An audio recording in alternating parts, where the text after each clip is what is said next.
Hey guys, welcome to Green Bean Fiction. So in today's video we are gonna see, what if Deku had a leveling system and had mini harem? Part 1.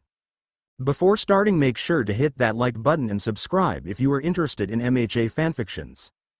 This story is The Gamer Hero 010 by SherryBro. Now without wasting any more time, let's dive in. Izuku Midoriya was born in a world where quirks were the norm, and those without them were ostracized. His parents, Hisashi and Inko, were both quirkless, and they struggled to make ends meet in a society that saw them as inferior. Growing up, Izuku faced relentless bullying and discrimination from his peers, who saw him as weak and useless. His parents worked multiple jobs to provide for him, but they couldn't afford to give him the same opportunities as their quirked counterparts. One day, when Izuku was just 6 years old, his parents were involved in a tragic car accident. They were both critically injured, and Izuku was left alone, forced to fend for himself. With no one to turn to, Izuku was placed in an orphanage, where he was constantly reminded of his quirkless status. He was relegated to menial tasks and was treated poorly by the staff and the other children. Now 14-year-old Izuku was standing on the roof of a building. His hero, idol, #1 hero and symbol of peace, had abandoned him on a rooftop after telling him that he couldn't be a hero without a quirk. All Might's remarks left no space for question or disagreement, and they were delivered with such force that Izuku's hopes and dreams were crushed in an instant. Izuku. What's the meaning of living if nothing I accomplish ever meets the expectations of those around me?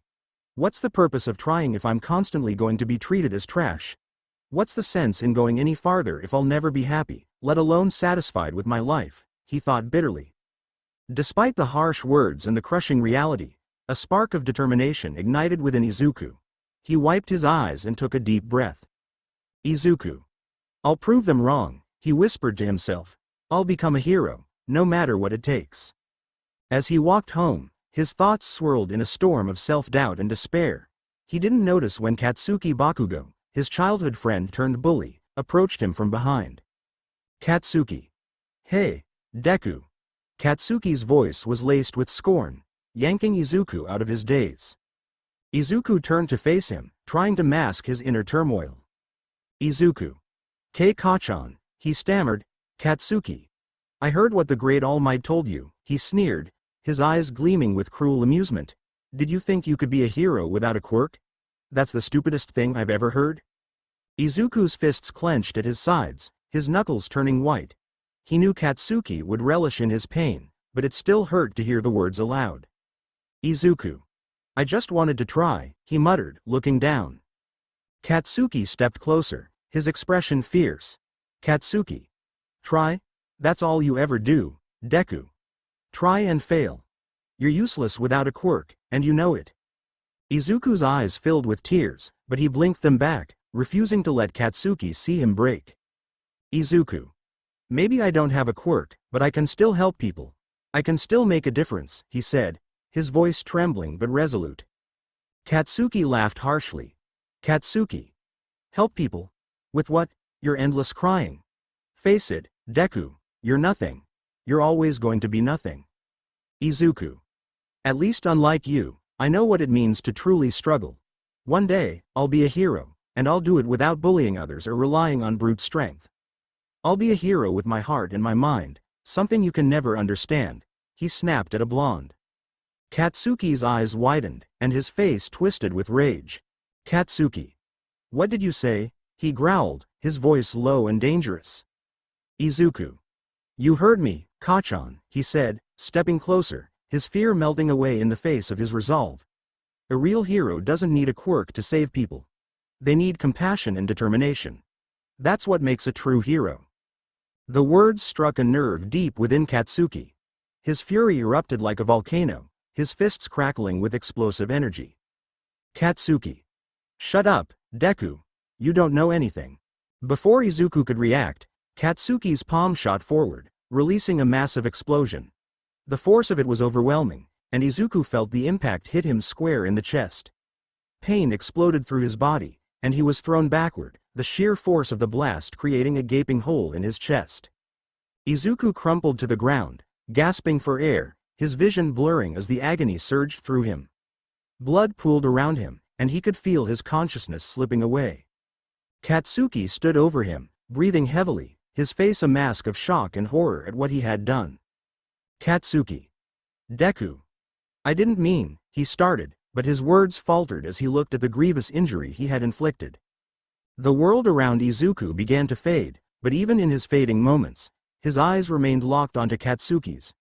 With his last bit of strength, he managed to speak, his voice a faint whisper. Izuku. I wish I had a chance. He whispered with tears until his eyes locked onto a blue box that appeared out of nowhere. Alarm. You have completed all the necessary requirements of the secret quest, Trial by Fire. Izuku. What is this? He stared at the box until it changed. You have earned the right to become a player, will you accept? His mind was fuzzy, and he could barely comprehend what he was seeing. But something inside him urged him to make a choice when the screen changed again. You do not have much time remaining, you will die in 5 seconds. Izuku. Yes, I accept. Alarm, welcome, player. After that everything went dark, but little did he don't know how his life was going to change. 1 week later, Izuku shot up, gasping for oxygen and looking around. The sunshine was streaming into the room as it gently lowered over the horizon. He keeps looking around, realizing he is in a hospital and pulls on his hospital dress. Izuku. What happened? He questions no one. A nurse and doctor run in, and Izuku looks over. Hi, he says sheepishly, and the nurse giggles softly. Saito. Hello, Midoriya Izuku. My name is Dr. Saito and I'm your doctor. I must say that it is a miracle that you are still alive after what happened to you a week ago. The doctor looks at the chart sheet. Izuku. I've been sleeping for 1 week. His voice echoes around the room. Sorry. But still 1 week. What happened? Izuku closed his mouth before finishing. Flashback. Katsuki. Shut up, Deku. You don't know anything. Before he could react, Katsuki's palm shot forward, releasing a massive explosion. The force of it was overwhelming, and he felt the impact hit him square in the chest. Pain exploded through his body, and he was thrown backward, the sheer force of the blast creating a gaping hole in his chest. And he blacked out. Flashback end. Izuku. How did I survive? He said while taking a shaky breath. Dr. Saito pulled up a chair and sat down. Saito. It was a huge hole in your chest. It's a miracle you survived. But you're going to be okay. Your injuries are healed well. But gave a big scar. The doctor remained silent before speaking. Midoriya-kun, have you ever had a quirk before? Caught off guard, Izuku shook his head. Izuku. No, I was born quirkless, he said in a sad tone. Saito. Then it appears that your quirk has finally materialized and must be an extremely powerful enhancer and healing type so that you recover quickly, he said, shocking the greenie who had tears in his eyes. Recent research has found that late bloomers and those who manifested quirks after a traumatic event are considerably more powerful than those who manifested their quirks at the age of 4. So, there's no doubt in my mind that your quirk will get stronger in the following years. Izuku. So, do you think I can become a hero? The doctor smiled kindly as he answered with a nod. Saito. Yes, I know you can. Izuku bursts into tears of joy since he is finally able to live out his dream after so long, and the doctor asks as he stares at him. Saito. So, young Midoriya, now that your quirk is registered, what will you call it? Izuku quickly wiped tears and thought seriously before answering, staring him in the eye. Izuku. Can you give me some time? This is still too much for me. The doctor nodded and told him to take some rest. As the doctor and nurse went, Izuku whispered a thank you and lowered his head. After the door closes, Izuku looks above and notices a familiar blue message. Message. You have unread mail. Izuku. So this is my quirk. They couldn't see it, he muttered, lost in his rapid thoughts. He removes the shirt, revealing no bandages but a huge X-shaped scar along with his old ones. Then he sighs and rubs his eyes. He peeks between his fingers at the box above him, then slowly reaches up, but his hand passes through the screen. Izuku. I guess it's not a touch screen, he muttered again. Now how do I open it? Then something clicks on his mind. Open mailbox, he said as the screen quickly changed. Message. Welcome. Player, unread, daily quest. Preparing to become strong, has arrived. Unread. Izuku. Open daily quest, he said smoothly. Alarm. The system will help the player's growth. Alarm. If he fails to obey the system's orders, there may be a penalty. Alarm. Your starter reward has arrived. Accept, or decline. Izuku. Accept. As soon as Izuku said that, there was a flash of blue light that lit up the room. When the light died down, he couldn't help but marvel at the sight. In his hand, there was a beautiful sword. Izuku. It's beautiful, he whispered in awe. When he tries to inspect the sword, a blue screen of menu pops up. Sword of Omen, item rank, type, sword. Durability, unbreakable, description. The Sword of Omen is a legendary blade of amazing power, respected in the past. This weapon, created in the center of a dying star and infused with the Eye of Thundera, combines both power and magic. The sword also has a second form. A beautiful, deadly dagger that keeps the blade's heavenly abilities. History. The Sword of Omen, wielded by the ancient hero who destroyed the darkness, is searched by many but held by only one. Its power is claimed to be connected to the wielder's heart, responding to their will and increasing their resolve to fight. Abilities. Abilities are currently locked. Transformation. The Sword of Omen can transform into a dagger, retaining all its abilities and adapting them for close quarters combat. The transformation is instantaneous, allowing for seamless switches between forms during battle. Stats. Dagger mode. Damage. Attack speed. Critical hit chance. Special effect. Stats. Sword mode. Damage. Speed. Critical hit chance. Special effect. Warning. The Sword of Omen is an extremely powerful weapon, and its wielder is both feared and respected on the battlefield. However, its ultimate potential is hidden until its holder has raised their level to level 50. Otherwise, it is practically useless. Izuku's eyes widened in disbelief. Izuku. Level 50. But how'd I? He was interrupted when the screen changed. Message. Daily quest. Preparing to become strong has arrived, unread. Izuku. Check. He watches as the box changes once more into an even bigger box. Quest directions. Daily quest. Getting ready to become powerful. Goal, incomplete. Push-ups, 0 100ths, incomplete. Curl-ups, 0 100ths. Incomplete. Squats, 0 100ths, incomplete. Running, 0 10ths of a kilometer. Warning. Failing to complete this daily quest will bring a punishment associated with this quest. A clock was at the bottom of the message while Izuku read through the quest. Izuku's face is set in determination. Izuku. If I want to become a hero, I can do this. No, I have to do this, he said and put his sword in his inventory. He dropped to the ground, assuming the push-up position. Izuku. 1, 2, 3. He counted aloud. As he reached 30, his arms started to shake, but he kept pushing through. 40, 50, 60. Each number was a testament to his determination. After what felt like an eternity, he finally reached 100. Panting, he collapsed on the grass, staring up at the ceiling. Izuku. Okay. Next is curl-ups, he said, trying to catch his breath. He sat up and started his curl-ups, his core burning with each movement. 1, 2, 3. Sweat began to pour down his face, but he didn't stop. He knew he couldn't afford to fail. Halfway through his curl-ups, he muttered to himself. Izuku. Remember why you're doing this, Izuku. You want to be a hero. For your father. Your mother. You need to be strong. Finally completing the 100 curl-ups, he groaned and rolled onto his back, staring up at the ceiling once more.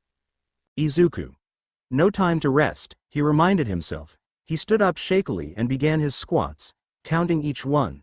1, 2, 3. The rhythm of his movements became a mantra, blocking out the pain. By the time he finished his squats, his legs felt like jelly. Izuku. Last one, he whispered as sneaked his way from the hospital, running. He started a slow jog around the park, gradually picking up the pace. His lungs burned and his legs screamed in protest, but he kept going. Izuku. 4 kilometers down, 6 more to go, he panted. As he reached the 8-kilometer mark, he could barely keep his eyes open, but he pushed himself to continue, the thought of failing and facing punishment fueling his determination. Finally, after what felt like an eternity, he completed the 10 kilometers. He stumbled to a stop, hands on his knees, gasping for breath. Izuku. I did it, he whispered, a smile of pure exhaustion and triumph spreading across his face. I really did it. Collapsing onto the grass, Izuku looked up at the sky, his body aching but his heart filled with determination. Izuku. If this is what it takes to become powerful, then I'll do it every day. No matter what. Izuku staggered back to his hospital room, every muscle in his body screaming in protest. He was drenched in sweat, his clothes sticking uncomfortably to his skin. He was so tired he didn't check the reward box. With a relieved sigh, he collapsed onto the hospital bed, feeling the cool sheets soothe his aching body. As soon as he lay down, the door to his room creaked open. Dr. Saito walked in holding a clipboard. He raised an eyebrow at Izuku, noticing the boy's exhausted state. Saito. Back from your training, I see, he said, his tone a mix of concern and curiosity. You are just back from death. You really should take it easy, you know. Izuku managed a tired but determined smile. Izuku. I can't afford to take it easy, doctor. I have to get stronger. And I think I've finally decided on a name for my quirk. Dr. Saito sat down in the chair next to the bed, his interest piqued. Saito. Oh, and what name have you chosen? Izuku took a deep breath, summoning the last of his strength. Izuku. Ready Player One. I want to call it Ready Player One. The doctor looked at him thoughtfully. Saito.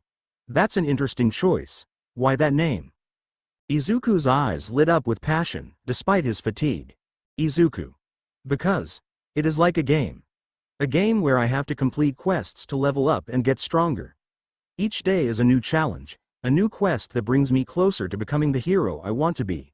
He half lied because he didn't know its full potential. Dr. Sato smiled, nodding slowly.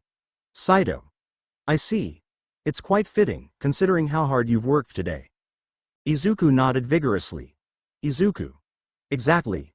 Every quest, every task I complete, it's like leveling up. It makes me stronger, bit by bit. The doctor stood up, placing a reassuring hand on Izuku's shoulder. Saito. Well, Midoriya just promised me you'll take care of yourself too. Even the best players need to rest. Izuku chuckled softly, his eyelids growing heavy. Izuku. I promise, doctor. I'll rest when I need to. Dr. Sato gave a final nod before heading towards the door. Saito. Get some rest, Izuku. Tomorrow's quests will still be there when you wake up, he said jokingly. As the door closed behind him, Izuku allowed himself to finally relax. He stared at the ceiling, a small smile playing on his lips. Izuku. Ready Player One, he whispered to himself, time to level up.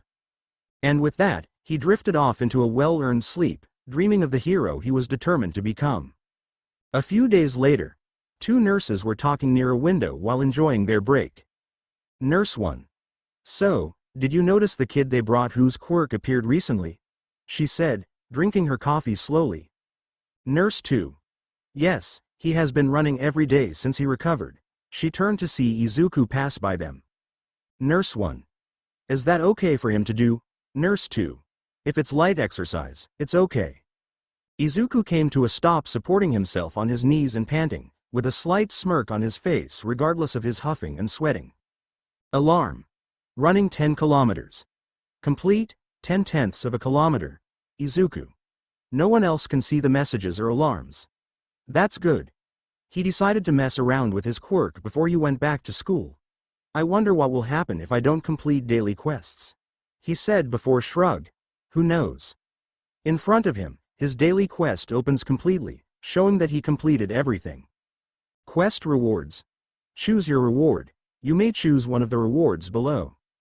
Reward number 1. Status recovery reward number 2. Stat points +3. Reward number 3. Random box +1. Will you accept, or reject? Izuku. Accept status recovery. He stood up straighter as golden lights enveloped him like magic, allowing him to breathe normally again. He didn't feel fatigued anymore. Magic that eliminates fatigue after exercising.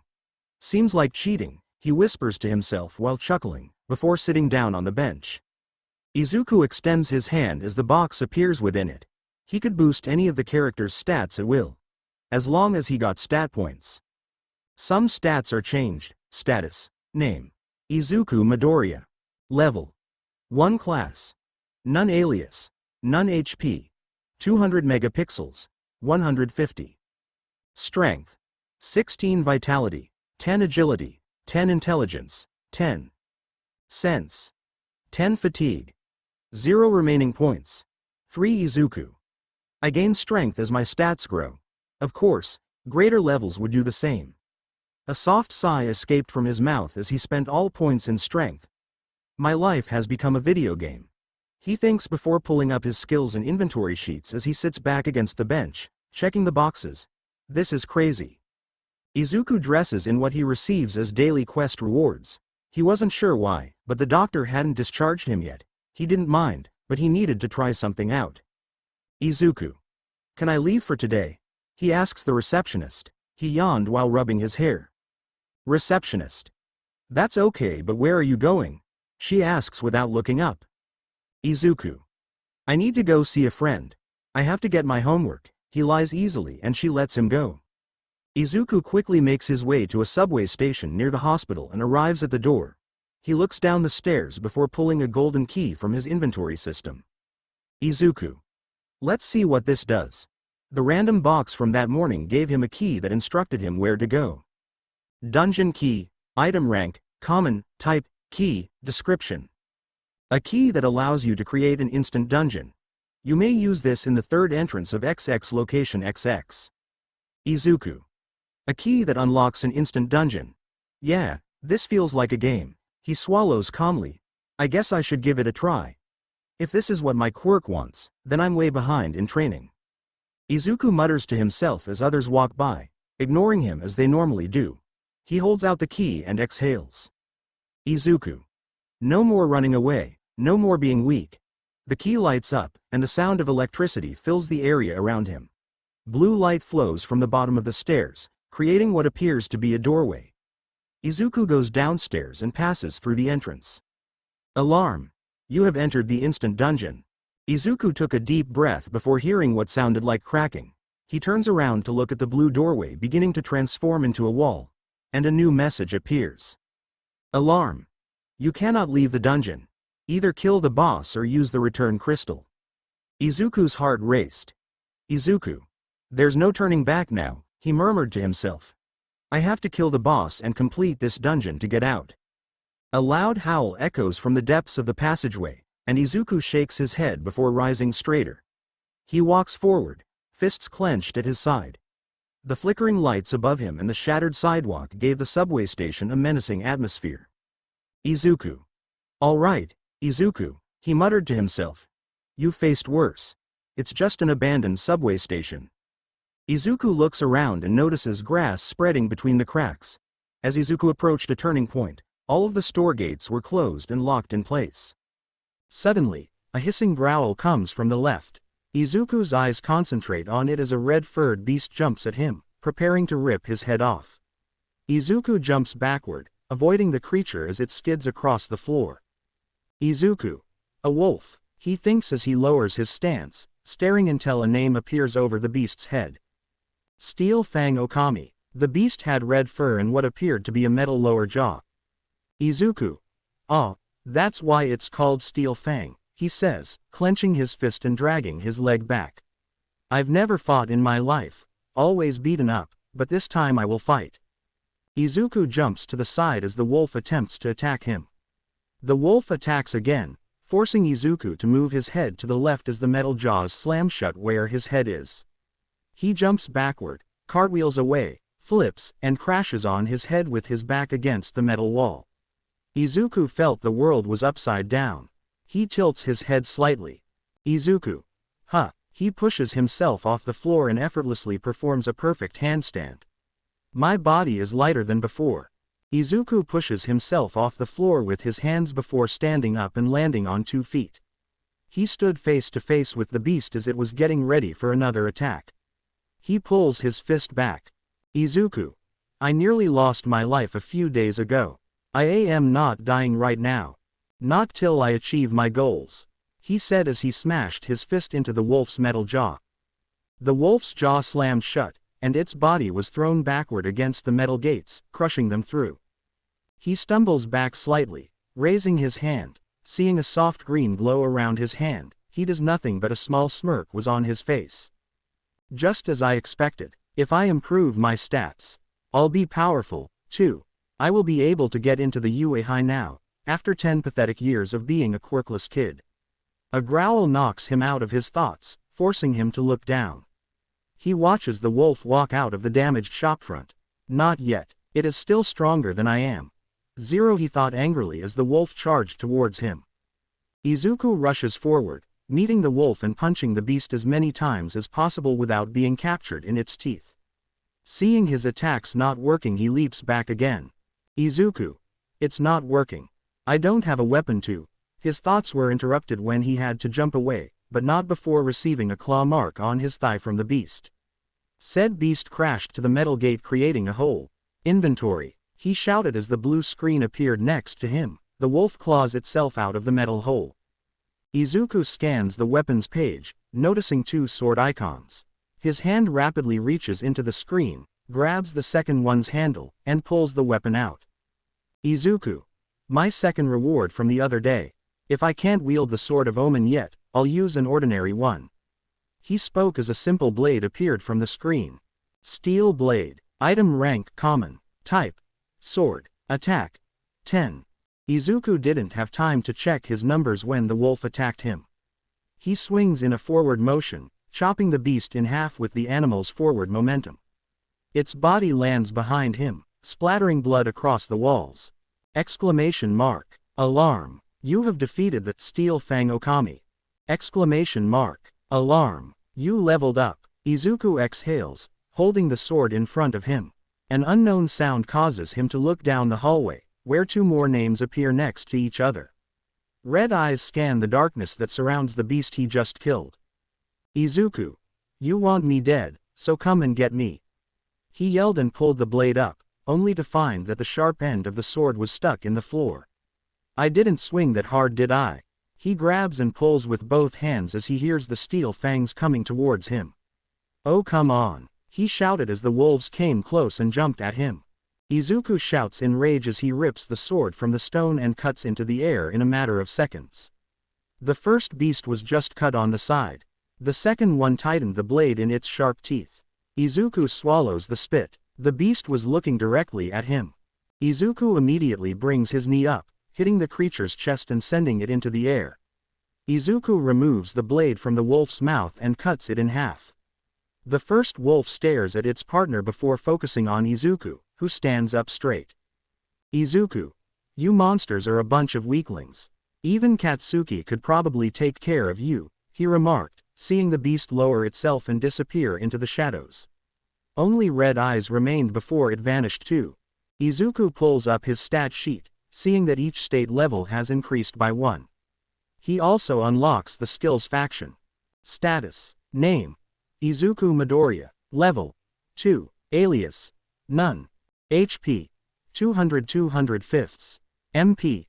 175/175. Strength. 20. Vitality. 11. Agility. 11. Intelligence. 11. Sense. 11. Skills. Passive. Muscularity. 1. Active. Sprint. 1. Fatigue. 3. Remaining points. 1. Izuku. I already gave all of my points to strength. Even so, every time I level up, each stat increases by 1. He rubs his chin, staring at the blue screen in front of him. Clearing the daily quest gives me 3 stat points, and leveling up increases all stats by 1. I received a total of 5 points. Izuku took a deep breath, doing his best to keep the information in order because he didn't have his notebook with him. Izuku. Monster hunting and leveling are more effective ways to obtain stat points. How much stronger do I get per stat point? He questioned himself. Wait, are my stats balanced? Izuku stares down at the 2 bodies of the monsters who attacked him. He approaches them and carefully touches the jaw, then grabs one of its teeth and pulls it out. It shows information on it. Raken's Fang. Item rank none. Type, junk. Description: a large and sharp fang of a raken. Note: you can keep it in your inventory or sell it in the store. Izuku: there is even a store here. As he speaks, the store screen appears next to him, while he is kneeling over the dead creature. He presses the buy button, but the system notifies him that he is not of high enough level to purchase from the store. Okay, new players can't use this function then, what about selling? He presses the sell button before pressing yes. 20 gold, I'm not sure how much it's worth because it's not cash, this is a dungeon. He sighs before standing, I can't leave till I've killed the boss. I always have the return crystal, but I don't think I can return it if I use it. He grunts at the complexity, yet a smirk spreads across his face. This is my quirk, though, what do you think now, Kachan? He looks at the blade as blood runs down it, but he does not feel sick or scared, instead, he feels determination. I can do this. A low growl can be heard at the end of the hallway going into the station's deeper levels. Izuku turns around to see a lone wolf with crimson eyes glaring at him. Then multiple crimson eyes appear behind the visible wolf. They all start moving towards him. He strengthens his grip on the blade and stares at each of them. Izuku: there's nothing to fear, he says aloud while holding the blade. I'm pretty sure I already died once before. He lunges forward at the same time as Okami. Izuku begins to attack, mixing green and blue with each attack, slicing through one wolf after another. A wolf appeared behind him, biting his jacket. He instantly slashed backward and killed the wolf. Izuku: I will not die that easily. He glares at the wolves in front of him. So, all of you should fight harder. Or else I'll feel bad, he said as his eyes glowed blue before he attacked with fury. The entire world is meant for fighting. He kills 3 wolves before slaughtering more. Exclamation mark. Alarm. You leveled up. Izuku: fighting with everything on the line. Exclamation mark. Alarm. You leveled up. Izuku: the weak have no right to life. He thought as he killed another beast. Exclamation mark. Alarm. You leveled up. A wolf attempts to bite Izuku's arm, only to be sliced in half. Izuku: only the strongest will survive. Exclamation mark. Alarm. You leveled up. Izuku smashes a wolf down, leading the sharp end of his blade between its steel jaws. Izuku: only the strongest will survive, he thought as slicing another wolf. Exclamation mark. Alarm. You leveled up. Izuku smashes a wolf down, leading the sharp end of his blade between its steel jaws. Izuku: if I die today, I will never be a hero. I'll never save anyone. He walks towards the monsters, pulling the blade out of the one he killed.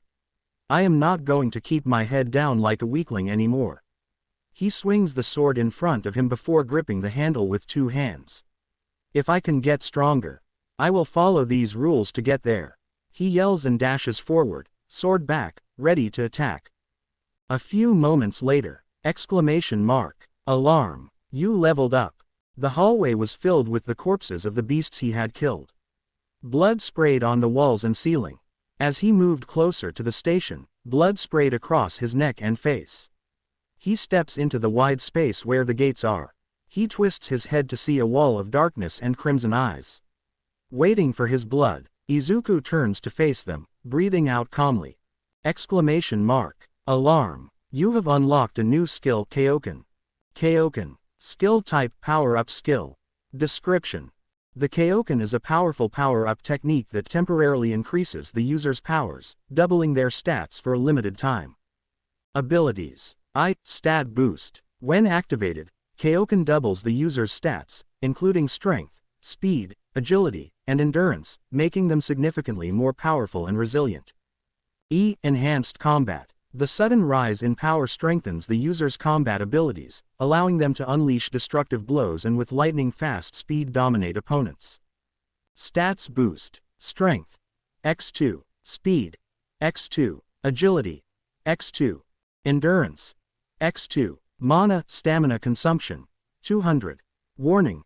Overuse of Koken may cause serious physical injury, mana depletion, and even temporary loss of consciousness. Izuku. A skill that could increase my stats in exchange for stamina and mana.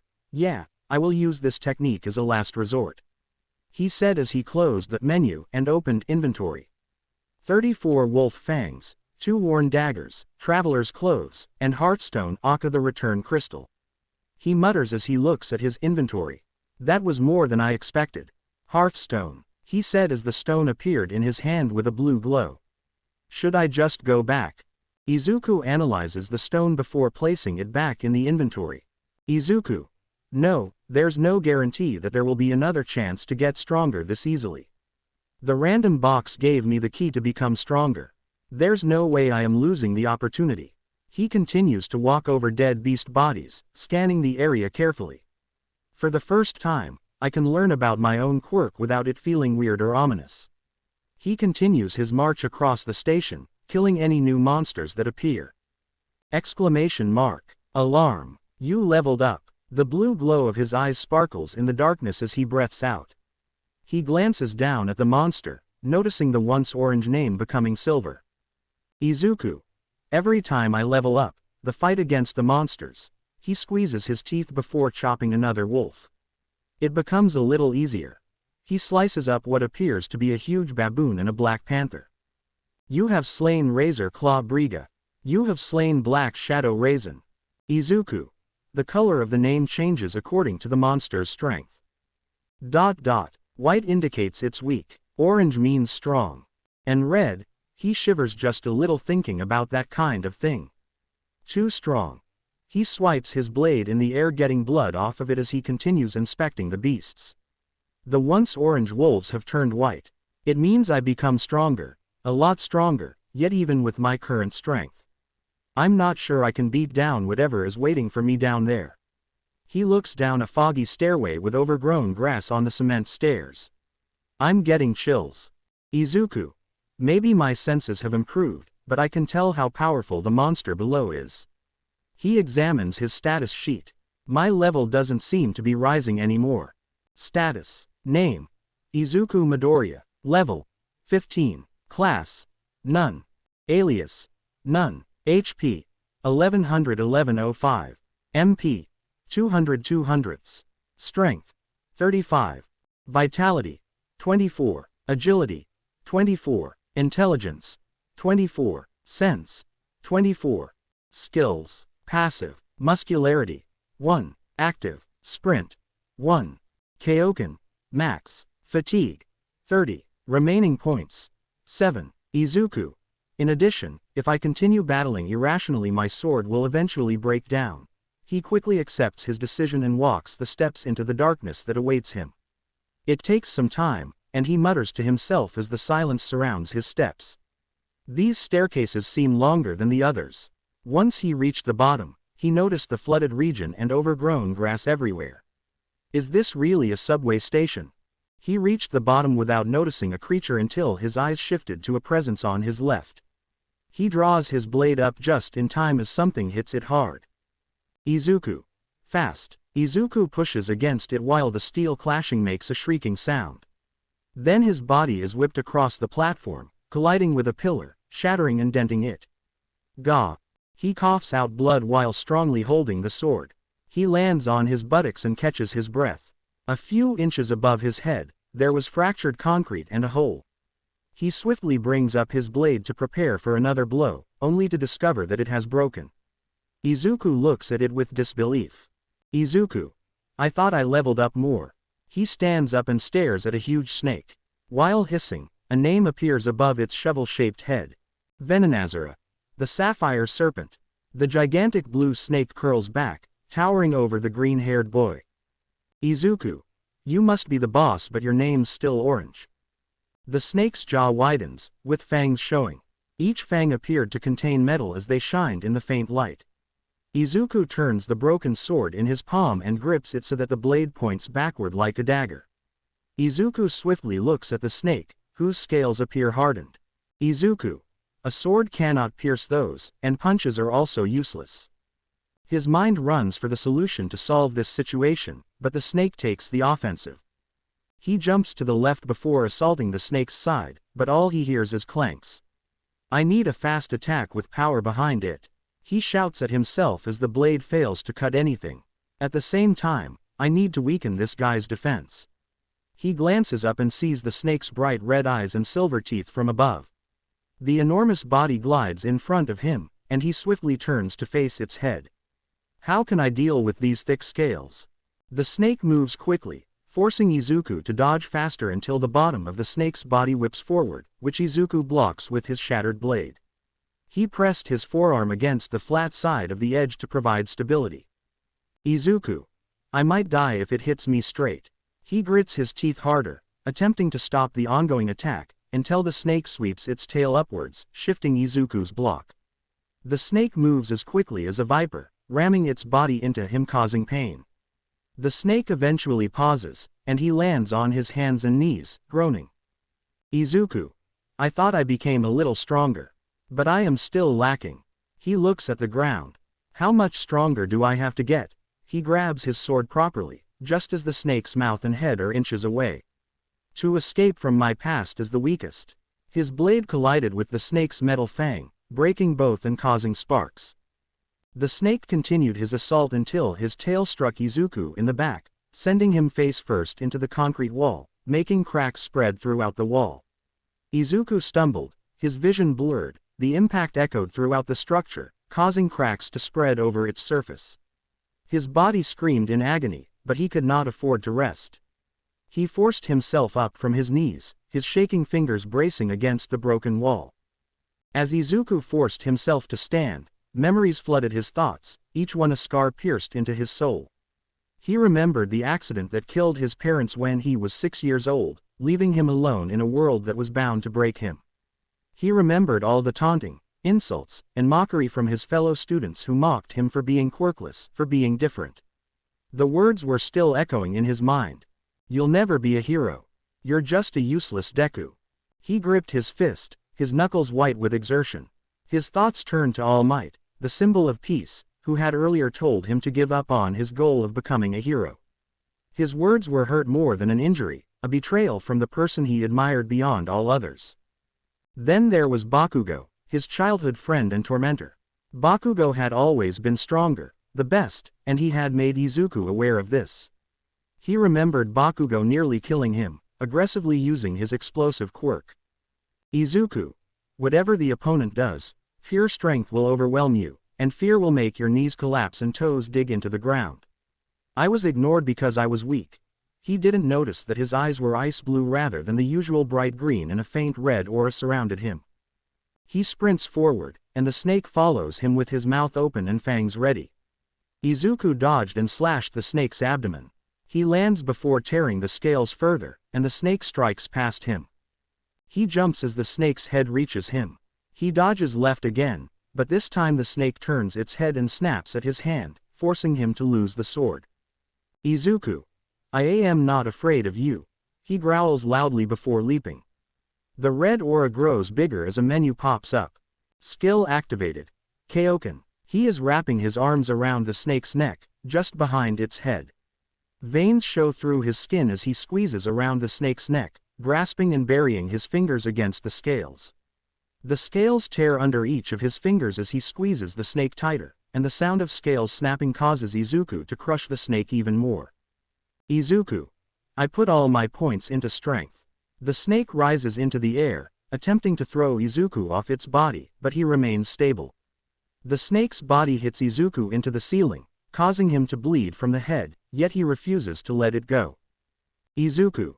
Die. The snake starts spitting out blood as his fingers and arms destroy the scales around it by crushing the snake's neck. Exclamation mark. Alarm. You leveled up. You leveled up. You leveled up. Izuku stood over the fallen serpent, his chest soaring from strain as he tried to catch his breath. Despite the pain and fatigue, he let out a laugh full of pride and victory. He'd done it. He had demonstrated his strength, not just to the world, but also to himself. Exclamation mark. Alarm. You have slain Venonazara, the sapphire serpent. In the middle of nowhere, in a distant, shadowy place, a raven-haired figure stood beside a window, staring out at a night landscape. The room was mildly lighted, and the shadows seemed to dance around him, attracted to his presence. A shadowy person appeared behind him, kneeling respectfully. He was one of the most faithful and powerful shadows, bowing his head low. How was his progress? His voice was soft, but it carried the weight of command. The shadow lifted his head slightly, his glowing red eyes meeting his. Shadow. The raven-haired man's lips curled into a smirk, a rare expression that hinted at his satisfaction. Good, he murmured. He's making good progress. Then, he walked away from the window, already thinking about the next steps in his complex planning. We will meet soon. Shadow. With that, the shadow soldier vanished into the darkness, leaving the raven-haired guy alone with his thoughts.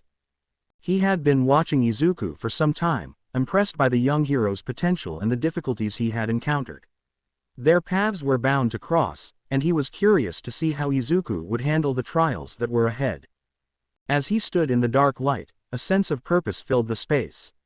The world was huge, and the forces at work were more powerful than anybody could understand. However, certain threads in this huge fabric were meant to come together. And when they did, the consequences would be felt far and wide.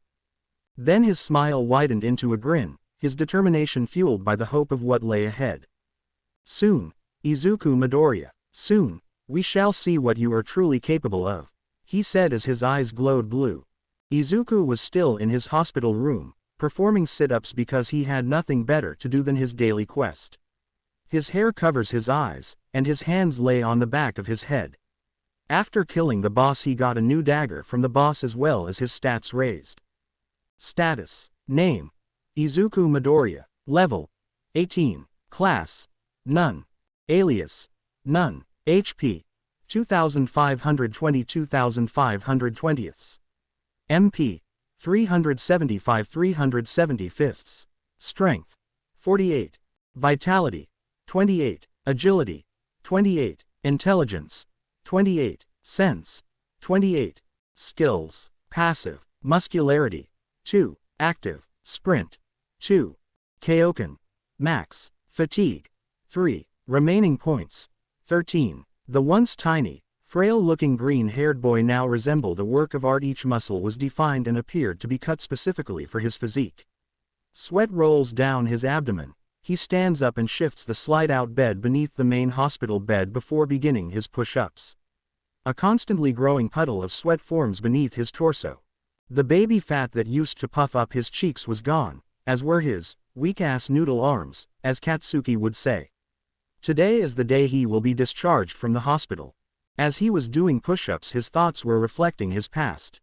He had once been known as the quirkless boy, the weakling who idolized heroes despite lacking any special abilities himself. But today, everything was different. Today, he is no longer quirkless. After doing his daily quest and changing his clothes, he goes to the doctor's room.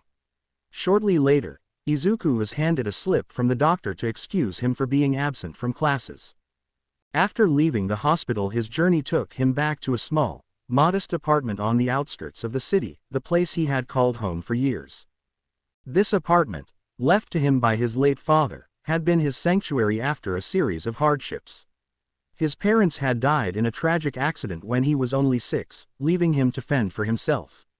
The orphanage, which should have been a refuge, had instead cast him out when it became clear he had no quirk. Life had been an uphill battle ever since.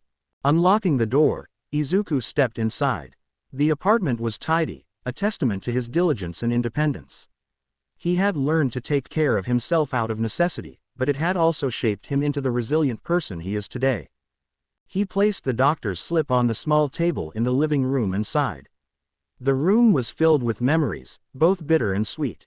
Pictures of his parents were placed lovingly on a shelf, a constant reminder of what he had lost and what he still fought for. Izuku made his way to the kitchen, his mind swirling with thoughts of the past and the future. As he prepared a simple meal, he couldn't help but reflect on his journey. Being quirkless had made him the target of bullies and the object of pity. But it had also made him determined.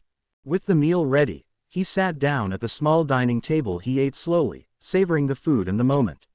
For the first time in a long while, he felt a sense of peace. He is no longer the quirkless boy who had been abandoned and overlooked. He is Izuku Midoriya, the owner of Gamer Quirk, and his journey is just beginning. After finishing his meal, Izuku cleaned up and headed to his bedroom. He lay down on his bed, staring at the ceiling. His mind wandered to his parents, wondering if they were proud of him. He hoped they could see him now, hoped they knew that despite everything, he had not given up. Sleep came slowly, but it was peaceful. Izuku dreamed of a future where he stood among the greatest heroes, not just as an observer, but as one of them. The path ahead was uncertain and filled with challenges, but for the first time in his life, Izuku felt ready to face them head-on. The next day, Izuku yawns since his fluffy green hair is a mess, and he packs his bags for school even though he doesn't want to attend. He did his daily quest, then cleaned up by taking a shower and cooking breakfast by himself. He started working out for his goals and developed a healthier diet. After finishing, he prepares for school. The corridors of Aldera Middle School were filled with whispers and sidelong stares as Izuku quickly made his way to his classroom. He'd observed a shift in how others saw him after the incident that changed him. Now, holding a slip, he pushed open the classroom door. As Izuku entered the classroom, everyone turned to look at him, but his expression remained cold and firm. His once plain appearance had transformed. His eyes were sharper, his body language more confident, and his attitude colder. Whispers spread like wildfire throughout the room. "Is that Midoriya?" one student murmured. "No way. He looks completely different," another whispered.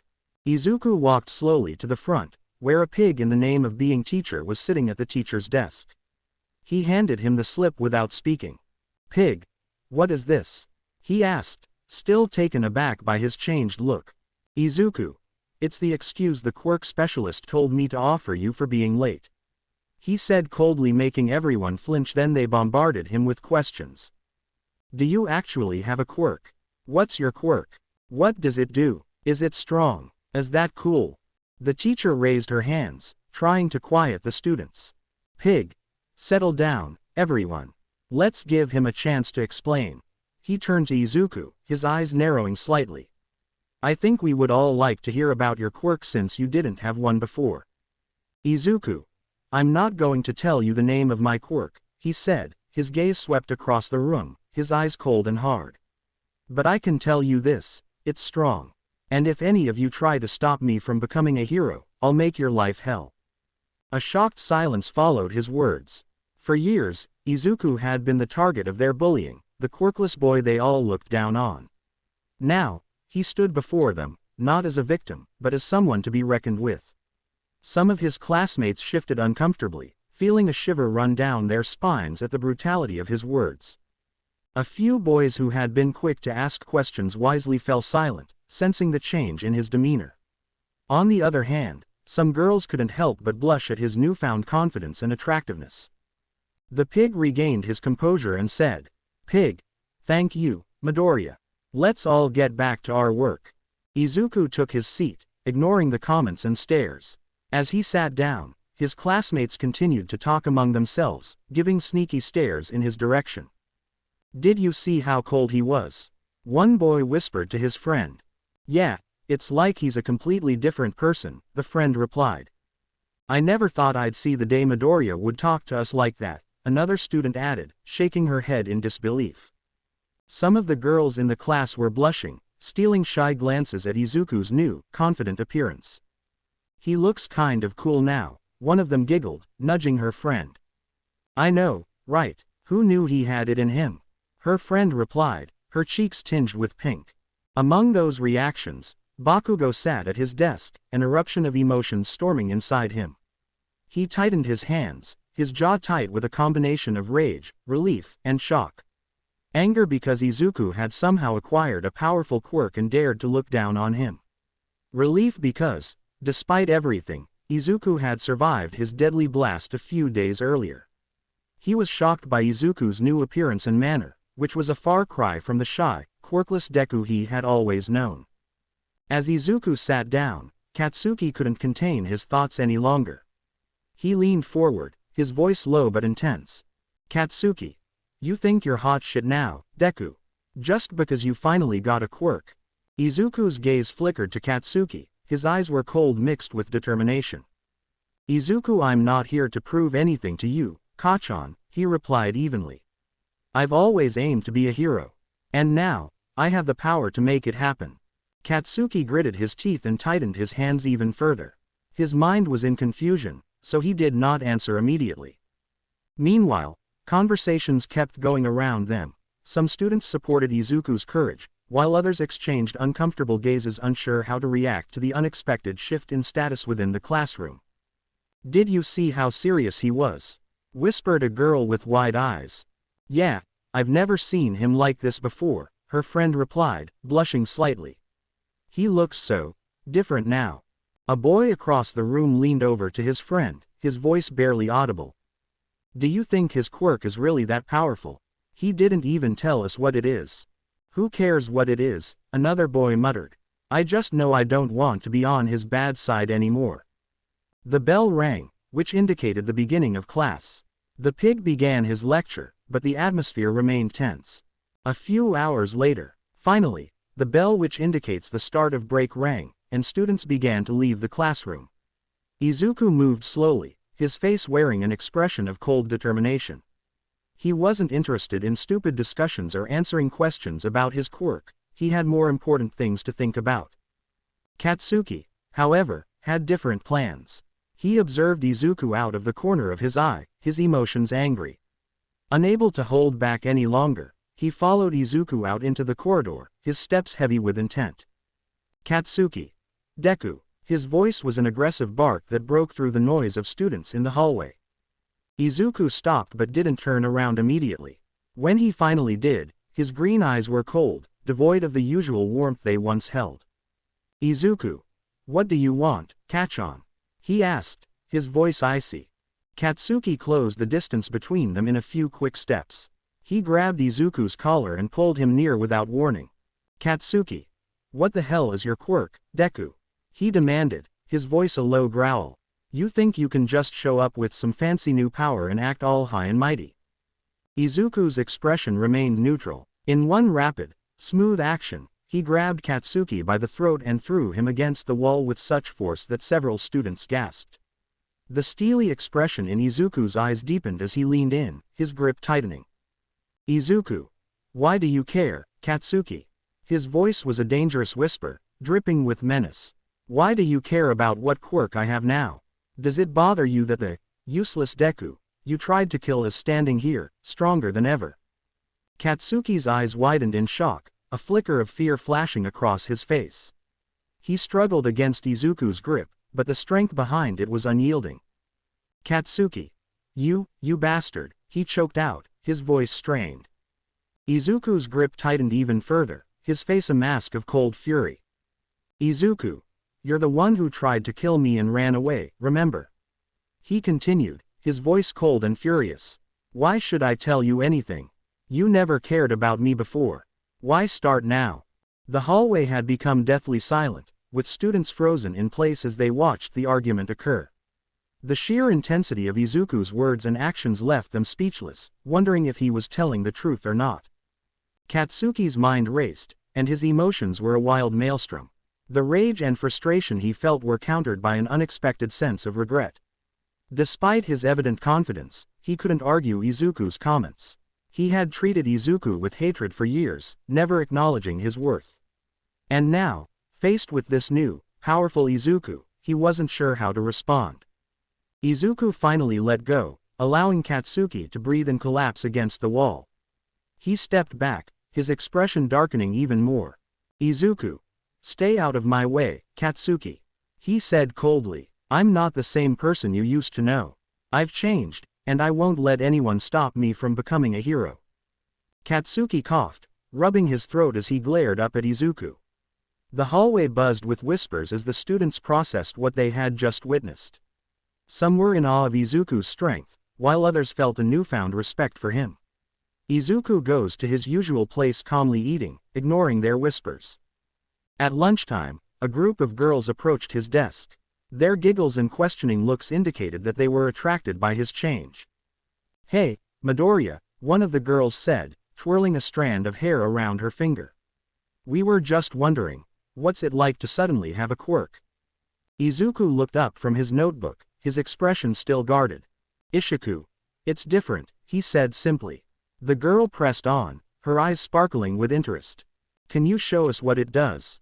Izuku shook his head. "Izuku. Not right now. It's complicated. Another girl chimed in, her cheeks slightly flushed. You know, you look cool now. Like a real hero. Izuku. Thanks, he said dryly before he returned to his notes. The last bell rang, announcing the end of another school day.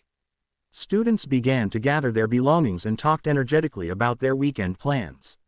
Izuku packed his bag in quietly, his thoughts already set on exploring another dungeon. The hallway was alive with the normal post-class activity as students flowed out of classrooms, eager to begin their holiday. As the classroom emptied, a girl with blue hair approached Izuku. Her name was Akari, and she had been his first crush in elementary school. However, she had turned into one of his bullies once they reached middle school, joining in with the others who mocked and belittled him. Akari. Hey, Izuku, she called out. Her voice was unusually sweet, causing a few heads to turn in curiosity. Can we talk for a minute? Izuku looked up, his eyes narrowing slightly as he recognized her. Izuku. What do you want, Akari? He asked bitterly. Akari shifted nervously, twirling a strand of hair around her finger. Akari. I just wanted to say, I'm sorry for how I treated you before. And, I was wondering if you'd like to go out with me this weekend. Maybe we could start over. Izuku's expression remained cold, his eyes hardening as he looked at her. Izuku. Get lost, Akari. Akari's face flushed with anger and embarrassment. Akari. You think you're so great now because you have a quirk. You're still just a useless Deku. The words struck a nerve, and Izuku's eyes flashed with anger. He took a step closer to the girl, his presence suddenly intimidating. Izuku. What did you say? He asked in a cold tone, his voice low and menacing. Akari shivered in fear, her bravado crumbling under Izuku's intense gaze. She stuttered. Izuku. And nothing. I didn't say anything. Izuku's lips curled into a slight, humorless smile. Izuku. That's what I thought. He turned and went away, leaving Akari there, scared. The few remaining students in the classroom stood in shocked silence, as some fainted from his imposing presence. After leaving school, he returns to his apartment and cleans it before cooking dinner. Then he finished his schoolwork and went back to bed. As he was about to sleep, he remembered something, so he leaned back while rubbing his eyes. Izuku. Inventory. The blue screen appears, revealing his swords and goods. He noticed that another random box was waiting to be opened. Izuku. Random box. A black box with a golden string wrapped in the center sat on his lap. He picks it up. Izuku. Open. The golden lights engulfed his hand, leaving only a steel key. Dungeon key. Item class C. Item rank uncommon. Type key. Description. A key that allows you to create a dungeon. You may use this in the XX*** location **XX. Izuku couldn't shake the uneasy feeling as he continued planning his solo expedition. The stakes were high, and the unknown loomed large in his mind. Yet, he was determined. Izuku. 2 hours and 42 minutes by car, he muttered, burying his face in his hands. I can do that. Tomorrow is the weekend. I'll take a bus. Get there in 3 hours. Do the dungeon and make it back. He shook his head, starting to sketch out a plan. This would be a C-class dungeon though, can I solo it? He tapped his chin softly before shrugging. One way to find out, he mumbled as he continued to refine his plan. Once he made a plan, he got some sleep, knowing he would need it for his trip. The next morning, he did his daily quest, muttering to himself. Izuku. I'd rather not want a penalty quest. Wonder what kind of punishment I have to face. Once he finished, Izuku dressed up in cargo pants, and his t-shirt with a t-shirt written on it. On top of that his favorite green jacket with hood. Making his way towards the bus station, he collected his ticket and waited for the bus to arrive. Scrolling through the news feed while he waited, he wondered aloud. Izuku. What kind of monsters will I face inside this new dungeon? And why the heck is it sending me 250 kilometers from home? He grumbled as he boarded the bus when it finally pulled in. After 3 hours in the countryside, Izuku checked his phone. Izuku. 12 p.m. Okay, that's good, I can get through this quickly, he said to himself. Looking around, He saw the abandoned factory and raised an eyebrow. Why here of all places? He wondered as he jumped the gate, landing smoothly on the other side, without realizing he was being followed. Finding the entrance to the tall, incomplete building, Izuku pulled out his key and opened the gate. A large blue portal sparked to life. Just as he was about to enter, someone snatched him. What the? Izuku broke out of his grip and jumped into the portal. Whoever had grabbed him jumped after him. As they all fell through the portal into a dark cave, Izuku caught a glimpse of the men. Izuku, why are you following me? He asked, staring at the adults who were now grinning. A fire lit up the cavern, revealing the men more clearly. All 6 of them stared down at Izuku, failing to notice they were now underground. Izuku glanced back at the portal, still open. Izuku. That's interesting, he thought, turning his attention back to the men who had tried to jump him. This is our territory, the head guy grinned. We already chased off the workers, so what are you doing here? Izuku's attention was diverted by a sound, like something was coming their way, a lot of somethings. Izuku. Look, right now, if you want to get out of here, we have to work together, or we are all going to die, he stated. The men finally looked around, seeing they were underground, with different caves branching off in various directions. They turned to see the portal still glowing in the dark. What the hell, man? What's your quirk? A smoking guy asked while their leader pulled Izuku to his feet. Izuku sighed. Izuku. This is my quirk, but now we can work together to get out of here. You can use your quirks all out. No one will get in trouble. He smiled innocently, but internally he knew something was fishy, watching some of them relax. Let's just win and leave. He looked up. Fire guy, blast the hole above us. The fire guy didn't hesitate. Flames erupted from his fingers before he pulled them to his mouth and shot what smelled like gasoline upward, making his mouth a flamethrower. The other guys used their quirks to kill the bugs left over. Izuku watched, impressed, as the criminal crew worked well together, freely using their quirks to the max. Izuku. We might just make it, he murmured, feeling a flicker of hope amid the chaos. He couldn't help but watch their quirks while letting them do the work as he saw a bug monster start crawling closer to him. Izuku. Disgusting, he kicked the insect, leaving only the legs stuck on the floor. The leader created a shield, drawing the insect to him with a yell. They have amazing teamwork, but I guess that makes sense if they are a close-knit group, he observed, killing a few bug monsters here and there. Over here, the shield turned red as another guy, Hiroshi, created blades and sliced through bug after bug. It took some time, but eventually, every insect was killed. All 8 guys were left panting but grinning. Izuku. Seemed like they had fun, he thought about the bugs. 8 legs, with human teeth. Creepy, they're larger than human legs. Gross. He picked up half of one of the bodies. Hiroshi. That was kinda fun to go all out without being called a villain, he laughed, wiping sweat from his brow. Akihiko. Agreed, man. I feel like a kid in a candy store, the leader, Akihiko, said, looking at the monsters, dead bodies. One by one, they all turned to face Izuku. Izuku. We aren't done. My quirk is like a video game. I get to these places and must kill monsters and then the boss before I leave. Luckily, I had you guys here to help out. He walked forward. Of course, you can leave through the portal if you want to get out now. He pointed backward at the open portal. Hiroshi. You said boss, so there's a bigger insect somewhere in here. He spoke up while following him deeper into the caves. Akihiko. Oh my god, he muttered, staring at thick webs creating an entrance.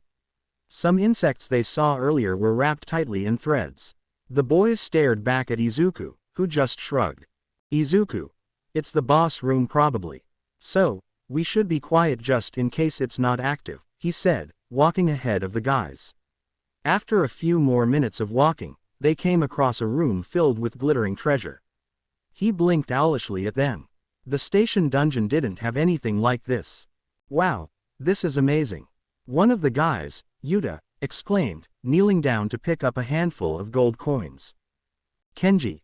Yeah, this is incredible, he added, marveling at a chest overflowing with jewels. Akihiko. If I had to guess, these could fetch over 30 million yen. What do you think, Greenie? He turned to Izuku. Izuku. I couldn't tell you, this is the first time I've seen it myself. He walked over and inspected the treasure. This must be the real treasure of this dungeon. Akahiko. We're splitting it evenly, he smiled. There is more than enough, but we need to take care of the boss. Where is it? Izuku. Once you kill the boss, we only have a certain amount of time before the dungeon is closed. He looked upwards and frowned. Also, found the boss. He pointed up. One by one, everyone looked upwards to see 8 eyes staring down at them. Izuku. I hate spiders, he muttered to himself as a giant spider lay in wait, surrounded by webs. Kenji went to scream, but Ryo, the fire guy, covered his mouth. Ryo. It looks asleep. Akahiko. Thankfully, he stepped backward. And this seems like the best chance to move the treasure. Izuku. I don't have the equipment to get anything, he shrugged, not really sure what these guys were thinking, but he had a good idea. Akahiko. Our buddy can create any tool he wants, but he seems to run off after seeing the spider. I don't blame him, your Quirk is creepy. He laughed before turning to his group. We will get him, so wait here and make sure the boss doesn't wake up. Akahiko smiled too nicely for Izuku, but he relented and just nodded. Luckily for Izuku, the treasure gave off some light, so as Ryo went with the group, he wasn't left in the dark. Izuku closed his eyes and listened carefully. Akahiko. Ryo, there was a pregnant pause as he spoke again. Block the boss room's entrance. His voice traveled far enough for Izuku's sense to pick it up. Izuku. Greedy, he turned his attention to the giant spider as the explosion made the entrance cave in. Izuku felt a power spike in the room as he looked up, seeing the spider begin to move. He just stared up at the spider as it landed on the floor. Its mouth opened as it roared. Arachner the Devourer. Izuku. Didn't know spiders could do that, he hummed. All 8 of its eyes were crimson red with rows of teeth in its mouth. Looks like it's just you and me now, he said quietly to himself, preparing for the fight. He took a deep breath and activated the skill Koken. Instantly Izuku felt a surge of power coursing through his veins. His muscles bulged, and his senses sharpened. The world seemed to slow down around him as his stats doubled, enhancing his strength, speed, agility, and endurance. The spider hissed, sensing the change in its opponent. It lunged at Izuku, its massive fangs dripping with venom. Izuku dodged to the side with blinding speed, feeling the air whoosh past him as the spider missed its mark. He countered with a swift strike using Venonazara Fang, aiming for one of the spider's legs. The blade cut deep, and the spider screeched in pain, its limb twitching as the venom and bleeding effects took hold. Venonazara Blade. Item rank Uncommon. Item class C. Type Dagger. Damage +25. A dagger made from Venonazara Fang. Able to paralyze due to leftover venom. Grants bleed effect. Can be equipped, stored, or sold. Effect. Paralyze. Attacked foes have a chance to become unable to move. Bleed. Attacked foes lose 1% of their health every 1 second. Effect. Bleed has activated. Izuku. Not so tough now, are you? He taunted, his voice steady despite the adrenaline pumping through his system. The spider reared back, its eyes glowing with malice. It spun webs at a furious pace, trying to ensnare Izuku in a sticky trap. But Izuku was faster. He activated Sprint before deactivating Koken, for obvious reasons, his movements becoming a blur as he darted around the room, slashing at the spider's legs whenever he saw an opening. Izuku. Come on, you oversized bug, he muttered, his eyes never leaving the spider. Let's see what you're really made of. The spider lashed out again, this time using its remaining legs to swipe at Izuku. He dodged and weaved, his agility allowing him to avoid the deadly strikes. With each dodge, he retaliated with precise cuts, weakening the spider further. Just as Izuku thought he had the upper hand, the spider did something unexpected. It reared up and spat a glob of venom directly at him. Caught off guard, Izuku barely managed to shield his face with his arm, the venom burning through his sleeve and searing his skin. Izuku. Arg, he hissed in pain, stumbling backward. The spider saw its chance and lunged again, but he was ready. Ignoring the pain, he channeled all his strength into one final, powerful strike. Koken, he roared, the power surging through him once more. He leapt into the air, the dagger gleaming in the dim light. With a mighty swing, he drove the dagger deep into the spider's head, piercing through its exoskeleton and into its brain. Effect. Paralysis has activated. The spider let out a final, ear-piercing screech before collapsing to the ground, its legs twitching in death throes. Izuku landed beside it, breathing heavily, his body aching from the strain of Koken and the venom's burn, but he knew something was not right. Izuku. But why don't I level up? Don't tell me. A sudden chill ran down his spine. He realized the fight wasn't over. The spider's body convulsed violently, and it let out a gurgling screech as dark, ominous energy enveloped it. The creature's wounds began to close, and its eyes glowed even brighter. Izuku. You've got to be kidding me, he muttered, feeling the strain of Koken still weighing on his body. Does this thing have a second form? The spider, now larger and more menacing, shed its damaged exoskeleton, revealing a new, darker shell underneath. It reared up, its legs cracking the ground beneath it, and let out an earth-shaking roar. The treasure around the room seemed to react to the spider's transformation, pulsing with a sinister light. Izuku gripped Venonazara Fang tighter, feeling the weapon hum with power. Izuku. All right, round 2, he said, steeling himself for the renewed battle. The spider lunged forward with blinding speed, its massive fangs aimed directly at Izuku. He dodged to the side, but the creature anticipated his move, slashing at him with one of its front legs. Izuku barely managed to block the attack with his dagger, the force sending him skidding backward. Izuku. Can't let it get the upper hand, he thought, activating sprint to close the distance. He darted around the spider, slashing at its legs with Venonazara Fang, hoping to weaken its mobility. The blade's effects were doing their job, paralyzing the spider's limbs and causing it to bleed, but the creature's newfound resilience made it a tough opponent. As Izuku slashed at the spider's legs, he noticed something different about its new form. Dark veins pulsed with energy across its body, converging at a central point on its back. Izuku. That must be its weak spot, he realized, formulating a plan. He needed to create an opening to strike that weak point. To do that, he had to disable more of the spider's legs. Focusing on his attacks, Izuku used Koken to double his strength and speed once more, feeling the immense power surge through him. Each strike of Venonazara Fang was precise and powerful, severing one of the spider's legs. The spider screeched in pain, losing balance as it tried to compensate for its missing limb. Seizing the opportunity, Izuku leapt onto the spider's back, aiming for the pulsating weak spot. But the spider wasn't done yet. It thrashed wildly, trying to throw Izuku off. One of its legs managed to catch him, sending him flying into the cave wall. Izuku groaned, feeling the impact reverberate through his body. He struggled to his feet, blood trickling down his forehead. Izuku. Gotta finish this, he muttered, his vision blurry but his determination unwavering. The spider, sensing its prey was weakened, lunged again. But this time, Izuku was ready. As the spider closed in, he activated Koken to its maximum, pushing his body to the limit. The world slowed down around him, his senses heightened to the extreme. He dodged the spider's attack with lightning speed, maneuvering under its body and driving Risaka's fang deep into its underbelly. The blade pierced through the thick exoskeleton, and the spider let out a deafening scream. Izuku twisted the dagger, causing the venom to spread rapidly through the creature's body, amplifying the bleed effect. The spider staggered, its movements becoming sluggish. Izuku pulled the dagger out and, with a burst of energy, leapt onto its back once more. He drove Risaka's fang into the weak spot with all his might, feeling the blade sink deep into the pulsing vein. The spider convulsed violently, its death throes shaking the entire cave. Black ichor spewed from its wounds, and its eyes dimmed. Izuku stood on the spider's back, breathing heavily, his body trembling from the exertion. He felt the effects of Koken wear off, his muscles screaming in protest.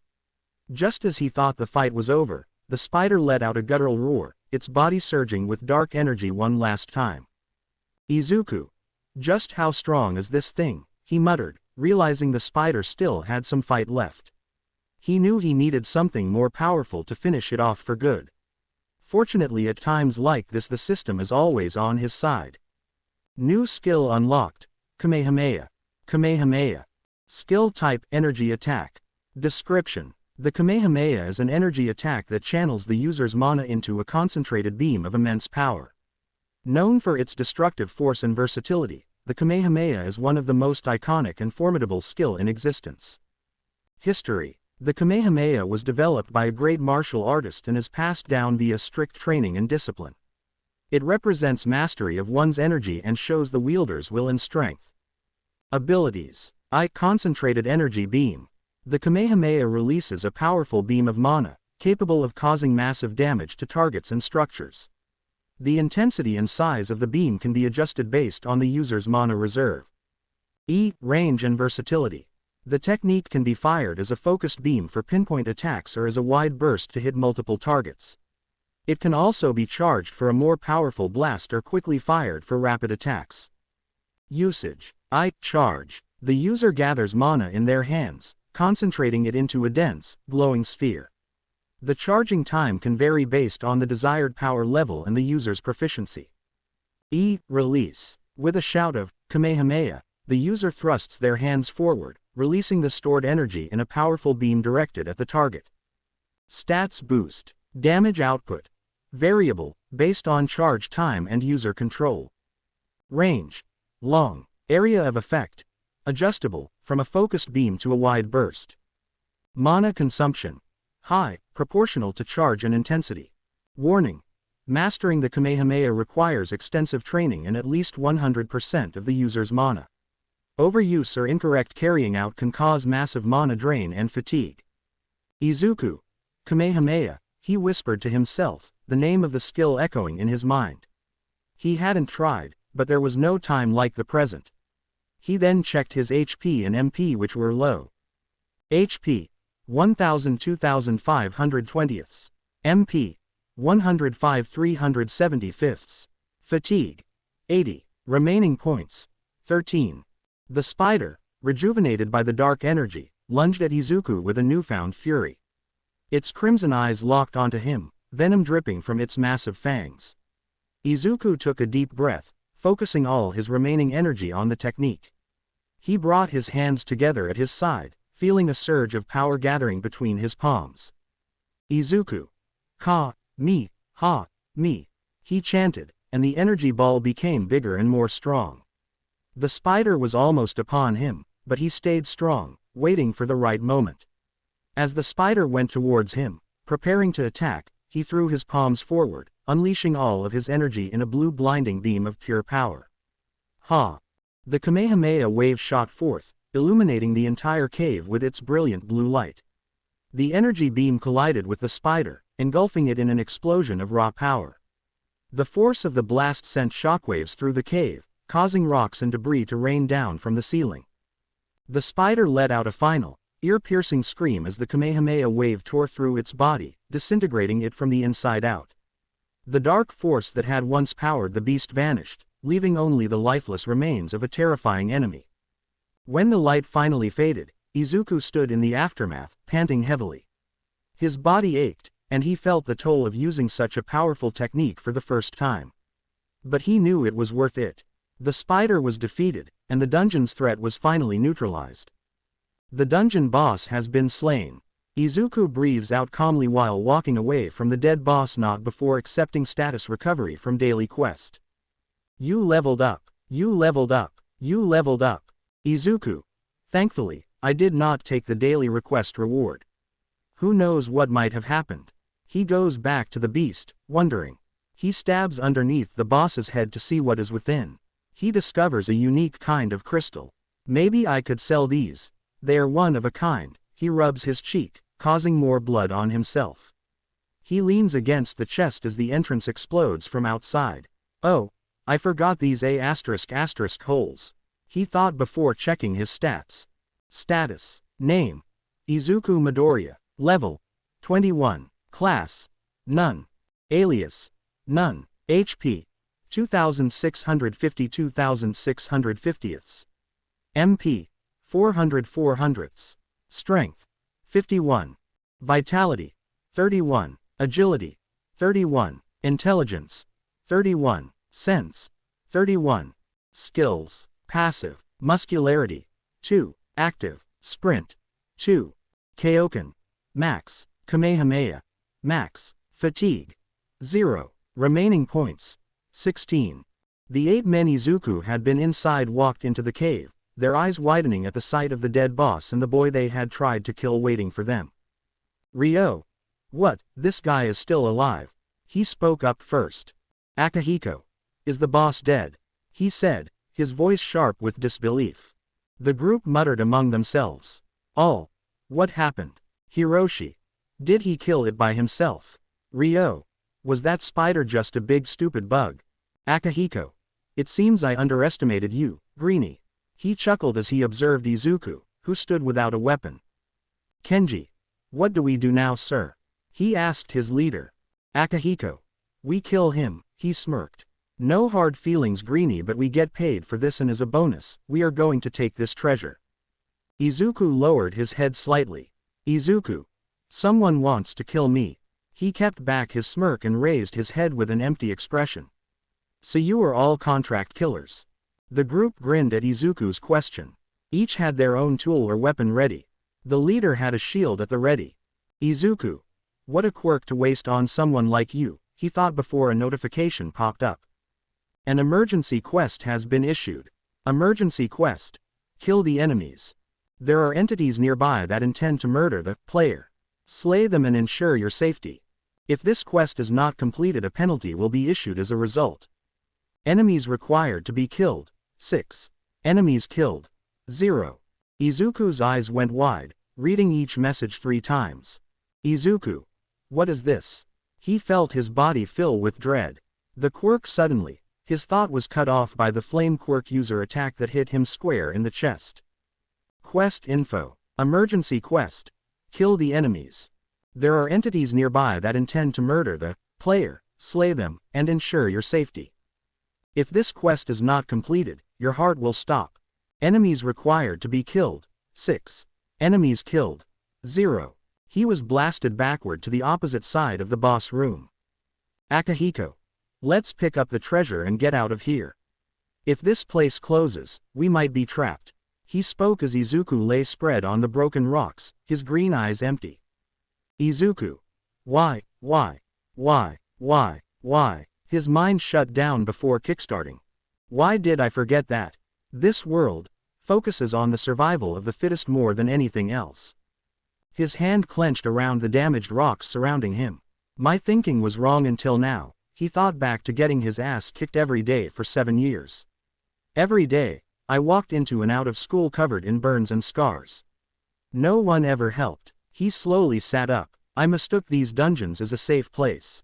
He looked at the quest. Enemy. He didn't feel dread anymore. My quirk is forcing me to kill.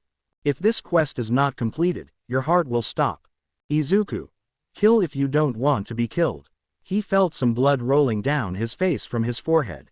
Isn't it weird if I died? This is not a stroke of luck or goodness. He crushed the rock in his hand. This is what my quirk needs. HP. 1332,650ths. Izuku. My quirk isn't going to make me strong. Izuku looked at the enemies ahead of him. Hiroshi. Huh, this guy is still alive. Izuku. It wanted me to be strong. He leaned forward from the throne of broken rock. It's great that it's clear, he stated coldly. The quirk uses me, and I use the quirk. As he stood up, the men became too busy to notice the darkness radiating around him. Yuta. Ryo, has your skill gotten worse? He joked. Kenji. How embarrassing. He should be able to kill anyone with just one shot. Akihiko. Ryo, you should have done it seriously. He leaned against his friend. Ryo. I guess so. He chuckled, but inside he was freaking out slightly. I definitely put my all at the strike. Was my aim wrong? Izuku went forward, his hair covering his eyes and putting a shadow on his face. Izuku. You played around with a person's life, so are you ready to face the consequences? He asked coldly while advancing towards the 6 men. What is that bastard saying? One of them said smugly with his arms crossed. Hiroshi. I'll take care of him, boss. He walked over, throwing his arm around Izuku's shoulder. It looks like you don't understand this situation very well, pal. The villain smirked, lowering himself to see Izuku's face. You were in big trouble. Izuku. I think there's been some confusion. He speaks softly but loud enough to be heard by everyone. I am not the one in trouble here. Akihiko. What? He spoke as a shiver was run by everyone when they heard his next line. Izuku. There were only 6 of you. He stated emotionlessly, as his right hand glowed blue. You need more than that.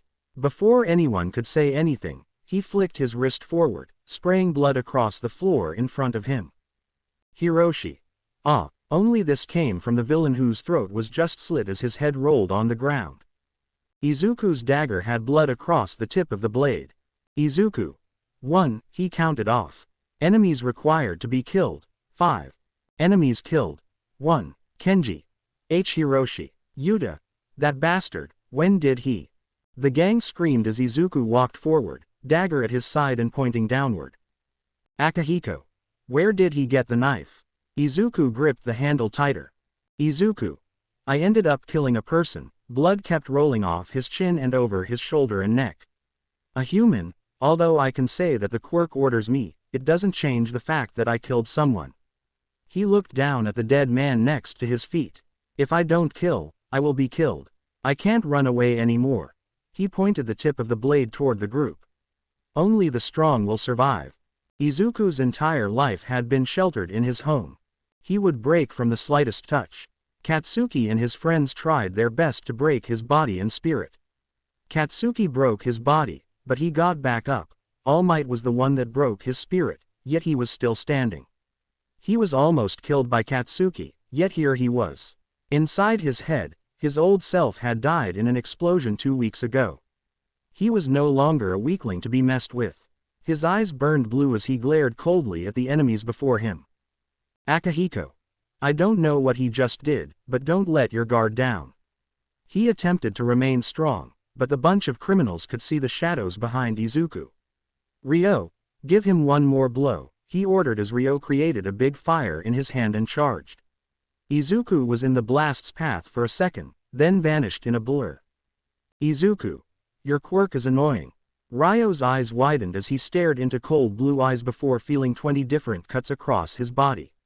Then his world went dark. The others watched as their longtime friend had been ripped into pieces and blood spread over the room. That bastard. 2 opponents attacked Izuku by leaping at him. Izuku avoided the first one as his blade destroyed the floor. The man felt an icy chill run down his side after seeing Izuku's blue hoodie and feeling Izuku's blade sink into his spine. The second attacker attempted a side attack. Nonetheless, Izuku simply turned the attack and stabbed the villain in the stomach while gripping his arm. As the man began coughing up blood, he smirked slightly. Izuku turned his attention to the second last one, dashing forward, dodging his attacks while slicing his skin. Kenji. My body isn't moving. Yuta. Is it his quirk? I thought this place was his quirk. That son of AB*TCH. The 3 who yelled collapsed and were bleeding. Effect. Bleed has activated. Effect. Paralysis has activated. Effect. Paralysis has activated. Each one screamed before Izuku killed them one by one. Akihiko. In a flash all our members. The lonely leader yelled. You bastard, you were hiding your skills. Izuku. You saw the boss I killed. He walked closer, only stopping a few feet away. I told you you need more than that. Enemies required to be killed. 1. Enemies killed. 5. Akihiko. I didn't expect all my friends to be defeated. He glared harder at the green-haired man. A red aura surrounded him and his shield turned red.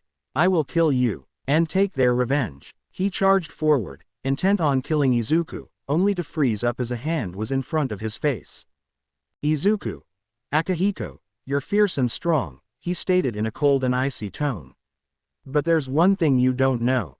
His hand grabbed the man's face before slamming his head backward into the floor, making a shockwave of broken rock fly. I'm always leveling up. Akihiko looks up at cold blue eyes, remembering the beautiful green eyes when they first met. He felt horror in his heart when he began coughing. Akihiko. What just happened? He was left laid out on the floor. Did he just slam me to the ground? He looks up at the shadows that hide Izuku's face. Only the cold blue glow of his eyes was visible. Izuku's dagger is at his side, waiting for the final kill. Izuku. Before I murder you, tell me who ordered you to kill me. He said coldly. Akihiko. Wait. Do not kill me. He sits on his knees. Spare me. I will give you money. You can have all the gold and anything else. The man begs. Izuku. 3 times. He moves his head to the other side. Are you asking for mercy from someone you tried to kill 3 times? His blood was still spilling on his forehead and running down his face to his neck. Akihiko. Stop it, he screamed, desperation ringing in his voice. Do you think you will get away with this? Izuku's face hardened, and he spoke in an icy voice. Izuku. No one will know what happened here. It's my quirk, after all. Akihiko. You bastard. His voice echoed in the dungeon, but Izuku didn't need to hear another word. In a swift, precise movement, the dungeon fell silent as his head rolled away from his body. Blood slowly poured from the severed neck and head, the body slumping over. Izuku calmly wiped the blood from his knife and put it back into his inventory. Izuku. My clothes are a mess again, he thought, looking down at his dirty, blood-stained jacket. It was covered in burn marks and blood, and with his body growing, it no longer fit properly. I guess I will need to buy new clothes. Izuku surveyed the room one last time. He took some gold, before stepping over the bodies and making his way out. The entire dungeon started to shake and crumble around him. Izuku. The dungeon is closing. Time to leave, he thought, following the route back to the portal. As he stepped through the portal just as it shut and disappeared behind him, a notification flashed before his eyes. Quest reward. Emergency quest. Kill the enemy's completion conditions have all been met. Will you receive the reward? Accept or refuse? Izuku selected. Accept, without hesitation. Quest rewards. Choose your rewards. Reward number 1. Status recovery. Reward number 2. Experience points plus 10. Reward number 3. Skill. Bloodlust. Will you accept your rewards? Accept or refuse? Izuku accepted the rewards, and another notification popped up. Bloodlust. Level 1. Cost 100 mana. Description. Using strong energy, the selected target is put in a state of fear for 1 minute. Abilities. Several targets can be selected. Affect fear. All stats minus 50%. Izuku felt a sudden surge of power as the new skill fused with his system. He went out of the structure, his footsteps echoing across the empty area. The cool evening air clashed sharply with the dungeon's gloomy aura. He took a deep breath and felt the cold breeze fill his lungs. Izuku. Home, he thought. Time to go home. As Izuku took the bus through the station, the streets were rather quiet. His thoughts went to the events of the day, the battles fought, and the lives lost. He felt exhausted and thrilled. As he was sitting, a group of teenagers eyed his bloody and tattered appearance with a mix of curiosity and fear. One of them, a girl with pink skin, couldn't help but ask. Hey, are you okay?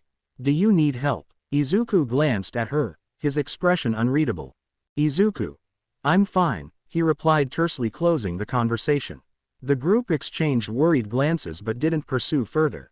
When he finally reached his home, he stripped off his ruined jacket and threw it into the trash, then headed straight to the bathroom. Standing under the hot spray of the shower, Izuku let the water wash away the blood and grime. He watched as the red-tinged water swirled down the drain, feeling the tension slowly leave his body. After drying off, he changed into fresh clothes and collapsed onto his bed. He focused on a new skill, Bloodlust. He could feel it, a dark, powerful energy simmering just beneath the surface. He knew it would be a valuable asset in future battles. Izuku. One more step towards my goal, he thought, closing his eyes. Despite everything, a small smile tugged at the corners of his mouth. He lay there in the quiet of his room, thoughts drifting as sleep began to claim him. The world outside continued, unaware of the events that had transpired, and for now, that was just the way Izuku wanted it. It had been 4 months since the fateful day Izuku acquired his quirk, Ready Player One. The dungeon incident in which the mercenaries attempted to kill him tortured his thoughts, as did the mystery of their boss. He did some dungeons and rose his level to 35. At school, his classmates noticed the change and maintained their distance. Katsuki had now been surpassed in class by his former target. Izuku's grades got to the top of the class, annoying Bakugo. Despite this, Bakugo and the others avoided direct confrontation with Izuku, fearing the new aura of power that surrounded him. The teachers observed the change in characteristics but decided not to step in, hoping that the tension would resolve properly. Izuku sat in his classroom, his eyes focused on the textbook in front of him. He could feel the stares of his classmates, their curiosity and fear palpable in the air. He had become an enigma, his sudden rise in grades and physical prowess a mystery to all. The bell rang, signaling the end of the period. As Izuku gathered his books, he overheard a group of students whispering. "Did you hear? Midoriya aced the last test again. He's even surpassing Bakugo now." "Yeah, and without even using his quirk. If he is strong without his quirk, I wonder how strong he will be with quirk." Izuku paid them no attention. He had more important things to think about, like figuring out who hired the mercenaries who tried to kill him. The class headed to the gym for the day's fitness test. Izuku sensed the usual tension in the air as they lined up for the various tests. Bakugo was already there, with his burning glare fixed on Izuku. "All right, listen up," the gym teacher's voice boomed through the gym. "Today we'll be testing your physical abilities. No quirks allowed except one-on-one. I want to see your raw strength and endurance." The tests began, and each student took their turn. Izuku walked through each station with ease, his training and self-control visible at every step. He ran the sprint in record time, crushed the push-ups, and broke the long jump record. Bakugo watched, his frustration growing with each of Izuku's successes. By the time they reached the final test, his patience had worn thin. The final test was a one-on-one combat drill. The students gathered around the mat, their excitement building. This was the moment they had been waiting for. "Midoriya, Bakugo, you're up," the gym teacher called. "Katsuki, you think you can keep hiding your quirk from me, Deku?" Bakugo sneered, his hands crackling with explosive energy. "I'm going to make you spill it, and then I'll show you who's the top dog around here." Izuku remained silent, his expression unreadable. His emerald eyes narrowed slightly as he made a bring it gesture which made Bakugo angrier. As students gathered for their one-on-one combat rounds, there was visible tension in the air. Izuku and Bakugo stood opposite each other, with the rest of the class remaining at the side, eager to witness their fight. The instructor raised his hand. "All right, Midoriya, Bakugo, you know the rules. No lethal force. Begin." Bakugo wasted no time, launching himself at Izuku with an explosive speed. "Katsuki. I'll crush you, Deku." His hands sparked with explosions as he rushed towards his childhood friend. Izuku, however, remained calm. As Bakugo approached, he sidestepped with ease, his actions measured and accurate. Bakugo's punch missed by an inch, and Izuku responded with a quick, devastating punch to Bakugo's stomach. The impact was instant. Bakugo's eyes widened in surprise as he was lifted off his feet and crashed into the wall behind him, making a loud boom.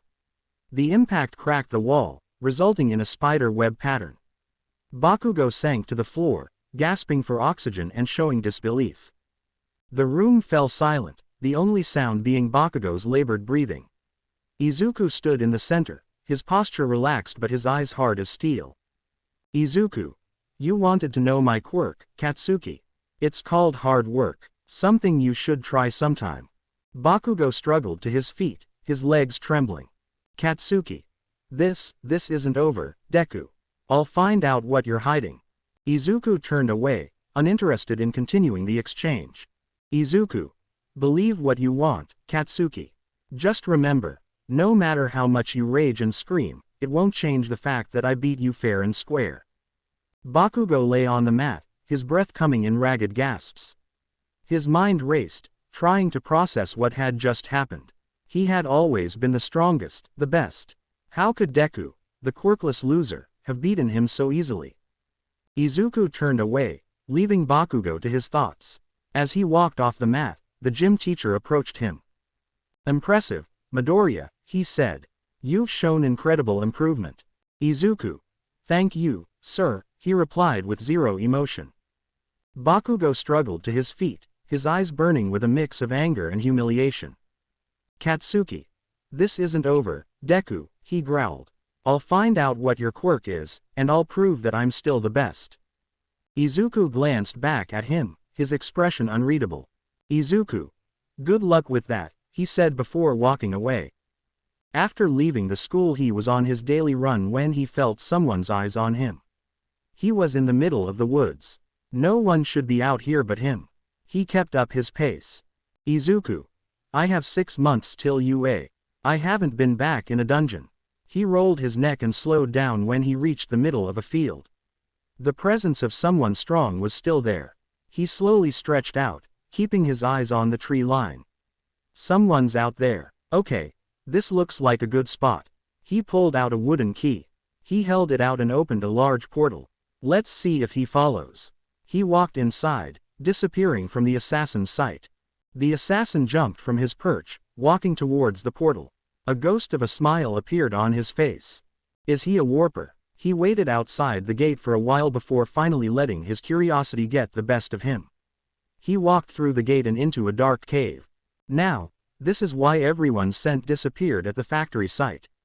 This makes sense now. He followed the cave to an open area with dead bodies all around, except these were goblins. This is seriously cool. The assassin lowered himself, looking at the dead goblins. He saw the light down the middle cave. He walked down the line, still staying invisible. He stopped in the middle of an area, seeing Izuku waiting for him. Izuku. Why are you following me? He was staring at the assassin. Can he see me? The assassin moved left, and Izuku's green eyes followed each step. Izuku. Okay, fine.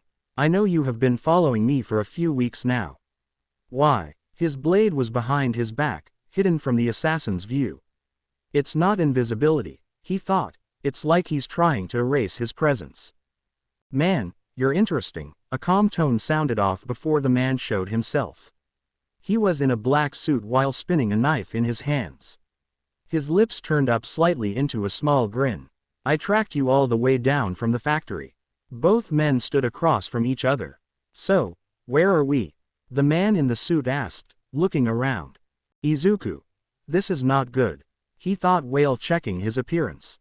I know him. Judging by his clothes he is a former apprentice of Stain Maki. I have to be careful. He thought before speaking. We are in a creation of my quirk, he answered since he felt one of them was not leaving today. It's a goblin dungeon. Typically, they are easy, and low strength. Still, if you get surrounded, you can die easily, he pointed at the mangled bodies. Now, why have you tracked me all the way here? Maki. Someone hired me to find someone you might have killed. Izuku felt uncomfortable a bit. Oh, relax, I'm not a hero. Just a paid murderer. So murderer to murderer, what happened? Izuku. It was in self-defense, he answered lowly. They tried to kill me since they were hired by someone. 3 times they tried. Maki. So interesting. Too bad I got paid to kill you by the same person. I think we would have gotten along well. He pulled a second knife from his back. My schedule fell apart as soon as you made this portal. You know curiosity got the best of me. Izuku. Well, you know what they say. Both pulled their blades up as they lowered themselves, ready to fight. Curiosity killed the cat. Maki. Satisfaction brought it back. He darted forward, throwing one of his blades at Izuku, making him dodge before he came down with a strike. Izuku blocked the attack with his blade before gripping his wrist and throwing him across the cave.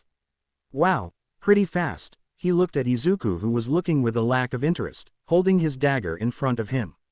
What kind of strength are you hiding? Izuku moved forward, thrusting the blade into Maki's stomach, but stopped as Maki began to split into 2 people. The one in front of Izuku disappeared. Maki. Damn, you're fast, kid. Izuku. Not fast enough apparently. He glared to the side before attacking again. The blades met with a loud clang as the metal of the blades met. Maki. Now, here's a question. Why are you hiding your strength? I have seen you punch that blonde. I know for a fact that you could tear him apart. he said as his eyes widened and his grin got more extensive.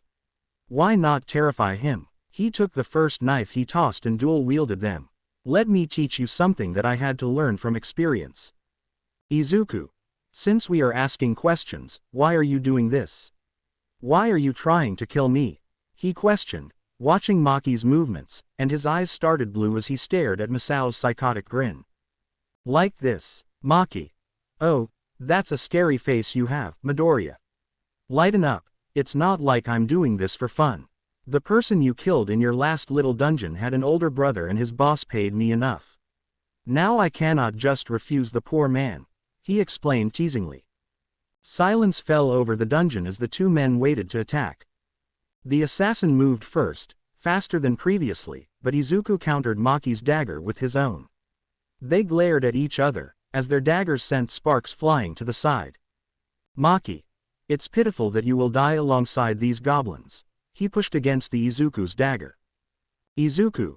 Then, you're damn pitiful as well, he growled darkly. Maki. What? He said as he was still in the air and his blade clashed with Izuku's. Izuku. Because you will die soon. They both kicked off each other before attacking each other faster as time went on. Maki. Who would have thought I would meet someone my level? He laughed psychotically. Izuku. Our speed is about the same. I need to end this fast, he thought as they bounced off the walls of the cave, trying to get an angle on each other. Izuku's footing slipped some, and Maki used it as an opportunity to attack.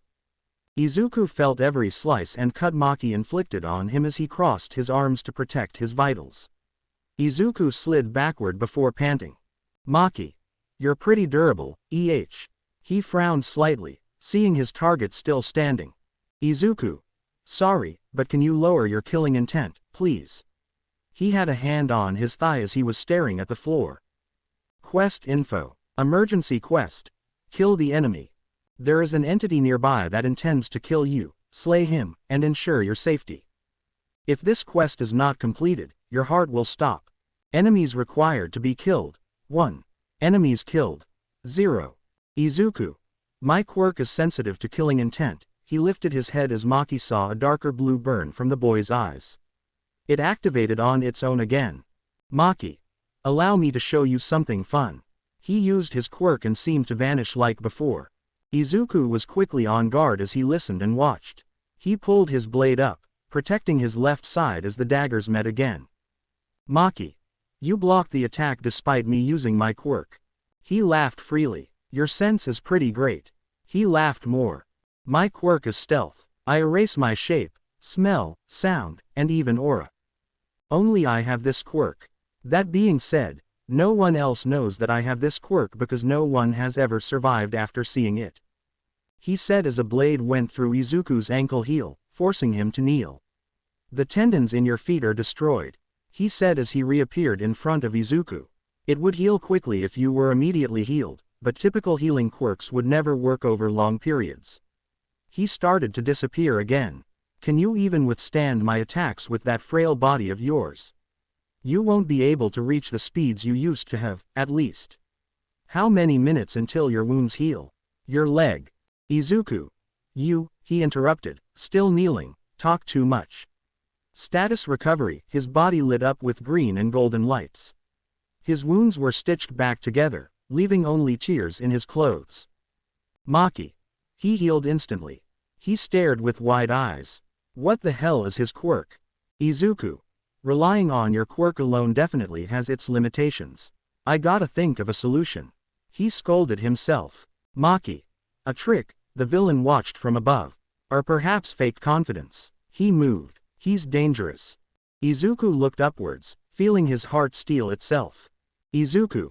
Again, one of my emotions died. Even anger itself is a waste on the likes of you. He thought as Maki attacked from behind, ready to kill him. Izuku simply swiped backward, forcing Maki to step back, so he didn't get hit. Maki. He saw through my stealth again. The villain jumped backward from his target. There's no hesitation when you aim for my neck. You are a killer like me. He was pissed off, having wasted so much time on this one target. I'm done playing with you, Midoriya, therefore I'm unleashing my full power. The assassin sprinted forward, each step getting faster as he vanished. Attack after attack, Izuku deflected the blades until Masao was in front of him, and he rushed forward, ready to end the fight. Izuku's head was down, his green hair blocking his eyesight. "Maki. I'm finishing this here," he stated while rushing forward. Izuku. "Me too," he stated while lifting his head, activating his skill. Skill. Koken activated. The raw strength of Koken went through Izuku's body, increasing his muscles and turning his aura bright red. The cave walls appeared to pulse with the energy he was emitting, casting a crimson shade over the combat area.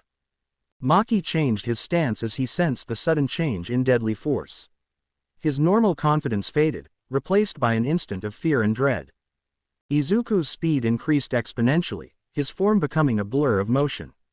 He dashed forward, his blade striking with precision and ferocity. Maki barely managed to deflect the attacks, each clash sending shockwaves through the cave. The air was filled with the sound of metal hitting metal, scattered by grunts of exhaustion and the slightest scream of pain from a certain killer. Effect. Paralysis has activated. Effect. Bleed has activated. Maki. Poison, he said as tried to move but couldn't. "I see, it's your dagger." He glares at Izuku, who looks like a demon in a red aura. The enemy's resistance was too high. The effect was cancelled. Izuku. "Not bad," he states while panting from exhaustion. When Maki noticed Izuku panting, he tried to use his stealth to disappear from sight. But Izuku's heightened senses, boosted by Koken, detected small variations in the air, even the slightest sound of a step. He spun around just in time to deflect a dagger aimed at his back before reacting with a strong kick that sent Maki crashing. "Izuku. I'm not done yet," he growled, his voice echoing through the cave. His red aura flared brighter, intensifying the power coursing through his veins.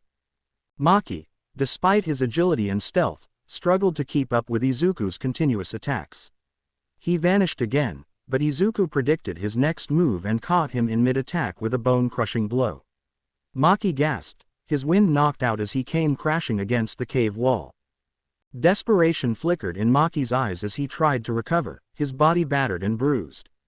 "Maki. You're a monster," he gasped, blood dripping from his mouth. "But let's see how you handle this." Summoning the last of his strength, he lunged at Izuku, his daggers aimed for the kill. Izuku looked up straight into Maki's eyes, his eyes burning ice blue, and shadows overtook his body. Skill. Bloodlust activated. Maki froze in place. Looking down, he saw he was covered in what appeared to be a large pond of darkness. "Maki. What is T?" He looked back up only to come face to face with a monster with white eyes. What is this?" The shadows surrounded Maki, intent on choking the life out of him as two blue eyes stared into his eyes. He felt his senses overwhelmed by a single horrifying wound in his chest. He glances down to see a blue blade being pushed through his skin and into his chest. "Maki. Why, you how?" He spits blood and stares over at Izuku, shadows embrace his shoulders. He noticed the blue in those eyes becoming darker. The shadows soon vanished, leaving only him and Izuku. He was sitting against the wall, with Izuku's dagger stuck to his chest. "I'll die because I lost. It's only natural." Blood spills from his chest wound and mouth. Izuku looks down as he stands over his killer. "Izuku. I have one last question," he said while sitting. "Who is behind this?" The assassin's eyes glittered with a strange amusement. "Maki. A message. Must be delivered, even if it comes through the edge of a blade." He choked on his own blood. "But for one who seeks the light, the truth is hidden in plain sight." As soon as the last word leaves his mouth, he vomits blood. URK. Effect. Paralysis has activated. Effect. Bleed has activated. Izuku's mind raced as he tried to decipher the riddle. The truth is hidden in plain sight. What could that mean? He thought back to his recent encounters, trying to piece together the puzzle. And then it hit him.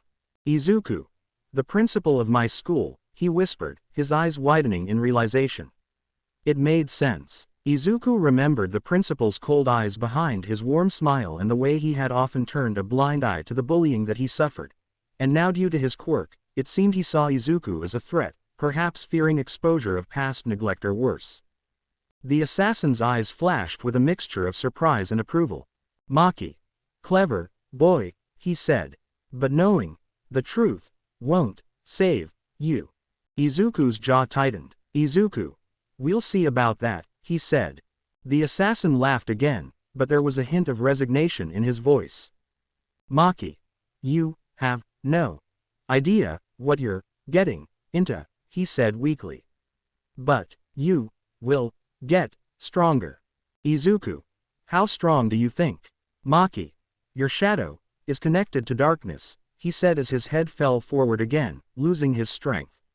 You will become as strong as your shadows, depth in the dark. Exclamation mark. Alarm. Quest complete. You have completed emergency quest. Kill the enemies. Exclamation mark. Alarm. Skill. Bloodlust has leveled up. Izuku sighs, ignoring the warnings for the time being. For the portal to close, he had to kill the boss. Ripping the blade from Maki's chest, he goes to the cave on the left. At the end, he saw wooden doors where boss room was located. After killing the boss, Izuku walks out of the portal just as it becomes hard and disintegrates.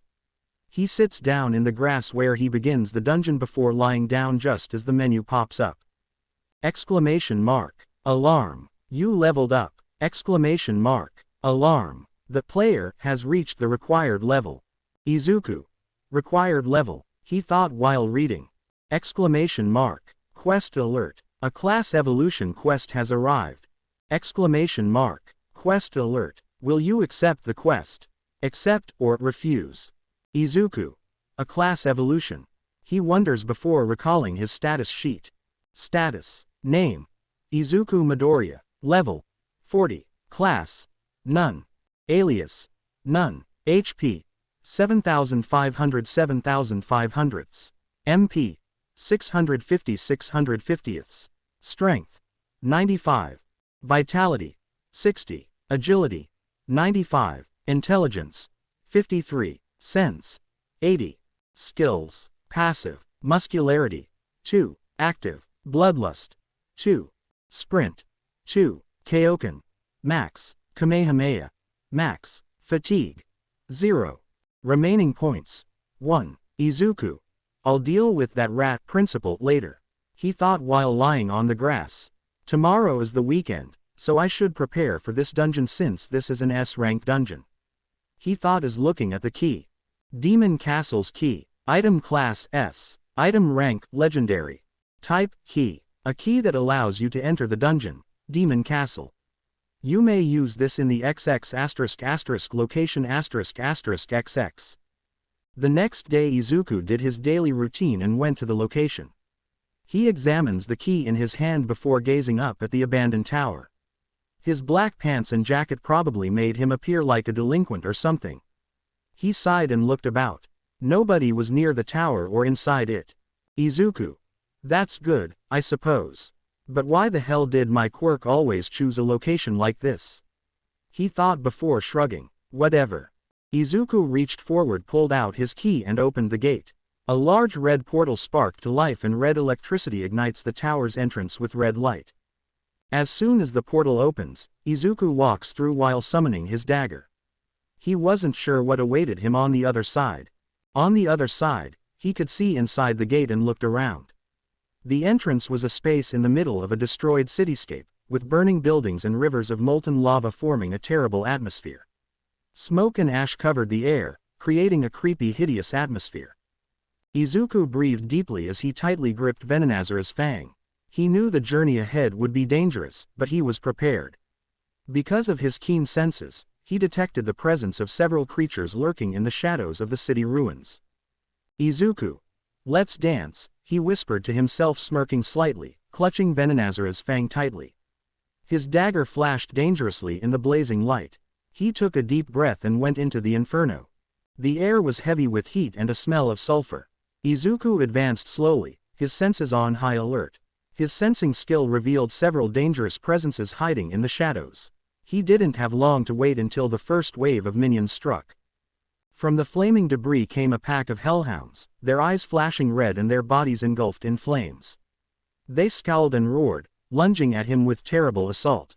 Izuku. Time to put you down, he said, activating sprint. His speed grew immensely, allowing him to easily avoid the Hellhound's attacks. He used quick, accurate motions to strike with his dagger, each slash providing the paralyze and bleed effects. The Hellhounds shrieked and collapsed, unable to move as their lifeblood drained. One Hellhound attempted to catch him off guard, clawing at his leg with its burning claws. But Izuku was quick to react with a strong slice that split the creature's head. Exclamation mark. Alarm. You have slain a Hellhound. You have slain a Hellhound. You have slain a Hellhound. As the last Hellhound fell, he took a break to catch his breath and examine the loot.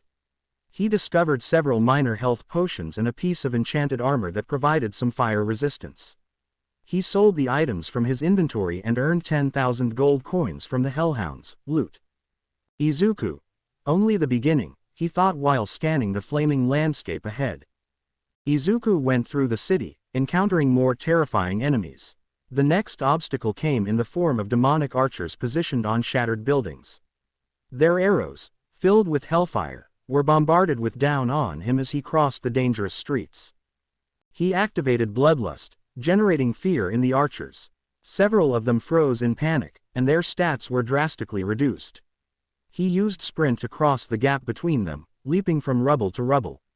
He took them down one by one, his dagger sparkling in the light of the fire. Exclamation mark. Alarm. You have slain a demonic archer. You have slain a demonic archer. You have slain a demonic archer. You have slain a demonic archer. You have slain a demonic archer. Izuku obtained numerous enchanted arrows from the demonic archers' bodies, as well as a special potion that temporarily increased his mana regeneration. He sold the stuff except the potion from his inventory, earning an additional 5,000 gold coins. An infernal golem rose from the lava, causing the ground to shake further into the city. This massive beast formed of molten rock and lava stood over Izuku. Its eyes blazed with dangerous intelligence as it walked towards him, every step shaking the ground. Izuku. This one's going to be tough, he whispered.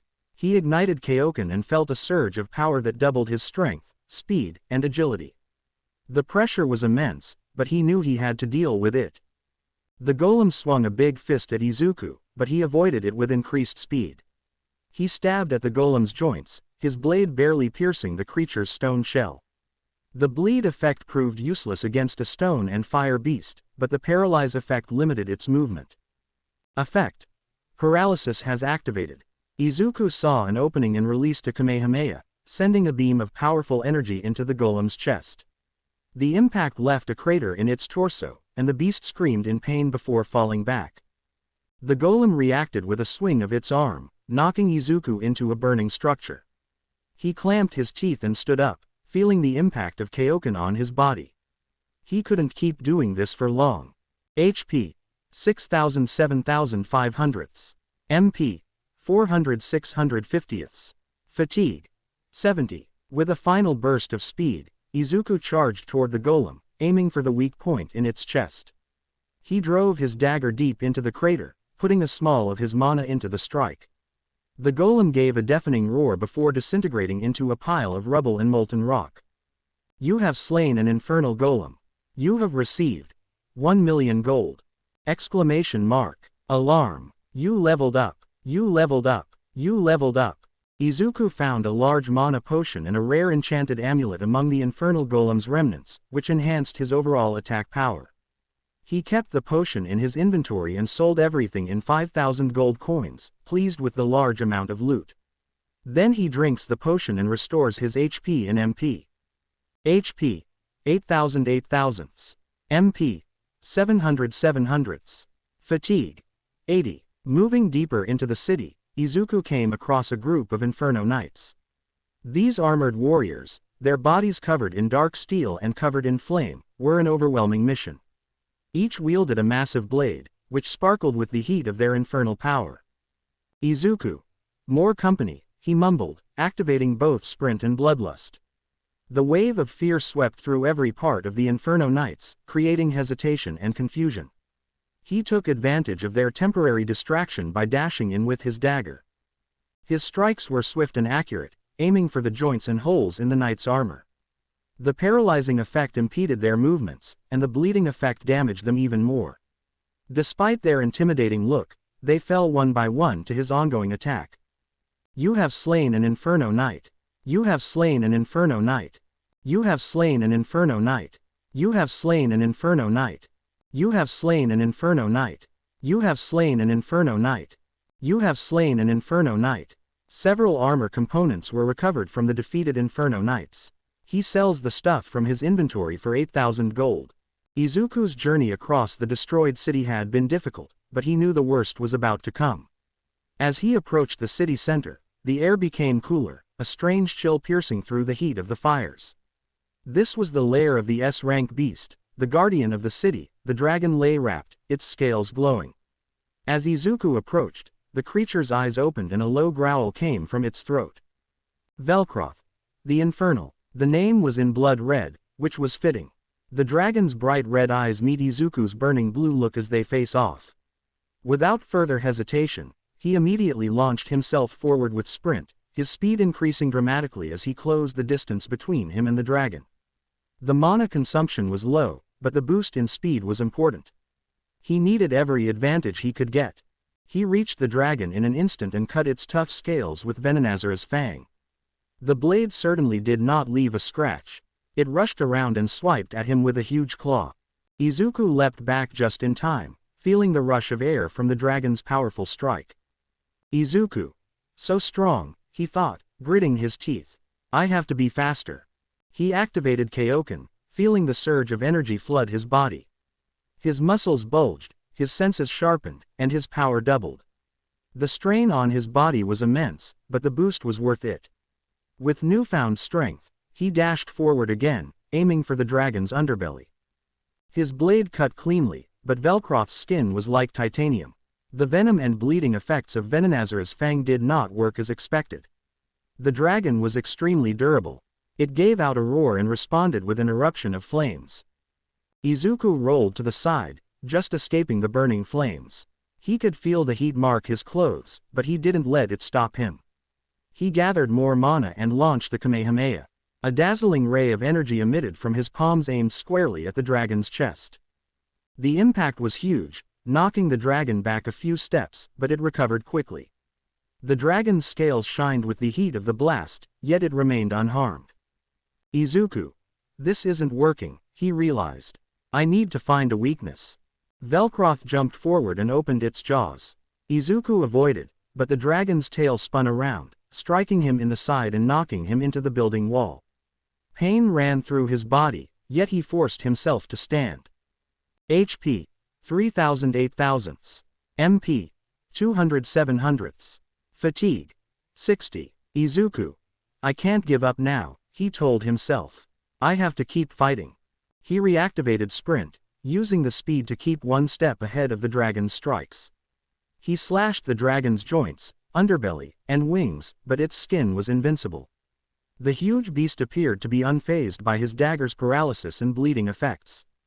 Velcro roared again, and the temperature in the chamber rose drastically.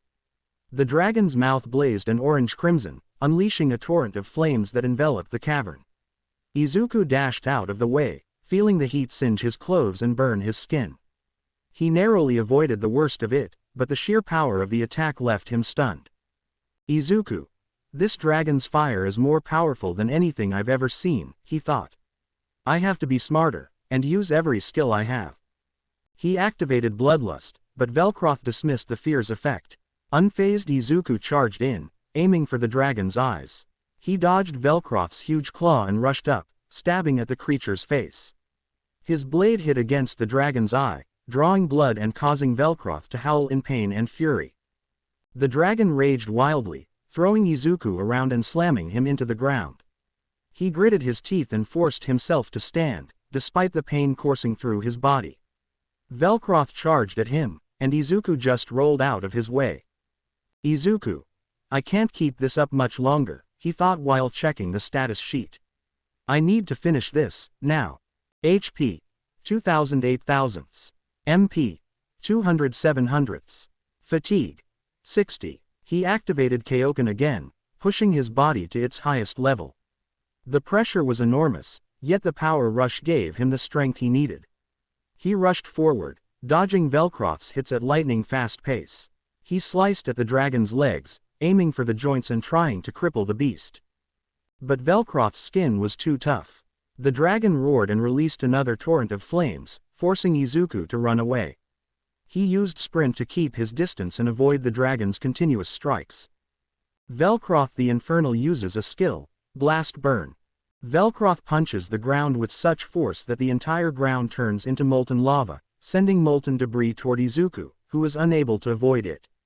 The debris struck him, sending him crashing across the chamber. He collided with the wall, and pain rushed through his right arm. He looked down and discovered, to his horror, that his limb was gone. Izuku! Gah! He screamed, holding the point where his arm once was. Blood flowed from the wound, and he felt dizzy. HP 688 thousandths. He was bleeding rapidly. HP 475 8 thousandths. Izuku grits his teeth while his HP is decreasing. HP 308 8 thousandths. Exclamation mark. Alarm. As your health is below 30% skill, perseverance will activate. Damage taken will be reduced by 50%. Izuku's eyes follow the message as he reads it. His jacket is bloodied, and he attempts to remain calm. Izuku. Even in terrible circumstances, it will do everything in its power to keep me alive. It would be problematic for me to die, he thought with a slight chuckle. Activate status recovery. A warm, healing energy rushed through him, and he watched in awe as his arm began to restore. The pain ended, and fatigue dissolved into determination. Izuku. All right, you overgrown lizard, let's dance. He taunted. Velcro roared, its eyes burning with rage. The dragon leapt at him, but Izuku was prepared.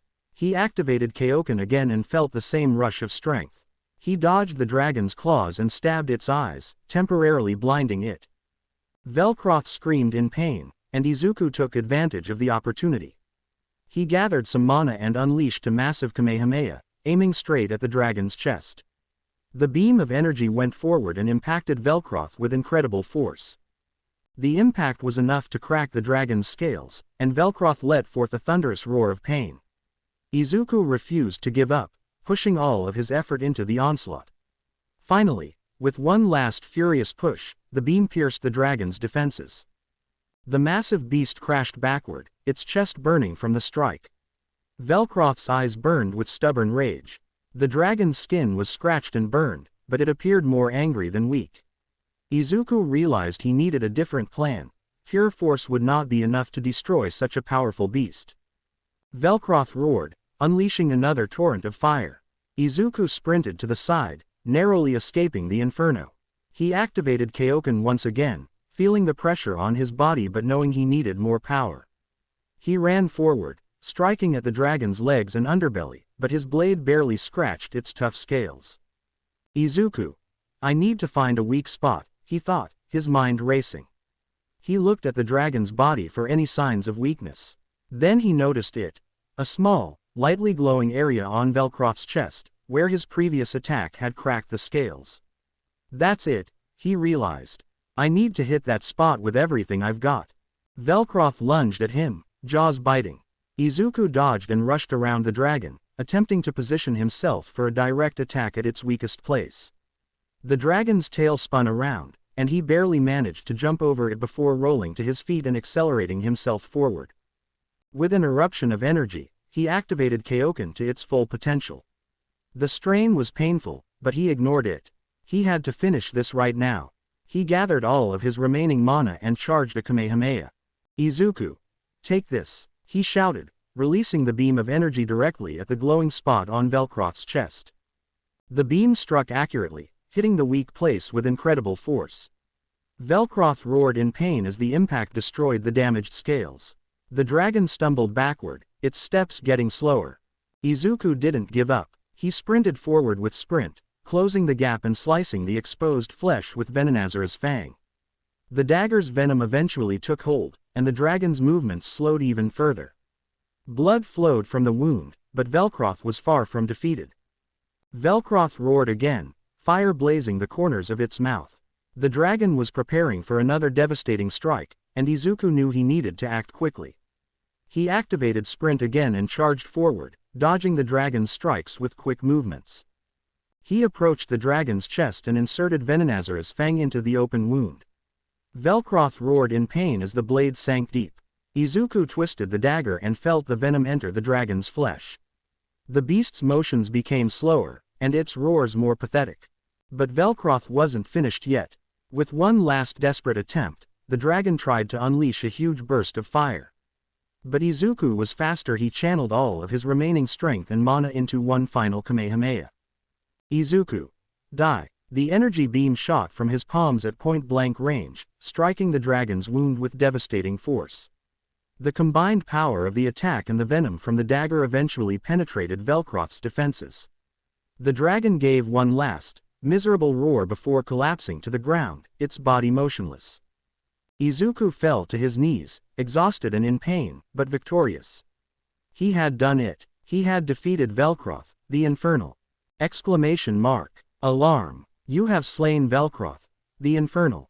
You leveled up. You leveled up. You leveled up. You leveled up. You leveled up. You leveled up. You leveled up. Izuku sweats while kneeling and staring at the fallen dragon. Izuku. I won. A little smile appears on his face. His whole body shuddered as he stood up. That was very close. He was more powerful than me in every way, he said before a blue screen popped up. New skill unlocked. Blast Burn. Blast Burn. Skill type Fire skill. Description. Blast Burn is a destructive fire-based attack that focuses the user's mana into a massive explosion of inferno. By striking the earth with enormous power, the user causes a gigantic blast that incinerates everything in the near area. Damage output. Extremely high, capable of incinerating enemies within the blast radius. Range. Large area of effect, with lingering flames that continue to burn. Area of effect. Wide, capable of hitting multiple targets simultaneously. Mana consumption. 200. Izuku. An elemental skill. This is awesome. You have received 2 million gold. Izuku. They double the gold in an instant, he said in excitement while checking the total amount he had. Total gold. 10,123,546.00. System alert. You have completed the necessary quests to unlock classes. Analyzing feats and achievements. It took you 5 hours 45 minutes and 20 seconds hours to clear this dungeon. The quest is now ended. Izuku. Finally, he exclaimed as he drank some potions. You will be able to choose a class based on the total amount of points you have obtained. Izuku. Since I use a dagger, it's clear that I should choose Assassin, he thought while relaxing. A class will be granted after the player's actions have been analyzed. Izuku. Granted. I am not allowed to choose. He groans softly. I put all of my points in strength and agility. I'll probably be a warrior because of my strength or an assassin because of my agility. His thoughts were racing as he analyzed himself. Or perhaps a tank is possible given my powerful vitality stats. It will be one of those three. He nods in agreement with his choice. Either way, I'll get stronger. Analyzing subject. Izuku Midoriya. Brave warrior who faced Hell's Gate. Conqueror of Velcro, sealing its fate. With speed and strength, you do amaze. A hero born to fight with blaze. Izuku watches carefully as the rhythmic analysis creates an artwork of his actions and potential. Your blade strikes true with venom's bite. Yet you seek more in the endless fight. Your spirit is strong, your mind so keen. Two paths now form where none have been. Izuku's eyes widened as he read the messages. Izuku. 2 classes. A shadow in the night, swift and sly. Eyes that see through any lie. Master of stealth, of blades, of sight. The path of the ninja you ignite. Izuku's eyes widened in disbelief. Izuku. A ninja. I knew that my stealth and agility were good, but as a ninja, so cool. He thought with stars on his eyes, while the system continued. Yet darkness too within you lies. With power to match the heavens, cries. Devil hunter, fierce and bold. Wielding might both new and old. As soon as system wrote these words, Izuku was engulfed in bright blue light. Izuku. What the? 2 paths converge within your soul. Ninja's stealth and hunter's goal. With eyes that see and power unbound. Your destiny, hero, is now profound. Exclamation mark. Alarm. Your class is Ninja Devil Hunter. As Izuku unlocked classes, a dazzling blue light enveloped him. He felt a tremendous rush of power coursing through his body as if every cell was being infused with incredible power. The light became even brighter, covering him in its softness and beauty. When the light faded, Izuku looked down at the red crystal and gasped as he saw himself. His appearance had changed drastically. His once green hair had turned a stunning snow white, and his left eye now glowed crystal blue, while his right eye remained its former green color. Izuku took a moment to process his transformation. He felt stronger, more powerful, and more in control of his skills than ever before. The combination of his ninja and devil hunter abilities had unlocked a new level of potential within him. Then he checks his class as well as new skills. Class: Ninja Devil Hunter. Class bonus: Ninja Passive. Stealth Mastery. Improved ability to move hidden and silent. Better senses. Sharpened senses, including sight, hearing, and touch. Advanced Dagger Arts. Daggers can now be used more effectively. When a dagger is used, attacks with it deal 33% more damage. Wall Tree Climbing. Allows the user to run up and cling to wall tree surfaces by channeling mana to their feet. Water Walking.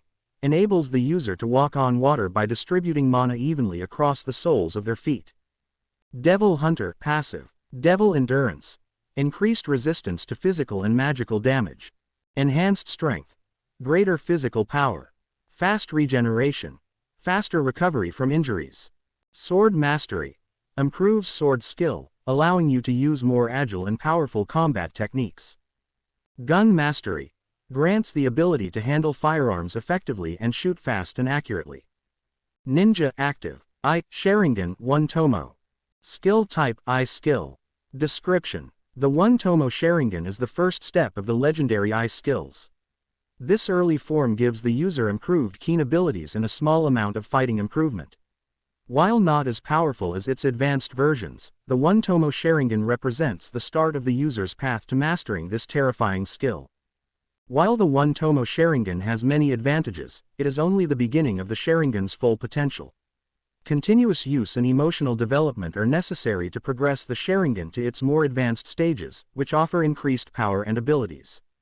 Enhanced Perception. The 1 Tomo Sharingan improves the user's vision sharpness, allowing them to see and react to movements faster. This heightened eyesight is especially effective for avoiding attacks and observing enemy actions. Partial Copy Technique. At this stage, the user can start copying basic movements and techniques they see. While not as exact as the higher levels, this talent enables fast learning and adjusting in a fight. Basic Genjutsu Knowledge.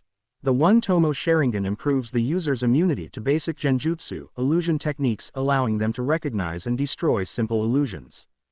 Skill Boost. 1 Perception. Plus 200% visual clarity and detail detection. 2 Copy Success Rate. 50% for basic techniques. 3 Genjutsu Resistance. Plus 50% effectiveness in recognizing and breaking simple illusions. 4 Combat Prediction. Plus 10% evasion and reaction time boost. 5 Mana Cost. No mana required. Elemental Jutsus. Grants the ability to perform powerful elemental techniques using mana. Fire Style.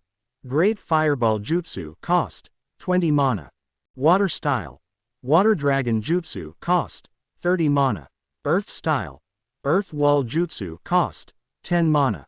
Wind Style. Gale Palm. Cost. 20 mana. Lightning Style. Chidori. Cost. 40 mana. Devil Hunter Active. Currently locked. Even though he felt slight disappointment on the lock part, but he couldn't control his excitement. He began bouncing on the balls of his feet. Izuku. This is so cool. He cried, his voice full of delight. He clenched his fists, feeling the power flowing through him. As he was about to test his skill, a familiar screen popped up. Based on the amount of points you once obtained, you will be given a chance to obtain an alias as well as 2 exclusive skills. You surpassed the planned playtime. Points will be added. Final health is above 50%. Points will be added. All enemies have been slain. Points have been added. The shadows loomed behind Izuku as he read the messages. He turns around to face the massive wall of shadows surrounding him. He expected them to attack him, but they stopped before around him.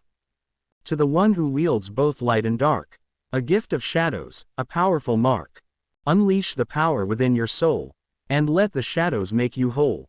Izuku found peace in the shadows while staring at the message. You have obtained alias, Shadow Monarch. Izuku, Shadow Monarch, he said as shadows poured into his skin as he felt lighter. You have gained new exclusive skills. Izuku's interest reached its highest point. He looked up the skill descriptions. Shadow Extraction. Skill type, Shadow Skill. Description. A shadow soldier is created from a body without life by taking its mana. The chance of failure increases the higher the target's stats are and the more time has passed since the target's death. Shadows able to be extracted. 0/10. Save Shadow. Skill type, Shadow Skill. Description. You absorb created shadow soldiers and save them. Saved soldiers can be summoned and reabsorbed whenever and wherever the animator desires. Saved shadows. 0/10. Will you accept the skills? Accept or refuse. A chill ran down Izuku's spine. Izuku. This sounds like necromancy, he whispered, a hint of fear in his voice. He had heard stories about necromancers, dark mages with the ability to bring back the dead and control their spirits. It was a power that came with a great price, often leading to madness and corruption. He hesitated. Do I want this power? He asked himself. The system interrupted his thoughts. This is exclusive skills. Do you wish to refuse? Izuku's thoughts raced. The ability to command the dead was great, and it could change the direction of any battle. However, moral problems weighed heavily on him. He took a long breath, trying to slow down his heart. After a moment of thought, he made his decision. Izuku. I accept, he answered, his voice strong even though a state of fear filled him. I'll accept the responsibility if this power can help me protect the weak. Izuku looks around, noticing a shadow coming from the dragon's body. Shadow extraction can be used on this target. Izuku sees the message on the body of the dragon. Izuku. Of course, a necromancer is a commander-type job. Please select your command phrase. For shadow extraction. Izuku. Command phrase, he thought for a split second before his eyes turned blue. Arise. Command phrase set. Arise. Izuku took a deep breath and knelt beside Velcro's head, placing a hand on its cold, lifeless scales. Izuku. You were a worthy opponent, he said, his voice full of respect. Your power and toughness were unmatched. But now, your power will be used to protect those who need it. He took a long breath before standing to his feet. Rest well, Velcro. Your spirit will live on. He extended his hand towards the dragon's corpse and activated shadow extraction. Arise. Velcro's body was enveloped in a dark, swirling energy that oozed through its scales and bones. The chamber became colder, and shadows flickered across the walls. Izuku looked in amazement as the dragon's body began to transform. The transformation was impressive. Velcro's bright flaming red scales turned shadowy black, absorbing the light and giving the dragon an intimidating, mysterious appearance. Its massive wings, which were originally vibrant ruby, now glowed with a deep, beautiful blue, generating menacing energy that almost illuminated the cave. The dragon's eyes, which had before burned with strong intensity, now shone with an unreal azure, piercing the darkness with their cool, solid glare. The newly made shadow dragon moved from his body and stood before Izuku, its looming body oozing strength and fascination. No rank required. Dragon can be named Izuku. You shall be called Kaizel. Izuku watched as Kaizel gave a low growl in confirmation before bowing his head when he got his name. Kaizel LV. 20. Izuku. Take good care of me, Kai, he said while touching his scales. Then something clicks in his mind as he opens the inventory. Almost forget about you beautiful, he said as take the sword from inventory. Sword of Omen. Item class S. Item rank legendary. Type sword. Durability unbreakable. Description. The Sword of Omen is a legendary blade of amazing power, respected in the past. This weapon, created in the center of a dying star and infused with the Eye of Thundera, combines both power and magic. The sword has multiple forms: a sleek dagger, a balanced sword, and a powerful katana, that retain the blade's mystical properties in each form. History. The Sword of Omen, wielded by the ancient hero who destroyed the darkness, is searched by many but held by only one. Its power is claimed to be connected to the wielder's heart, responding to their will and increasing their resolve to fight. Abilities. 1. Sight beyond sight. When held, the Sword of Omen boosts the wielder's vision, allowing them to see hidden opponents, detect traps, and reveal illusions within a 50-meter radius. 2. Omen's Wrath. Activating this ability unleashes a devastating energy wave, dealing massive AoE damage to enemies within a 10-meter radius and stunning them for 3 seconds. 3. Future Sight. The wielder can activate this ability to glimpse 2 minutes into the future, predicting enemy movements and actions, effectively granting a temporary boost to evasion and critical hit chances by 25% for 10 seconds. 4. Lifeblood. The blade drains a portion of life from enemies with each successful hit, restoring a small amount of health to the wielder. 5. Form Change Mechanism. The wielder can change the form of the Sword of Omen by invoking the command Omen Form Change, followed by the desired form's name, e.g., Omen Form Change, Katana. Cooldown. Form changes have a cooldown period of 10 seconds to prevent rapid switching during combat. Mana cost. Each form change requires 100 mana, ensuring that the wielder uses the ability strategically. Forms. 1. Sword Form. A balanced blade ideal for general combat, offering a mix of speed, power, and reach. Stats. Damage. 150 to 200. Attack speed. 1.2. Critical hit chance. 20%. Special effect. Regenerates wielder's health by 5% of damage dealt. 2. Dagger Form. A sleek, deadly dagger suitable for close quarters combat and swift strikes. Stats. Damage. 100 to 150. Attack speed. 1.8. Critical hit chance. 25%. Special effect. Regenerates wielder's health by 5% of damage dealt. 3. Katana Form. A long, slender blade designed for precision strikes and increased reach, combining elegance with lethality. Stats. Damage. 180 to 220. Attack speed. 1.0. Critical hit chance. 15%. Special effect. Regenerates wielder's health by 7% of damage dealt. Warning. Mastering the various forms of the Sword of Omen requires years of practice and adaptability. Each form has specific advantages and requires a different battle technique, making the wielder versatile and powerful in any combat situation. Izuku. Aside from the Demon Castle key, this is my first time dealing with an S-ranked item. Izuku marvels at the sword and begins with a powerful overhead strike, bringing the sword down in a swift, controlled motion. The blade cut through the stone, aiming directly in front of him as if targeting an opponent. Without pausing, Izuku transitioned into a horizontal slash, sweeping the sword across at chest level. He pivoted on his feet, maintaining balance and control. Next, he executed a series of diagonal strikes, alternating from left to right. Each swing was delivered with purpose, slicing through the stones. After that, he transforms the blade into a katana by saying, Izuku. Omen Form Change, Katana.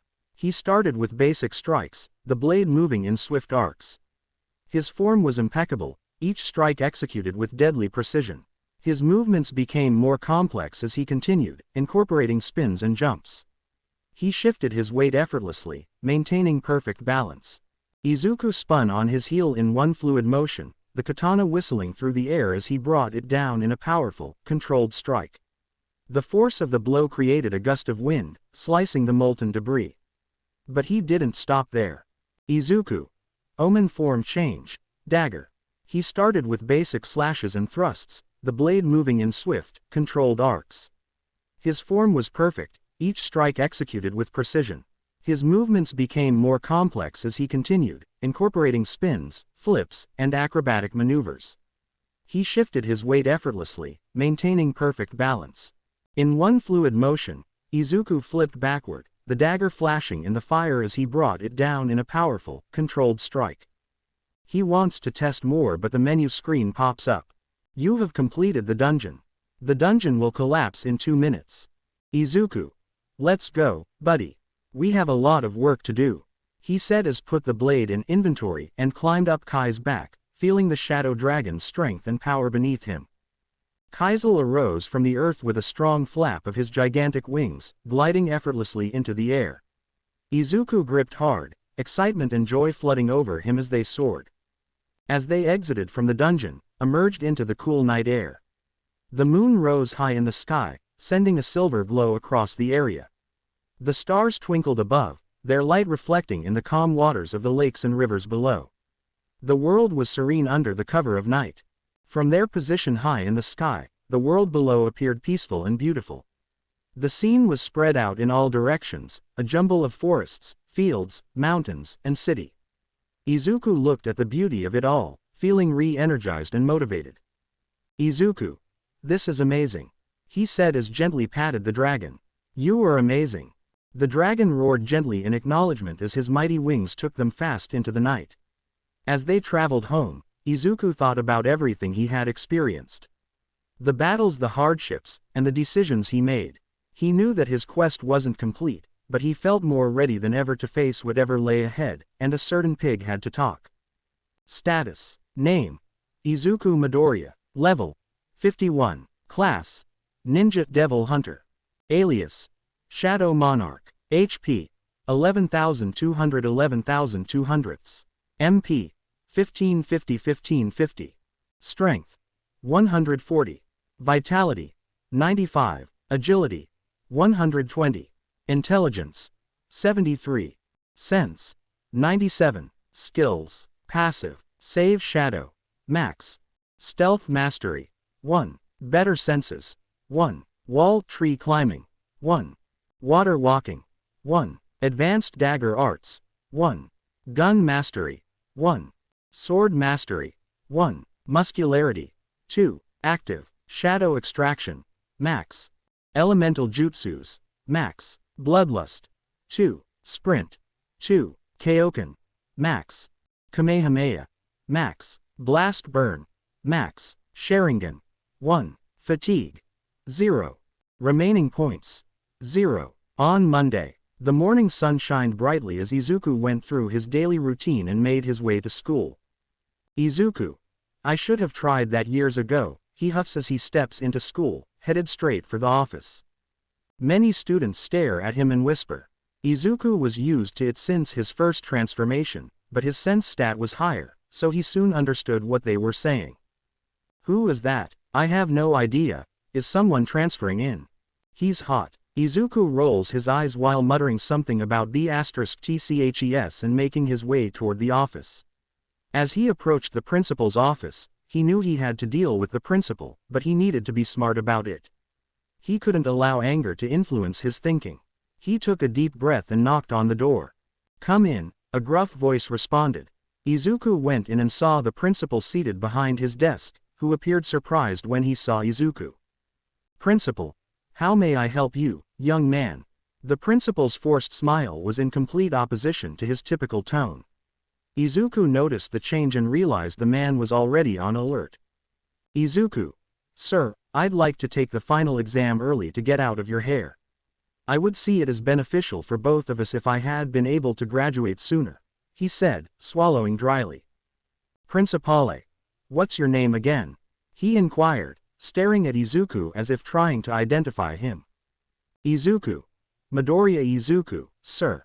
The principal's jaw dropped. He stared at Izuku, his eyes wide with disbelief. "Principale. Midoriya, what the hell? No way that is you."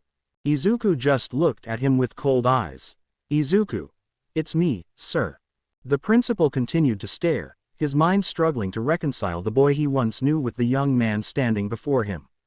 He noted the one green eye, and the freckles on his cheeks, but there was his cold expression. "Principale. Why do you want to take the test early?" the principal asked, trying to regain his composure. "Izuku. Sir, I believe that it is in both of our best benefits. I want to move forward, and I believe it would be easier for you if I wasn't around," he stated calmly. The pig's eyes narrowed. "Principale. And why should I grant this request, Midoriya? What makes you so special?" "Izuku. Because Katsuki is also taking the exam early. If he can, then why can't I?" The principal's attitude changed from doubt to annoyance. Principale. Bakugo is different. He has a powerful quirk. Izuku. So do I, he countered, his voice cold. You can't deny me this opportunity just because of your personal favoritism.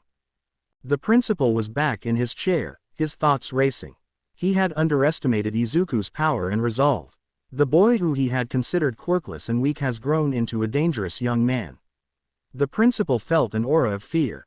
If Izuku discovers his secrets, it could mean the end of his career or worse. Principale.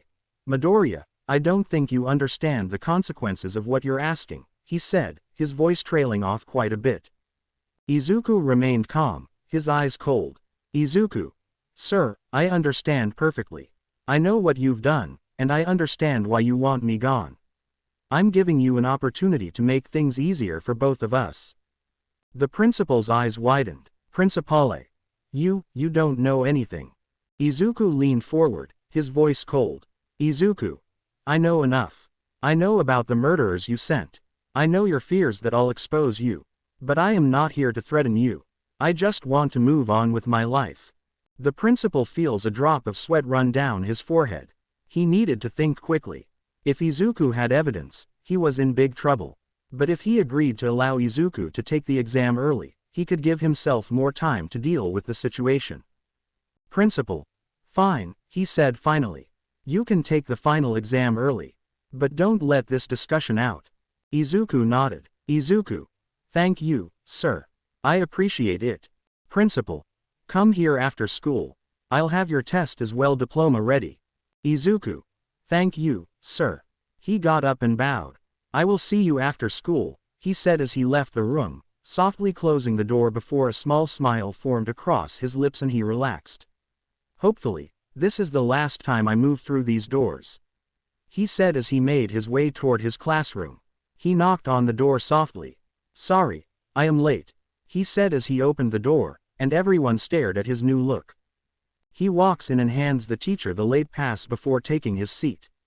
He ignored the whispers as he sat down and pulled out a notebook, ready to finish the day. The teacher clears his throat and returns to teaching. After school, Izuku went to the principal's office with two other instructors. They each handed him 2 stacks of papers that made up the final exam. Principal. You have 2 hours, so no cheating, he said as Izuku just nodded. The exam was a little difficult, but Izuku was ready. He answered each question accurately, his mind clear and focused.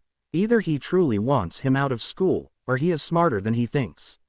He finished the test in 25 minutes and checked it before returning it to the principal. The principal hands it along to the teachers, who grade it fast. They maintained an eye on the boy as he saw them fail to make a single mark on the test. Izuku sat calmly and waited. He examines the teachers as they finish and looks at the principal. All. He passed, they said at the same time. Izuku breathes out with relief. Principal. Well, congratulations, Mr. Midoriya. Here you go. He hands him a diploma with the school's seal and his signature. Izuku. It was a pleasure to learn under you, sensei, he said bitterly as he held the diploma tightly. Have a wonderful life, he says as he grabs his things from the floor and finally leaves the pig-stained workplace. After getting home he took a shower and made lunch. When he is done from lunch he notices a familiar blue message. Message. You have unread mail, Izuku. Open mailbox. Message. Unread. Congratulations. You have made outstanding progress on your journey and as a reward, you now have the opportunity to awaken one of your skills. A skill's power increases greatly once awakened. Steps to awaken a skill. 1. Select a skill. Go to your skills menu and choose the skill you wish to awaken. 2. Confirm selection. Ensure you have enough mana points MP. 3. Activate awakening. Click the Awaken Skill button to complete the process. Once awakened, the skill will substantially boost its effectiveness and might unlock additional features. This is a rare opportunity, so select wisely. Make sure you are well prepared, as the awakening process is irreversible.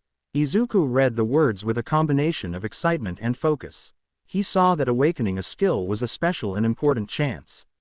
After considering his options, he reviewed them in the skills menu. Two skills were available. 1. Koken, a power-up skill that could double your stats, enhancing your strength, speed, agility, and endurance for a short period. 2. Kamehameha, a powerful energy attack that could be charged and unleashed in a devastating beam of mana. After significant thought, Izuku decided to awaken the Kamehameha. He believed that the Kamehameha's versatility and raw power would be better suited to his long-range battle style since he is a close-range fighter. With eagerness, he confirmed his decision and began the awakening process. New skill unlocked. Final Kamehameha. When Izuku finished the awakening, he felt an ocean of energy rush through him. His Kamehameha had evolved into the final Kamehameha, a devastating energy skill with 10 times more strength. Final Kamehameha. Skill type Ultimate Energy Skill. Description: the final Kamehameha is an awakened version of the Kamehameha skill that represents the highest level of energy control and offensive power. This ultimate move combines the Kamehameha's accuracy and force with increased energy output, producing a destructive blast capable of annihilating even the most powerful opponents. Abilities. 1. Enhanced Energy Beam. The final Kamehameha unleashes an extremely powerful beam of mana, much more powerful than the normal Kamehameha. The energy output is doubled, resulting in massive damage across a wide area. 2. Overwhelming Force. The sheer force of the final Kamehameha can penetrate through the toughest defenses and barriers, making it nearly unstoppable once unleashed. 3. Widespread Devastation. The beam can be widened to affect multiple targets simultaneously or focused to deliver a single, annihilating blow to a specific target. Usage. 1. Charge. The user gathers a massive amount of mana in both hands, resulting in 2 glowing spheres. The charge period is greater than the normal Kamehameha, indicating the enhanced power level. 2. Release. With intense focus and a powerful scream, the user combines the 2 spheres into a single, huge beam of energy, releasing it with overwhelming force toward the target. Stats Boost. Damage output. Exponentially higher than standard Kamehameha. Range. Very long. Area of effect. Highly adjustable, from a focused beam to wide area devastation. Mana consumption. 400. Warning. The final Kamehameha is an ultimate skill requiring an enormous mana preserve. Improper execution or overuse can lead to severe mana depletion, physical exhaustion, and possible injury. Izuku. Amazing. I wonder how powerful this skill will be with Koken. He thought as a new message arrived. Message. Unread. Congratulations. You have unlocked the store feature. The store system provides the player access to a large range of products, such as weapons, potions, daily items, and more. The player can browse and buy products with his gold, and he can exchange them for real-world money. Store categories. 1. Weapons. 2. Potions. 3. Daily items. 4. Currency conversion. Weapons. 1. Pistols Ebony and Ivory. Item Class A. Item Rank Legendary. Type Gun. Durability Unbreakable. Description. Ebony and Ivory are 2 legendary twin handguns. These pistols, designed for balance, accuracy, and quick discharge, are ideal for capable shooters. The dark pistol, Ebony, is built for power and long-range accuracy, whilst the light pistol, Ivory, specializes in speed and close-range battle. History. Ebony and Ivory, created by a great gunsmith, are blessed with ancient power and are legendary to have been wielded by a famous warrior known for his unmatched shooting. Many professionals have handled the guns, adding to their legendary past. Abilities. 1. Rapid Fire. Both pistols are capable of firing bullets at an incredibly fast rate, allowing the user to unleash a barrage of shots in quick succession. 2. High Accuracy. Ebony and Ivory are engineered for precision, with Ebony providing exceptional accuracy at long range and Ivory offering enhanced accuracy in rapid close-range fire. 3. Mana-infused bullets. The pistols can channel the user's mana to enhance the bullets, increasing their damage output and allowing for special effects such as elemental damage or piercing capabilities. 4. Seamless Reload. The design of Ebony and Ivory allows for seamless and swift reloading, minimizing downtime during intense combat situations. 5. Dual Wield Mastery. The user gains increased proficiency when wielding both pistols simultaneously, with improved coordination, aim, and firing speed. Stats. Damage Ebony, high. Damage Ivory, moderate. Rate of fire. Very high. Accuracy ebony, extremely high, long range. Accuracy ivory, high, close range. Reload speed. Fast. Special effect. Mana-infused bullets enhance damage and can apply special effects. Price. 100,000 gold. 2. Teleportation kunai, warp dagger. A specially crafted dagger that allows the user to teleport to its location upon throwing. Price. 75,000 gold. Description. Infused with spatial magic, this dagger can instantly transport the user to its landing point, perfect for quick escapes or surprise attacks. Cost 50 mana. 3. Broadsword. A versatile and sturdy sword suitable for various combat situations. Price. 50,000 gold.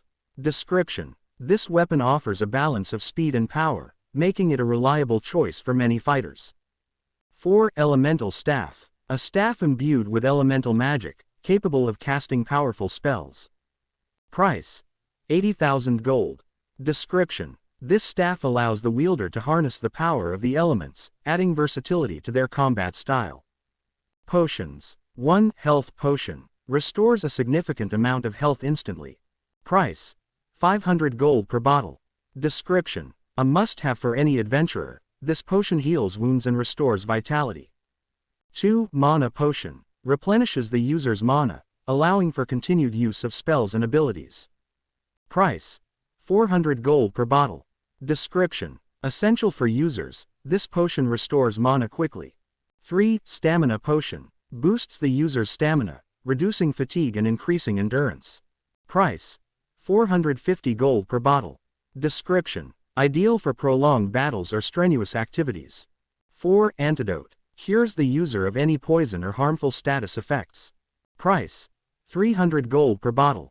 Description. A lifesaver in many situations, this potion neutralizes toxins and restores the user to full health. Daily items. Locked. Currency conversion. Convert gold into real-world currency. 1. Conversion rate. 1000 dungeon gold equals JPY 1000. 2. Conversion process. Select amount. Choose the amount of dungeon gold or system currency to convert. Confirm conversion. Confirm the transaction to convert your in-system currency to real-world money. Receive funds. The converted amount will be on your hand. Total gold. 10,123,546.00. Izuku moved through the store, fascinated by the variety of products available. After much thought, he chose to buy the pistols ebony and ivory and the teleportation kunai warp dagger. Izuku. Since I have passive abilities, these pistols will give me an edge in both close and ranged combat. And the warp dagger, it's perfect for quick escapes and surprise attacks. I'll take both. Purchase confirmation. Items purchased. Pistols ebony and ivory 100,000 gold. Teleportation kunai warp dagger 75,000 gold. Izuku. With these new weapons, I feel much more prepared for whatever challenges lie ahead. And the ability to convert in-game currency to real-world money, that's going to be incredibly useful. I can't wait to see what else the store has to offer in the future. Izuku closed the store interface, satisfied with his new acquisitions and excited for the adventures to come. Time skip 5 months. 5 months had passed since Izuku began focusing completely on improving his passive abilities. He had purposefully avoided dungeons, choosing to practice and develop a range of powers that might make him more powerful in the future. Each day was a tough schedule of training and polishing his skills to the highest level he could achieve. Izuku had developed incredible vertical maneuvering skills. He could mount walls and trees with ease, his movements smooth and almost easy. This ability enabled him to explore surroundings in ways that other people could not, providing him an advantage in both stealth and battle scenarios. Initially, the water-waking skills were the most difficult. Balancing on the surface of water required not only mana control but also a great deal of mental concentration. After months of practice, Izuku was able to walk, run, and fight on water as if it were solid land. With a blade in hand, Izuku transformed into a tornado of accurate and lethal attacks. His mastery of advanced dagger skills made him a dangerous opponent in close combat, with razor-sharp reflexes and pinpoint accuracy. Izuku's gun skills had greatly improved. He'd spent many hours at shooting ranges, perfecting his skills using ebony and ivory until they felt like extensions of his body. His aim was perfect, and he handled weaponry with speed and confidence. Handling a sword had become second nature for him. His swordsmanship abilities had evolved to the point that he could perform complex motions and techniques with ease and precision. He also focused on honing his Sharingan abilities. Initially unlocked in response to extreme situations, his Sharingan had now progressed to level 3 through intense training and focus. During this time, Izuku had regular appointments with a Quirk counselor. His goal was to obtain a license to carry firearms as soon as possible, which was required by the conditions of his unique quirk. Understanding particular requirements and probable risks linked with Izuku's quirk, the counselor eventually concluded that early access to weapons was justified. With valid permissions in place, Izuku could now legally carry and use firearms, adding a valuable tool to his arsenal. During these months of hard training, Izuku's Aunt Mitsuki and Uncle Masuru sometimes paid visits. Since his parents' tragic deaths, the Bakugo family has provided financial support for Izuku, covering his food and fees for school. They even attempted to adopt him, but Izuku declined because of his complicated relationship with Katsuki. The Bakugo family, except Karsuki, arrived at Izuku's home on a lovely afternoon. Mitsuki and Masuru were eager to see how Izuku was progressing, but nothing could have prepared them for the transformation that was ahead. As they reached his home, they were taken aback by Izuku's new look. Mitsuki. "Oh, Izuku. You look so different, and so mature," she exclaimed, her voice full of surprise and parental pride. Masaru nodded in agreement. Masuru. "It's quite impressive." Izuku, embarrassed by his new appearance, rubbed the back of his head and smiled slightly. Izuku. "Thank you, and Mitsuki, Uncle Masaru. It's part of my quirk." As they sat down to tea, Mitsuki couldn't help but ask about Izuku's training. Mitsuki. "So, what have you been up to recently, Izuku? We know you're training hard, but what are you working on?" Izuku explained his focus on honing his skills, describing his improvements in wall and tree climbing, water walking, and his advanced mastery of various weapons.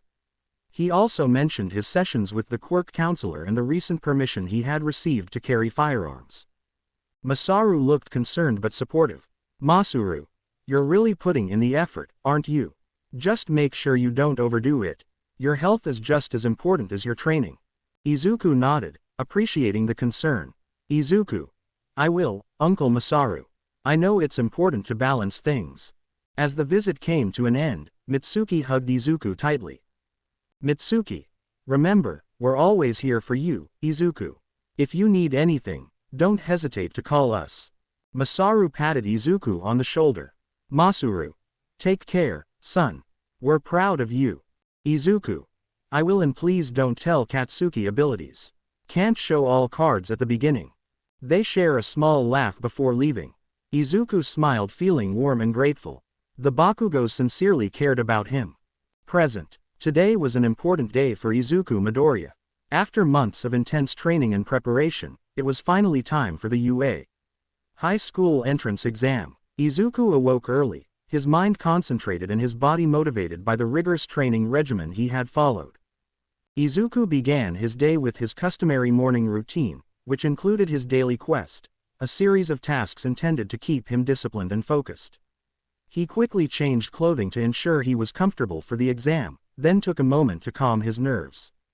Standing in front of the mirror, Izuku took a big breath.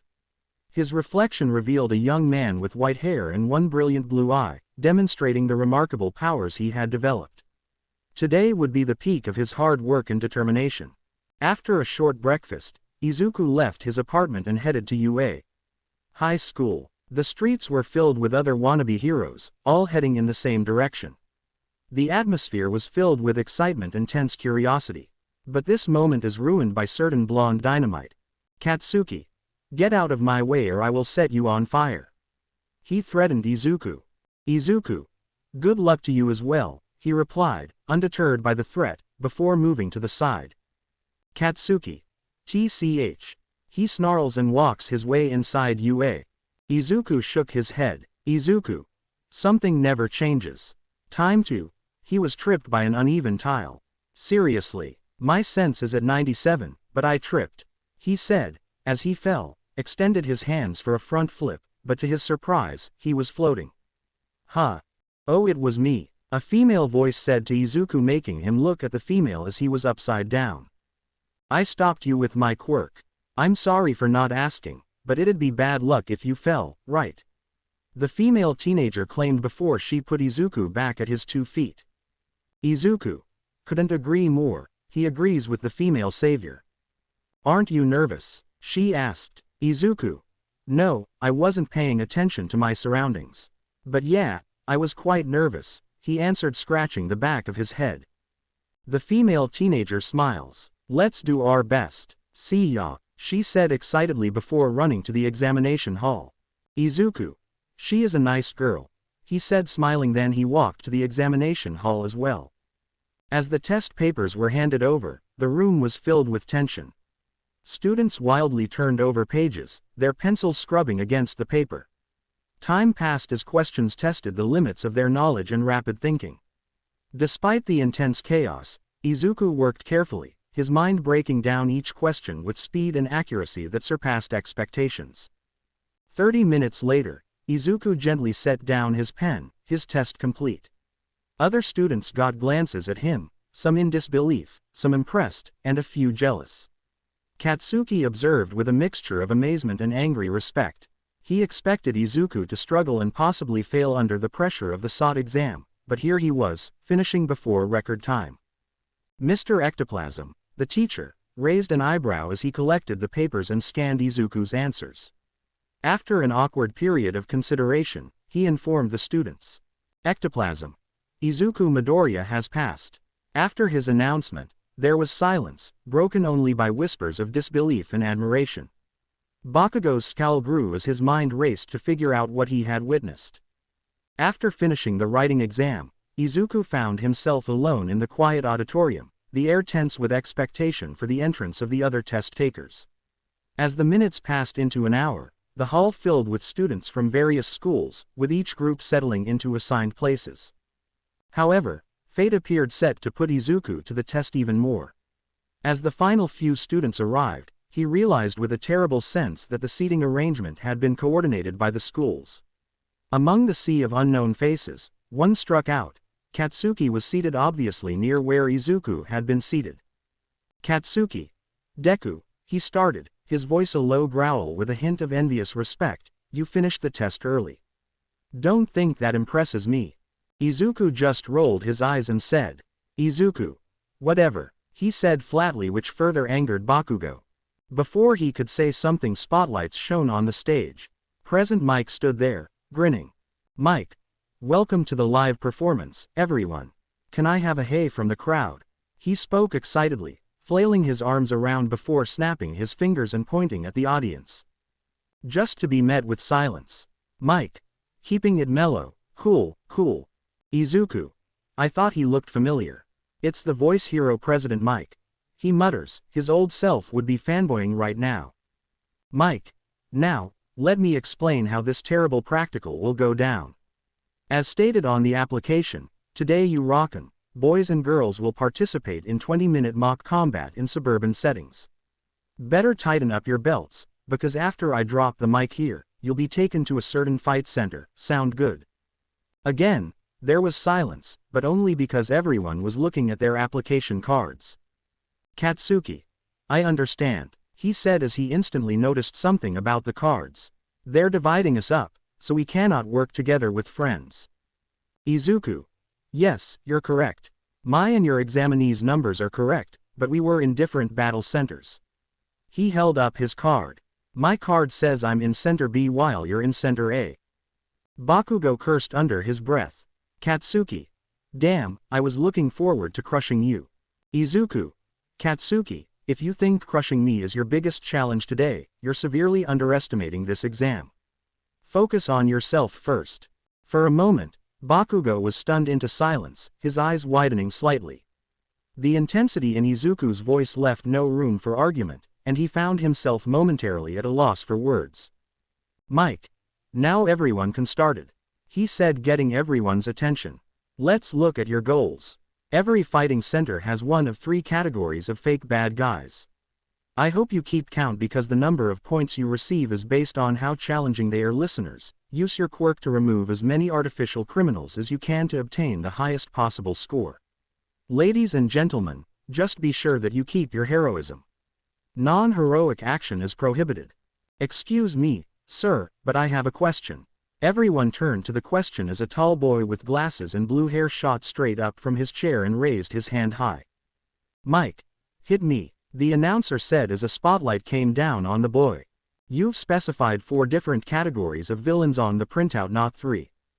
He pointed to his booklet, which listed 4 villains in alphabetical order from A to D. If the UA made a mistake here, it is dishonorable for the most esteemed school in Japan to do so. And you. Suddenly he turned around and pointed at Izuku, making him raise his eyebrow. You have been muttering the whole time. If you are just here on some pleasure trip, then you should leave. You're distracting the rest of us. Izuku. I am taking this seriously, but a hero is all doom and gloom because we aren't simply here to learn how to beat up the villains. We are here to inspire people and save lives. Please do not disrupt the present Mike. I'm quite sure he was going over the 4th one. The young man becomes enraged by such an inappropriate remark. He turns to face him, ready to rip into him with a severe tongue lashing, but present Mike steps in. Mike. Ha ha ha ha. Examine 24,601 made an excellent point. If you're too fired up, you're more likely to lose sight of what's important. However, be too relaxed, and you'll die young. I admire the competitive atmosphere in the room right now, but anti-heroes are not allowed. Fighting is strictly prohibited, so please sit down. He shouts, actually shouts, his final words forcing the entire structure to tremble. The young man reluctantly sits down, but not before giving Izuku an angry look. Mike. Now, ahem. The 4th foe villain must be avoided. Think of these as thwomps from the classic Mario games. There are only 2 subcategories for them. Giant and small sizes. Avoid them at all costs, but go beyond your limits. He performs a bright gesture as the screen displays the sign to dismiss the audience. Mike. I'll leave you, hopeful listeners, with our school motto and some words of wisdom. The great Napoleon Bonaparte once said, true heroism consists in being superior to the ills of life. Go beyond plus ultra. The bus ride to the battle station was fast but noisy and chaotic. Examinees were squeezed together shoulder to shoulder, and some of the wild ones began talking loudly, either bragging about themselves or attempting to scare out considered weak targets. Izuku paid no attention to it, concentrating on the task ahead. When the bus came to a stop, he got off as swiftly as possible. The white-haired boy took a quick moment to appreciate how big UA's campus truly was. They must have had a lot of money to afford all of this. Days before the exam, he was asked to fill out documentation allowing him to use the guns as long as he wouldn't harm any examine, which was classified as a part of a quirk. Fortunately, the school granted his request. Izuku summoned his pistols and prepared them, making everyone around him uncomfortable.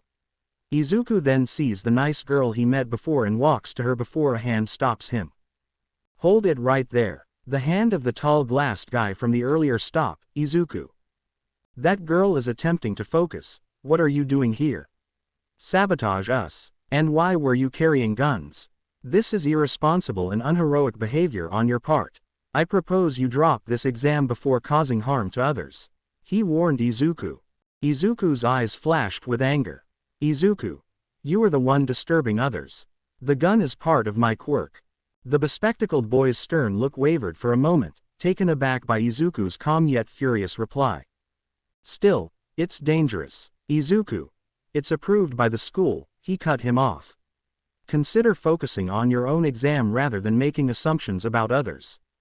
The bespectacled boy's mouth opened and closed, but no words came as he struggled to respond. Izuku stepped past him and went towards the girl, allowing him to absorb what had just happened. As he approached the girl, she looked up and smiled. Hi again. Ready for the next part? Izuku nodded, the tension from the earlier encounter fading as he focused on the task ahead. Izuku. Yeah, let's do this. By the way, I don't think we introduced ourselves properly last time, he said, extending his hand. I'm Izuku Midoriya. The girl took his hand with a warm smile. Ochako Uraraka, nice to meet you, Midoriya-kun. Izuku noticed the slight tremor in her hand and the nervous energy in her eyes. Izuku. You feeling okay, Uraraka-san? Uraraka let out a shaky laugh. Ochako. Just a bit nervous. This exam is a big deal. Izuku nodded understandingly. Izuku. It is, but you've got this. Just remember why you're here and what you're capable of. Focus on your strengths and stay calm. You're going to do great. Uraraka took a deep breath, the tension visibly easing from her shoulders. Ochako. Thanks, Midoriya-kun. That helps a lot. Izuku. Oh, something I learned from personal experience. He sees the gates begin to open. Just go as soon as you can. He begins sprinting. As the doors open enough for a person to pass through, Izuku rushes to the doors and inside the city, surprising the other examinees, particularly the glassed guy. Inside the city, Uraraka was already sprinting behind Izuku, grinning ear to ear. Her nerves were strengthened after Izuku distracted her. Izuku's senses began to become active, and he noticed many villains around him, followed by 5 fake villains. The target has been located. As they approached Izuku, one of the fictitious villains remarked, "We're going to eliminate him." Izuku aims and fires the fake villains. Bang, bang, bang, bang. 5 thunderous sounds echo through the fake city, and 5 phony villains fall to the ground, each with a bullet hole in their head. Izuku looks at the downed villains briefly before running deeper into the city. After all, the game is just beginning. Back at the gates, the other examinees are confused. What are they doing? The exam hasn't been. The glassed guy yelled angrily and confused but was cut by present Mike. Mike. What are you listeners doing? There is no countdown in a real battle. That listener has the right idea. He already has 15 points. 17. 20. Move it. He yells, making the rest of the examinees run inside the city. Back to the city, the first one-pointer robot emerged in Izuku's path, and its sensors barely registered his existence before Izuku quickly pulled out his sword. The legendary blade went through the robot's armor like paper, completely demolishing it with a single slash. The eye of the sword shined faintly. Izuku continued running, his senses heightened and alert. A 2-pointer loomed ahead, but Izuku did not slow down. Instead, he activated stealth, blending his form with the surroundings. The robot's sensors failed to detect him as he closed the gap and sliced the 2-pointer's head. He tsked softly, avoiding another 1-pointer robot swing before leaping backward, nearly being blasted with a laser. Merci. I appreciate the assistance. A blonde Frenchman sprints by him. But I doubt we'll meet again. In response, Izuku summons Ebony and shoots at a 2-pointer behind the French blonde, preparing for an attack on him. Bang! The blonde yelps in fear. Izuku. You're welcome. Izuku glares and walks away.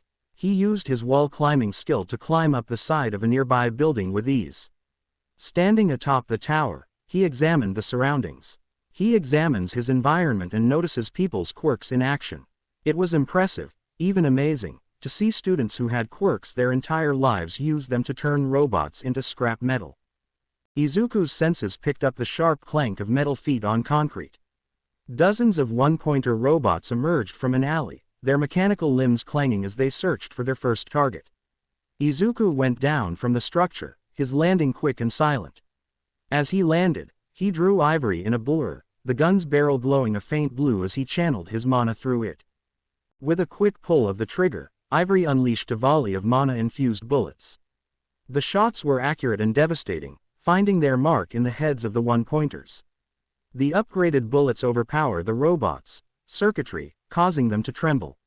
Izuku wasted no time in switching to Ebony and continuing his attack, the dark pistol's powerful rounds easily piercing through the remaining robots. Without missing a beat, Izuku flipped backwards, narrowly escaping a 2-pointer robot's strike. This one was larger, with more strong armor. Izuku leapt onto a nearby wall, using his wall-climbing ability to acquire a better perspective. Hanging upside down, he fired a rapid series of bullets from Ivory, the light pistol, each of which struck the robot's weakest joints and skull. The robot slumped to the ground, its mechanical limbs twitching as it turned off. More 1-pointers poured into the street, but Izuku's improved agility and pinpoint accuracy kept him ahead of the constant wave. He rushed across the battlefield, his motions lightning fast and accurate. With every jump and bound, he dispatched the robots with lethal accuracy. His pistols roared with each trigger pull, echoing around the field. The other examinees could only watch in amazement and fear as Izuku dominated the test. In the observation room, UA faculty members sat in the observation room, a darkened room filled with monitors, and watched the test unfold. The displays moved to different places in the 7 spots, giving the group a continuous view of the applicants. Nezu, intelligence gatherers, mobility experts, and decision-makers called their names. He murmured, manipulating his tablet to keep a tally of his teacher's observations. Vlad, Mezzo Shoji, Quirk, Dupli Arms. He's good for intelligence gathering, but his unique look would be difficult for underground work as he would get spotted easily, he stated in a deep yet soft voice. Ectoplasm. Tenya Iida is good at mobility. A little stiff, but we can work that out, he noted, crossing his arms as he watched Iida kick through a robot. Smentas. Yuga Aoyama. Flashy and needs to be more careful, but he makes good decisions mostly, he sighed, already thinking about the damage he'd have to fix after the tests. Midnight. Doesn't this year's group look promising? She pointed out. A few murmurs of agreement echoed in the room. One screen showed a scene that immediately caught All Might's eye. All Might. Hold on, focus on screen 18 quickly. The screen got bigger, allowing the teachers to see Izuku jump from rooftop to rooftop. He performed acrobatic flips and shot the fake villains in the streets below with high accuracy skill. Ectoplasm's eyes widened as he watched Izuku's performance. Ectoplasm. Wait a minute, he said, a hint of amazement in his voice. That's the same kid who finished the written test in 30 minutes. A collective murmur of surprise echoed through the room. Midnight. Looks like Snipes has some competition. Snipe. That kid's got more skills, he said, his voice filled with admiration. His accuracy, his acrobatics, he's better than I was at his age. Hell, he's better than I am now. At this comment, everyone was shocked. Midnight raised an eyebrow. Midnight. He has skills, no doubt, she said, but are you saying he's better than a pro? Snipe nodded emphatically. Snipe. Yes, I am. His shots are incredibly perfect. Every bullet is perfectly placed, even when he is moving at great speeds or doing complex moves. And those acrobatics, flipping, climbing, and taking advantage of his surroundings, he has the instincts and reflexes of a seasoned pro. I have never seen anything like it. At that moment, a cry for help reached Izuku's ears. He turned to see a fellow examinee trapped under the wreckage of a fallen three-pointer robot, another robot closing in fast. Without hesitation, Izuku sprinted towards them, his speed a blur. He fired at the approaching robot, the bullets from ebony piercing its core and causing it to collapse mere inches from the trapped student.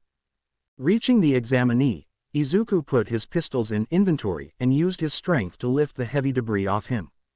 Izuku, can you move?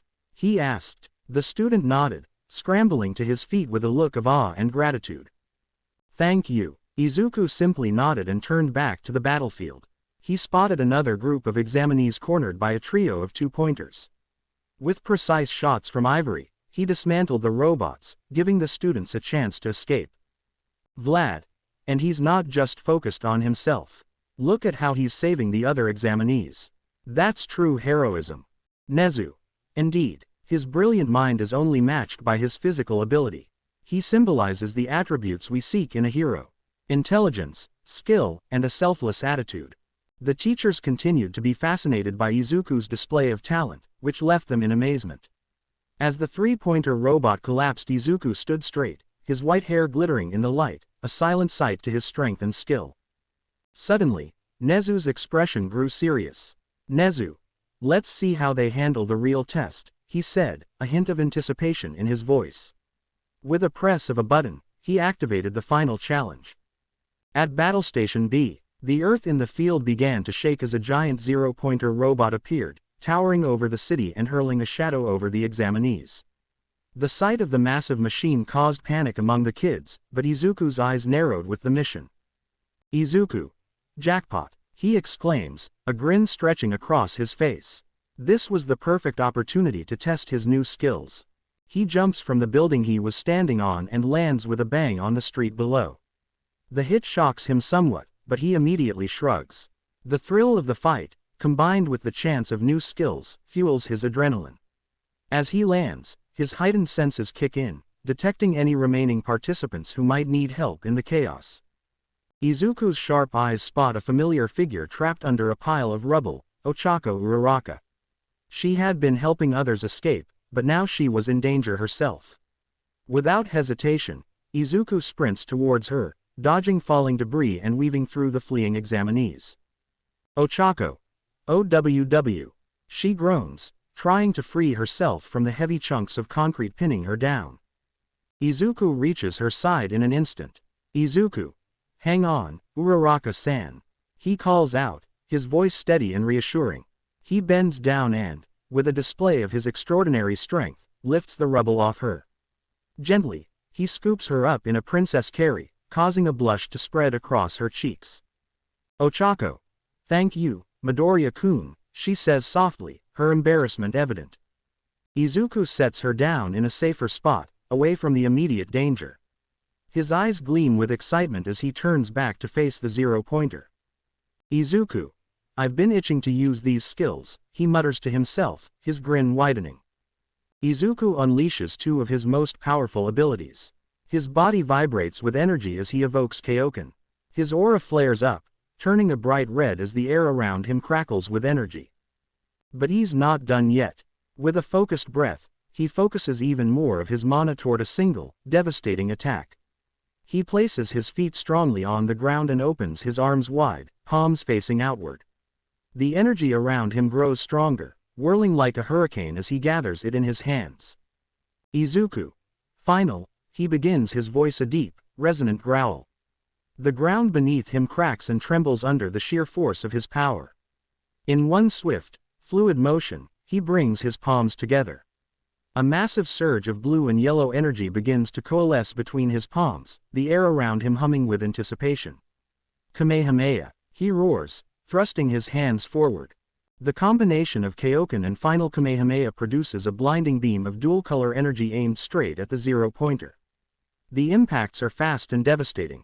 The upper half of the enormous robot gets enveloped by the energy burst and crumbles under the overwhelming force. The ground shakes, and a shockwave spreads throughout the whole area, sending debris flying in all directions.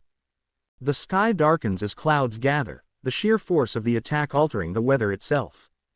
As the dust settles, Izuku stands at the epicenter of the destruction, breathing heavily but triumphant. His grin remains, the thrill of his newfound power coursing through him. He turns to check on Uraraka, who is staring at him in awe. HP. 11,200. MP. 1050-1550. Fatigue. 70. Remaining points. 0. Izuku. Are you okay? He asks, his voice softer now, the intensity of the battle fading. Uraraka nods, still wide-eyed. Ochako. Yeah, I'm okay. That was amazing, Midoriya-kun.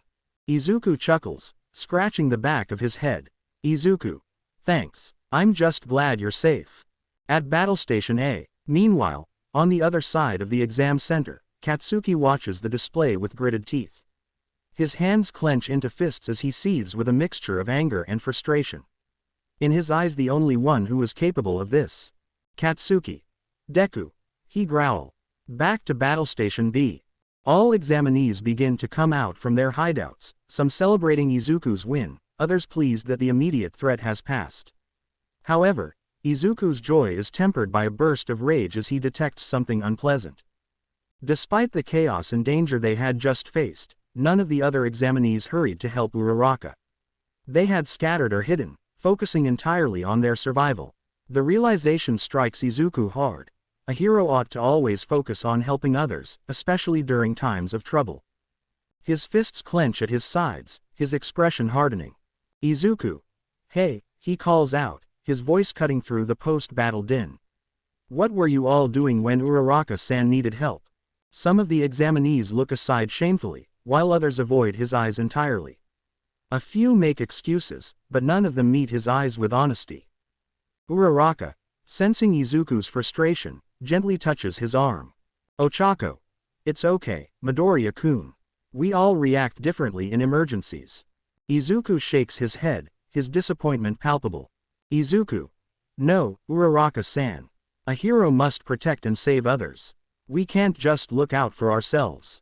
His words remain heavily in the air. Being a hero, according to Izuku, is more than just having power. It is also about taking responsibility and being selfless. The event serves as a call to action, reinforcing his commitment to be the type of hero who always protects others. For Uraraka, the experience had been eye-opening. She had admired Izuku's determination and kindness, but seeing him in action, displaying such overwhelming power, and his word deepened her respect for him. She silently vowed to work even harder to improve her abilities, inspired by Izuku. As the dust settles from the battle with the zero-pointer, a much older voice calls out from the gate. Well done. Good work. Izuku turns to see Recovery Girl approaching. Lowering himself down while still holding Uraraka, he explains. Izuku. She got trapped by the zero-pointer. Recovery Girl inspects the bruise on Uraraka's ankle and gives it a gentle kiss. Recovery Girl. You will be fine, dearie. Just eat some candy before you leave. She hands over some of her recovery candy as Izuku helps Uraraka to her feet. Ochako.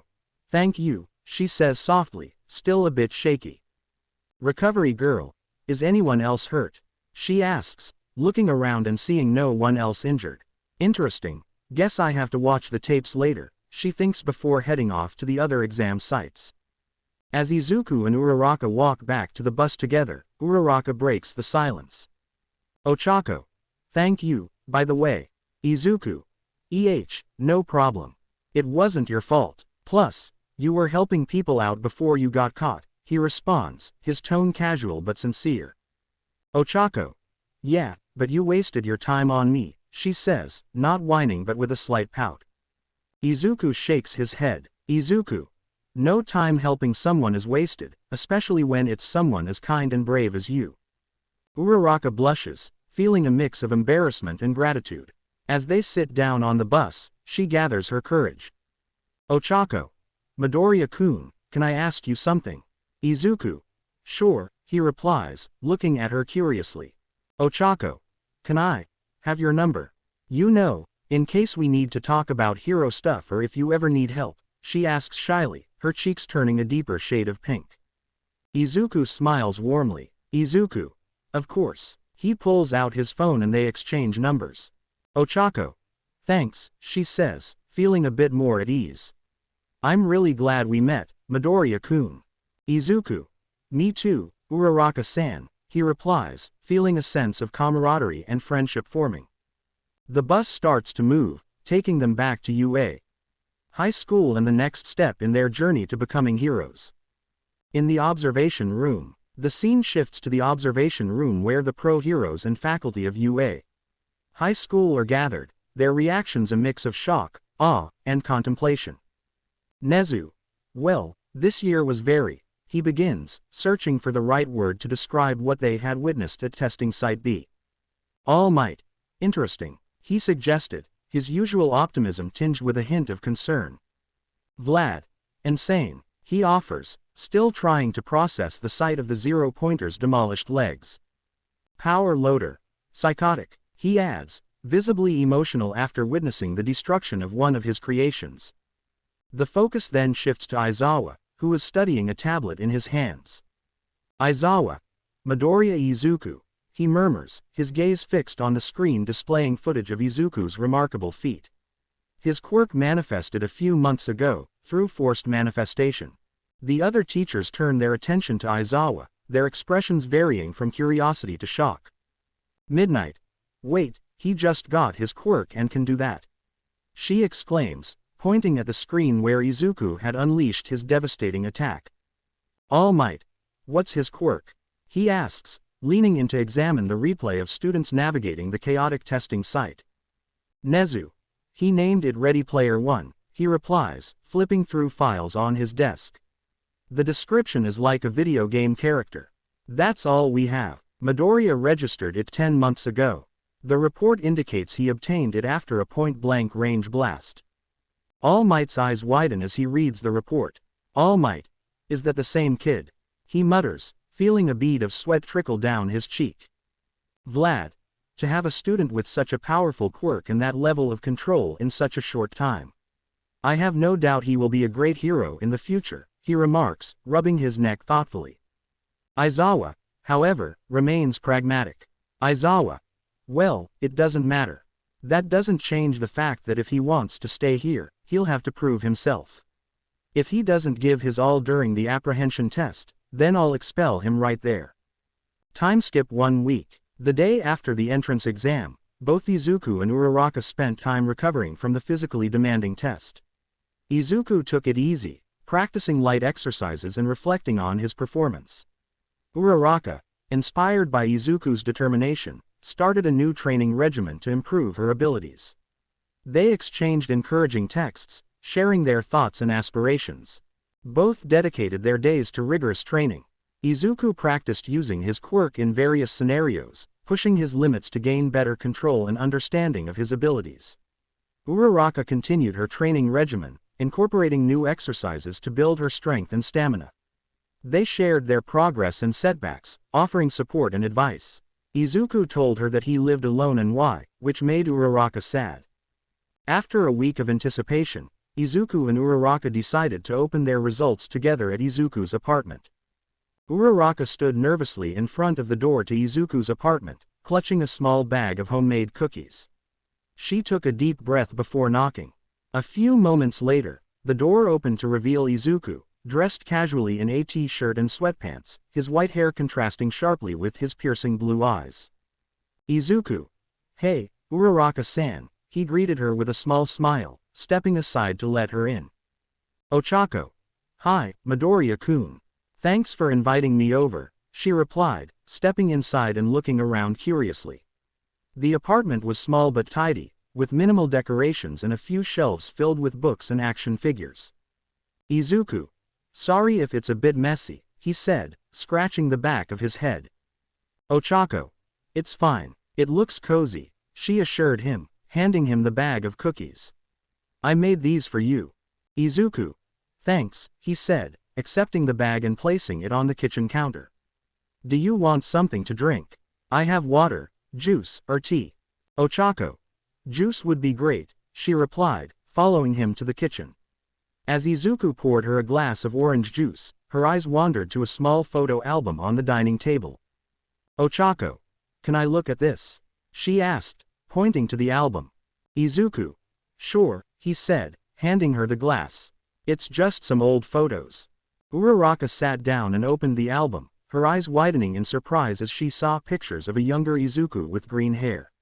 He looked so different, yet there was still a hint of the determined expression she knew so well. Ochako. You used to have green hair? She asked, looking up at him. Izuku. Yeah, he said with a nod, sitting across from her. That was before everything happened. Ochako. You look so different with green hair, she remarked, smiling as she looked at a picture of a younger Izuku beaming at the camera. Izuku. Yeah, a lot has changed since then, he said softly, his tone tinged with a hint of nostalgia. Uraraka noticed a particular photo of Izuku with his parents, their arms wrapped around him in a loving embrace. Ochako. Your parents look so kind and caring, she commented. Izuku. They were, he replied, a shadow passing over his face. I miss them every day. Uraraka placed a comforting hand on his shoulder. I'm sorry, Midori-kun. They'd be so proud of you and everything you've accomplished. Izuku smiled gratefully at her. Izuku. Thanks, Uraraka-san. That means a lot, he said smiling. Let's just clear the sad moment. Are you ready to open them? He asked. Ochako. Yep. Do you want to go first? She bounced with excitement. Izuku. Ladies first, he replied, plopping himself down next to her. Uraraka eagerly ripped her envelope open, and a disc fell out. Aizawa. Hello, my name is Shota Aizawa. I am so tired right now, his voice echoed from the device, surprising two teens who were watching him with WTF faces. Ochako Uraraka, you passed the written exam, and for the practical, you scored an impressive 28 points. But that is not the end of the story. During the exam, you risked your safety to help others get away from the zero-pointer. Then, risking your spot by trying to give your points to Midoriya Izuku, he said with a rare smile. Uraraka blushed madly while Izuku looked at her like she was crazy. Of course, this exam wasn't just graded on villain points. We were watching for heroic actions, and you showed them. Congratulations, Uraraka, you earned an additional 45 points. Welcome to UA High School. The message shut off, and Izuku was still staring at Uraraka. She was looking away, still blushing. Izuku reached over and pinched her cheek. Izuku, why would you risk your place like that? He asked seriously before letting her cheek go. Ochako. Because you deserved points for risking your life, she pouted while rubbing her cheek. It's your turn. She tried to distract him but failed as he just shook his head. Izuku. Thanks, but still, I'm mad at you for trying to give up your points like that. He said as he opened his package and placed the disc down. It sprang to life, showing Principal Nezu. Nezu. I am Principal Nezu. I may look like a mouse or a dog, but I am much more than that. His cheerful voice greeted them. Midoriya Izuku, you certainly crushed the exam. You placed first overall, including recommendation students. Izuku's jaw dropped but Nezu continued.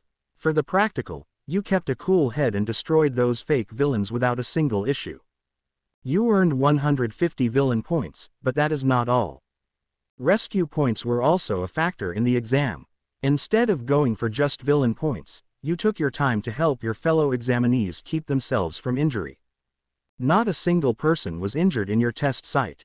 Then, of course, your big finale, the zero-pointer, which has not been defeated since All Might's time at UA. Even if people were close, you did it while making sure Miss Uraraka was safe. Look here, young man. The screen showed Uraraka standing in front of present Mike. Uraraka jumped up and tried to cover the screen as she decided to give away her points. Izuku just laughed at her attempt. Congratulations, young man. You earned 70 rescue points overall. With 220 total points, you took first place in the exam and broke All Might's old record of 115. Welcome to UA High School. The projection ended, and both teams' mouths were open now. Izuku. Ha ha ha ha, I broke All Might's record. Ochako. You broke All Might's record. She cheered and turned to him. Izuku. Take that, number one. He thought, leaning back and sighing. After the exhilarating revelation of their results, Izuku and Uraraka decided to celebrate their achievements. Izuku. All right, we need to celebrate this, he said, with a wide grin on his face. Ochako. Absolutely, she agreed, her excitement matching his. What do you want to do? Izuku. How about we order some pizza and watch a movie?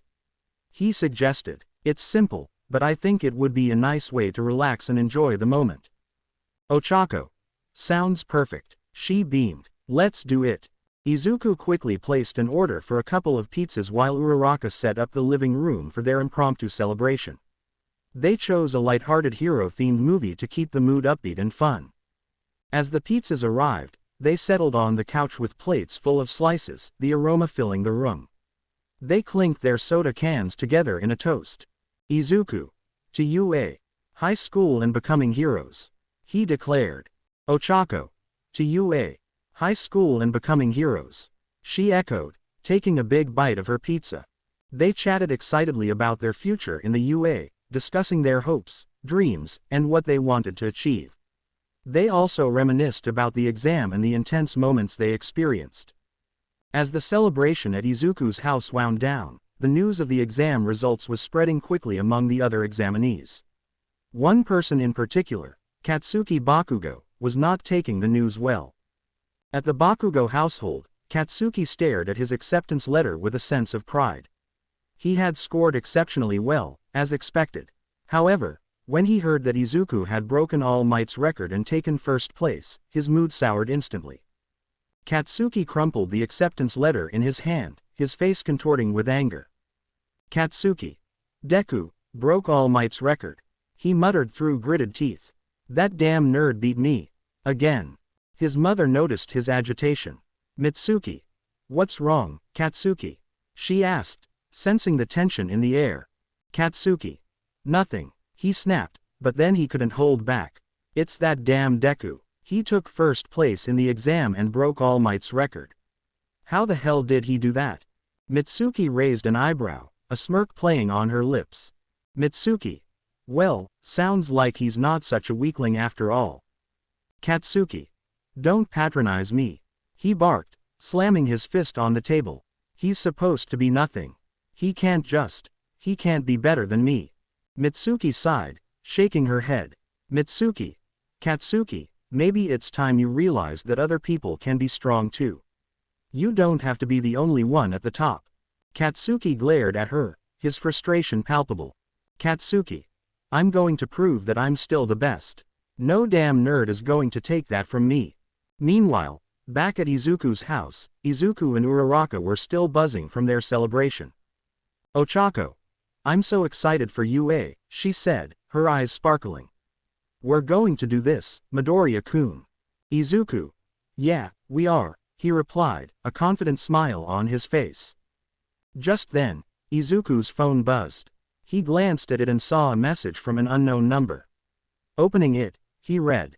Don't think this changes anything, Deku. I'm still going to crush you at UA Bakugo. Izuku only sighed. Izuku. Looks like Katsuki isn't taking the news too well. Uraraka frowned. Ochako. Is he always so intense? But you know what? You just keep doing your best, Midoriya-kun. Don't let him get to you. Izuku. I won't, he assured her. I'll keep pushing forward, for myself and for everyone who's supported me. They finished cleaning up and said their goodbyes, both excited and prepared for the next chapter of their journey at UA High School. The party served as a reminder of their achievements and the exciting future that lay ahead. A few days later, Izuku and Uraraka arrived at UA High School, walking side by side.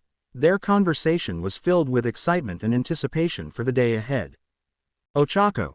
Midoriya-kun. You look great in your uniform, she complimented, her eyes sparkling with genuine admiration. Izuku. Thanks, Uraraka-san. You look amazing too, he replied, feeling his cheeks warm up slightly. Ready for our first day at the UA? Ochako. You bet, let's do this together, Uraraka beamed. As they navigated the school, they eventually found themselves standing in front of an enormous door labeled 1A. Izuku. Holy, this is one big door, he remarked, staring at the imposing entrance. Still, the most promising students in the country are waiting behind this door, he continued, taking a deep breath. Just hope Katsuki and that glasses guy aren't here. Uraraka giggled at his comment. Ochako. Well, let's see what we've got, she said, pushing the door open. They stepped inside together, immediately noticing the heated argument taking place. Tenya. Take your feet off the desk, now. He ordered Bakugo, his voice firm and authoritative. Katsuki. Huh, he responded, completely uninterested in Extra's command. Tenya. It's the first day and you're already disrespecting the academy by scuffing school property, you cretin. He scolded Bakugo. Katsuki. You're kidding me, right? Your old school put a stick up your A*, or were you born with it? He retorted mockingly. Izuku. But I've been wrong before. Damn, he muttered, shaking his head in disbelief while Uraraka giggled softly. Tenya. Let's start over. I'm Tenya Iida from Some Private Academy, he reintroduced himself. Katsuki. Some, huh. So you must think you're better than me. I'm gonna have fun tearing you a new one. He laughed evilly. Tenya. Gasp. You would threaten me, your own classmate. Are you sure you're in the right place? He asked with a mix of doubt and surprise before looking toward the door and noticing Izuku and Uraraka. It's you, he exclaimed, pointing at Izuku. The whole class turned to look at them. Izuku glanced behind him, then back at Iida. Izuku. Oh, me? He asked, confused. Tenya. Good morning. My name is Tenya Iida from... He began to introduce himself again, only to be cut off by Izuku. Izuku. Some Private Academy, I know. The name's Izuku Midoriya, he greeted, trying to keep his tone friendly. Ochako. And I'm Ochako Uraraka, she added, waving cheerfully. Iida turned his attention to her and introduced himself formally. Tenya. Good morning, I'm Tenya Iida from Somei Private Academy. Ochako. Oh, hello. Iida-kun, it's nice to meet you, she responded with a bright smile, shaking his hand. Bakugo, watching the interaction, scoffed and muttered under his breath. Katsuki. Great, more idiots. Izuku noticed Bakugo's scowl and sighed inwardly. Izuku. This is going to be interesting, he thought, already anticipating the challenges ahead. Tenya. Midoriya, Uraraka, I owe both of you an apology, he began, his tone earnest. I misjudged you both during the entrance exam and acted in a way that was not becoming a hero in training. I am truly sorry for my behavior. Izuku smiled warmly. Izuku. It's okay, Iida. We all make mistakes. What's important is that we learn from them. Ochako. Yeah, don't worry about it, she added, her cheerful demeanor putting Iida at ease. We're all starting fresh here, right? Iida nodded, relief evident on his face. Tenya. Thank you. I look forward to working with both of you. Aizawa. If you're just here to make friends, then you can pack up your stuff now, the man inside the sleeping bag said. Iida gasped while Izuku and Uraraka had a confused face. Tenya. What is that? Izuku and Ochako. Mr. Aizawa. Aizawa. Welcome to UA's hero course, he said while sucking on a juice bag inside his sleeping bag. Tenya. What is that thing? Aizawa. It took you 8 seconds to shut up. Rational students would understand that time is precious, he said while said before he stood up. Hello, I'm Shota Aizawa, your teacher. Students. Our teacher. Aizawa. This is a little sudden, but put this on and head outside. He pulls out a blue gym uniform from his sleeping bag. Izuku. Sir, permission to speak freely. Aizawa. Size, go ahead. Izuku. Did you wear that sleeping bag from the teacher's lounge all the way here? Aizawa. Yes, why? Izuku. It's just, how did you move from there to here? Did you crawl, roll, or jump? Aizawa looks at him with an annoyed face and leaves. Izuku. I guess I'm not gonna get the answer. In the changing room, most of the guys chatted amongst themselves. The atmosphere was light and filled with nervous excitement.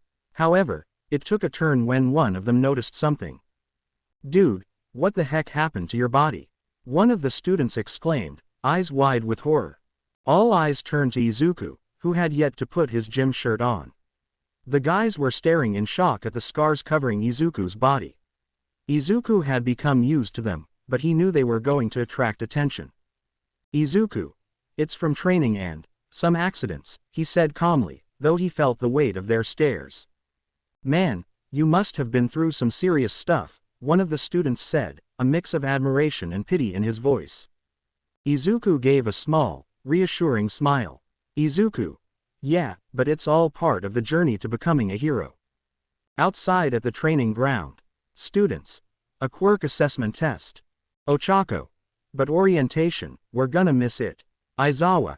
If you all want to excel, you can't waste time on pointless ceremonies. Here at UA, we're not tethered to traditions. That means I get to run my class however I see fit. The country's still trying to pretend we're all created equal by not letting those with the most power excel. It's not rational. Midoriya, you scored the highest in the entrance exam. The whole class's eyes widened in surprise, except for Katsuki, who looked visibly jealous. A bi-color teen and a raven-haired girl glared daggers at Izuku, clearly displeased that he had outperformed them in the written exam. Aizawa.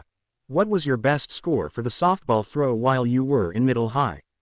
Izuku. 45 to 46 meters, I think. Aizawa. Great, try doing it with your quirk, he said as pass softball to Izuku. Izuku nods in understanding before walking to the circle. He pulls his arm back before throwing the ball with his strength. As he released the ball, a shockwave went from the force, sending the ball flying into the air at amazing speeds. The students watched in awe as the ball flew far beyond the previous marks. Uraraka's eyes widened in amazement, while Iida adjusted his glasses, clearly impressed. Bakugo, on the other hand, clenched his fists, and his rage was obvious. Aizawa checked the reading device, his face remaining neutral. Aizawa. 3,000 meters, he announced. The class erupted in murmurs and gasps, as the sheer power surprised them. 3,000 meters. That's amazing. A boy with yellow hair yells in surprise. He's so manly. A boy with red spiky hair exclaimed. But we can use our quirks, right? I wanna go. That looks like fun. A girl with pink skin yelled excitedly. This is what I'm talking about. Using our quirks as much as we want. A boy with circular elbows said, smiling. Aizawa. So this looks fun, huh? Idiots. Today you'll compete in 8 physical tests to gauge your potential. Whoever comes in last has none and will be expelled immediately, he said with a creepy smile, making the students surprised. Ochako. You can't send one of us home. I mean, we just got here. It's only the first day, and even if it wasn't, that isn't fair. She protested, with the others agreeing. Aizawa. Oh, and you think natural disasters are crimes? He asked back, making the students confused. Izuku stepped forward, adding, Izuku. Wake up to reality. Nothing ever goes as planned in this world of heroes and villains. The longer you live, the more you realize that in this reality, only struggle, conflict, and disillusionment await. The only ones who can truly enjoy life are the ignorant, the reckless who disregard consequences, and the wise who see the bigger picture. So, in the end, as long as there are heroes, there will be villains, and as long as there are villains, there will be suffering in this world. The world is not all rainbow and sunshine, and if you couldn't grow up from that, then I'm afraid none of you can survive alone in the world, not just as a hero but as a normal person as well. Aizawa. Hey, nice one, Midoriya, he said silently. It's a hero's job to overcome that unfairness.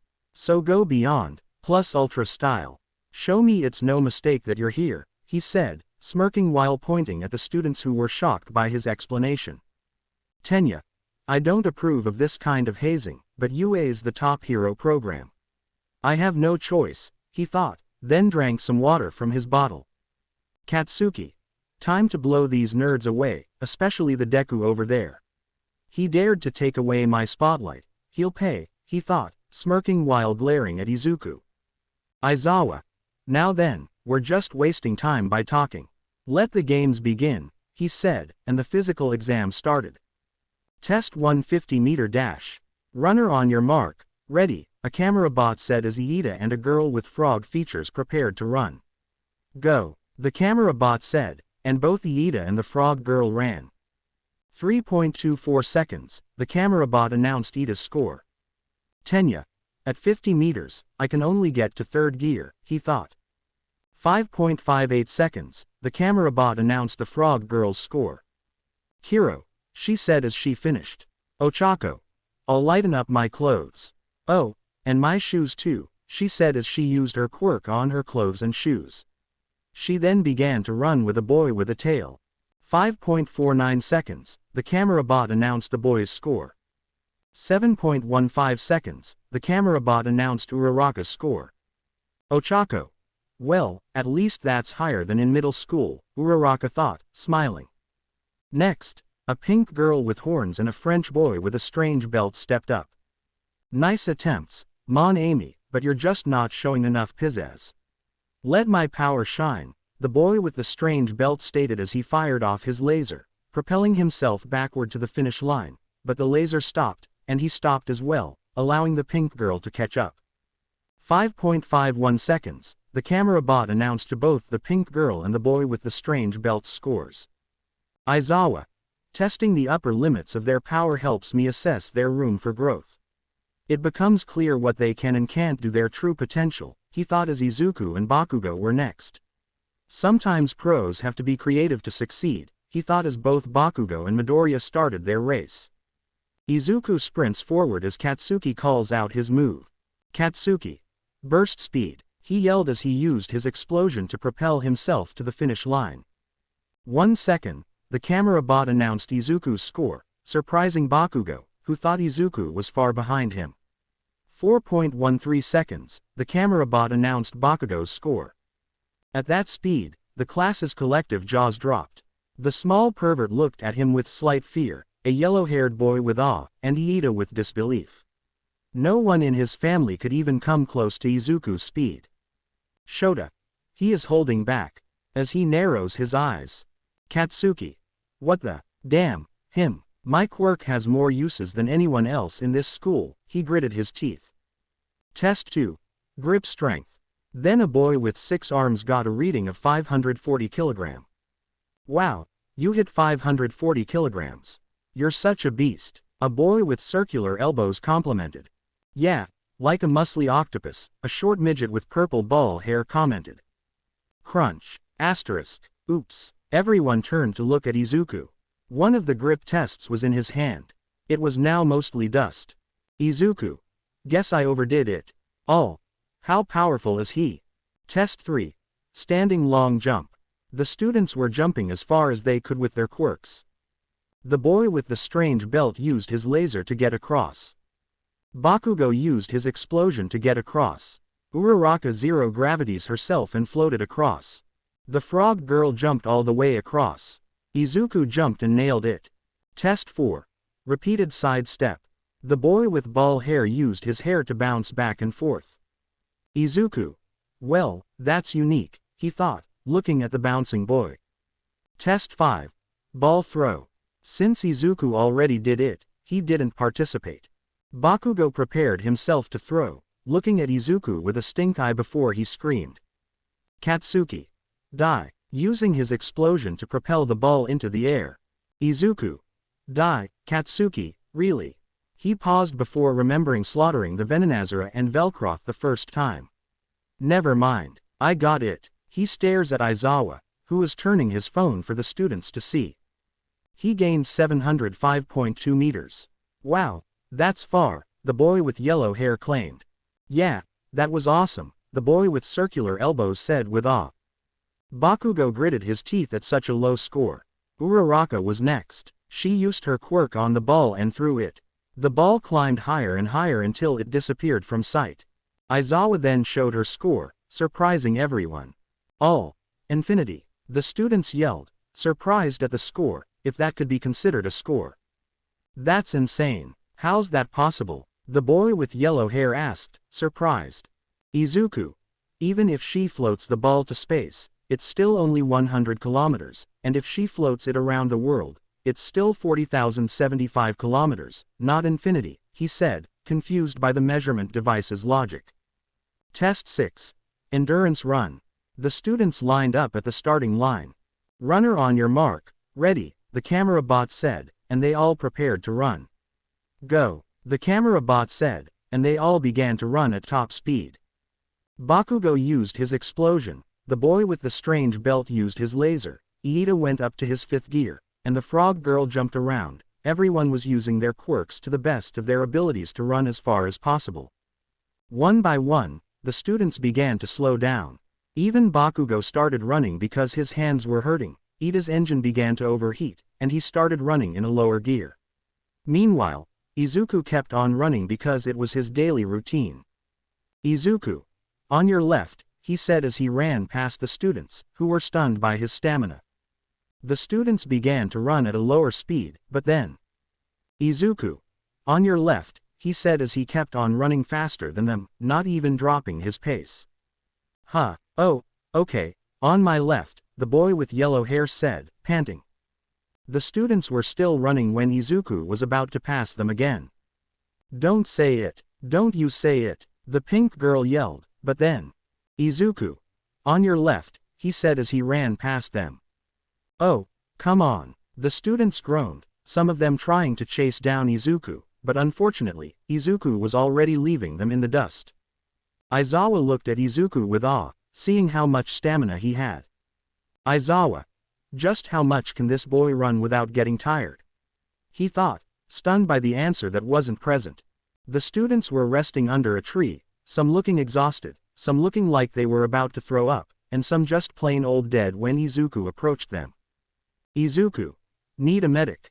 He asked as he approached them. Ha.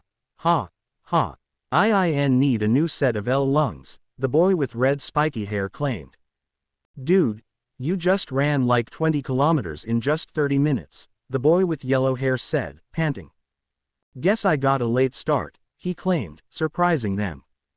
Cough. Really? You should be ashamed of yourself, the boy with circular elbows said.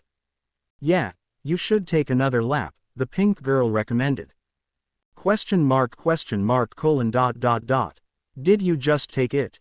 I assume you just took it, an invisible girl said. Tenya, Midoriya, how are you able to do that? Even I who have an engine in my legs cannot run that long. He asks with the others hoping for an answer. Izuku. It's simple. I trained hard, real hard. Besides, this run is not the longest run I have ever done, he explained, and the last one surprised the students. Ochako. You have run longer and further than this? She asked, surprised as others. Izuku. Yup. He responded, and Aizawa called them to do another test. Okay, folks, it's time to move on. And don't complain at me but at him. Tenya. He's right. Let's move, my fellow friends, he claimed, then started walking away. Izuku. Well, thank you for the run. If you want to call it running, that is. He joked. Oh, that's how it is? The boy with red spiky hair asks, stunned. Izuku. Oh, that's how it is, he replies, smirking. Aizawa. Before I show you scores, Midoriya, I want you to throw the ball again, he commanded, his tone stern. Izuku looked at Aizawa before asking. Izuku. May I ask why? Aizawa answered with a glare. Aizawa. Because throughout the entire test, you haven't even been trying. You keep getting top scores, but I can tell that we haven't even seen more than 10% of your full power. The students whispered amongst themselves, shocked by Aizawa's comment.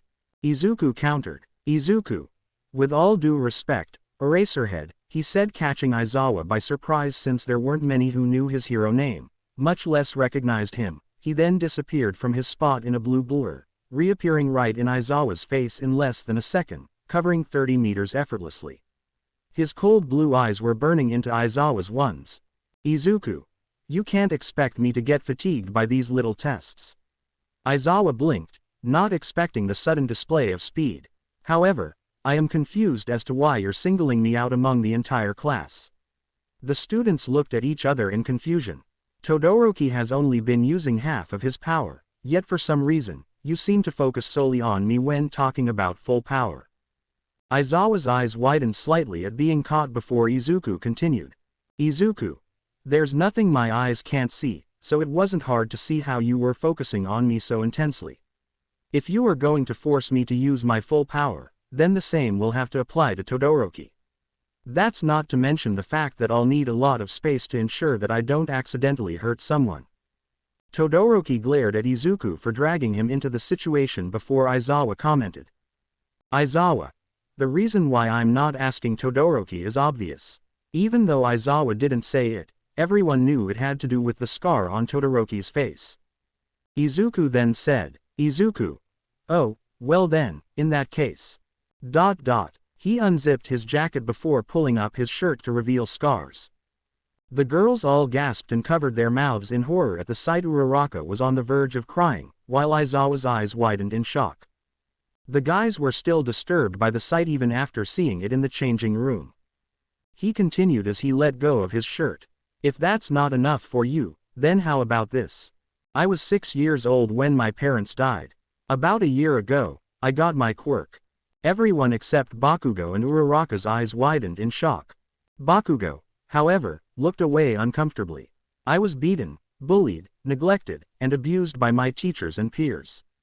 All I ever wanted to be in life was a hero because I believed that saving and helping others was the most amazing thing a person could do, but according to some of my former bullies, I didn't know my place. Everyone reeled back in disgust at the behavior he had to endure.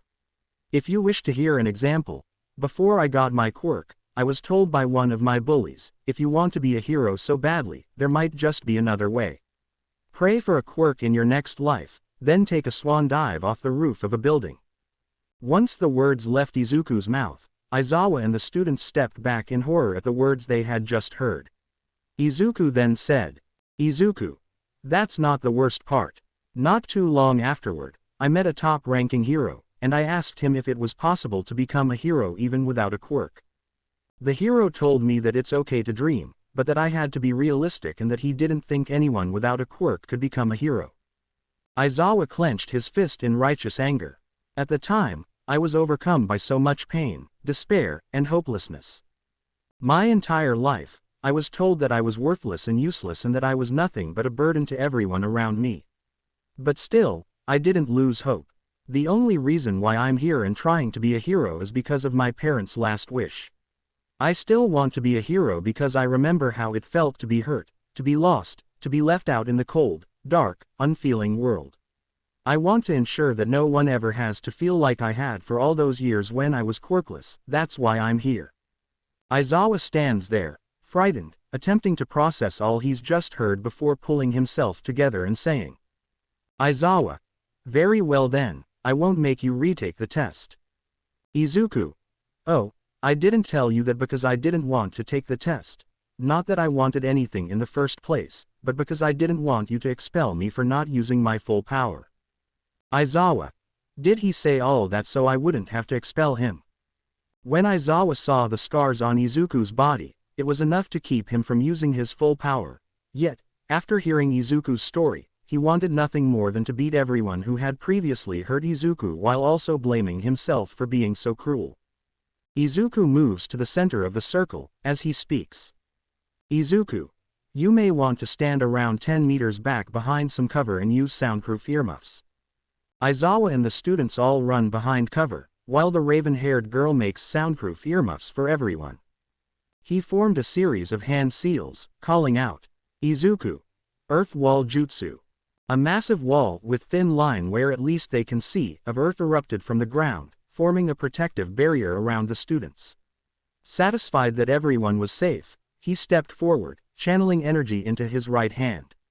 Lightning crackled around his fingers as he prepared his next move. Chidori, he shouted, his hand glowing with a fierce blue light. At the same time, he infused his left hand with fire, calling out, Blast Burn. The students watched in awe as Izuku combined the two powerful techniques. He launched the ball with an explosive force, the combined power of Chidori and Blast Burn propelling it at incredible speed. The impact created a massive shockwave, but the earth wall held firm, protecting the students from the blast. The ball shot into the sky, disappearing from view almost instantly. The measurement device began to calculate the distance. Moments later, it beeped and displayed the result, infinity. The class was stunned into silence, unable to comprehend the sheer power behind the throw. Bakugo stayed frozen in place, a tornado of emotions rushing through him. His fists clenched and cracked repeatedly, his knuckles going white from the strength of his grip. Anger and fear struggled for power within him, driving each other in a never-ending cycle. He glared at Izuku, his mind racing. Katsuki. How the hell did he get this power? He thought, his heart pounding. His mind flashed back to the countless times he had belittled Izuku, called him worthless, and mocked him for being quirkless. Now, the same Izuku was displaying a power so immense it left him both enraged and terrified. He wanted to run at Izuku, yell at him, or demand answers. But for the first time, he felt actual fear. The overwhelming power and cold resolve in Izuku's eyes had scared him to his core. Damn, Deku, what the hell are you? He muttered under his breath, his voice trembling. Aizawa. All right, let's see the result.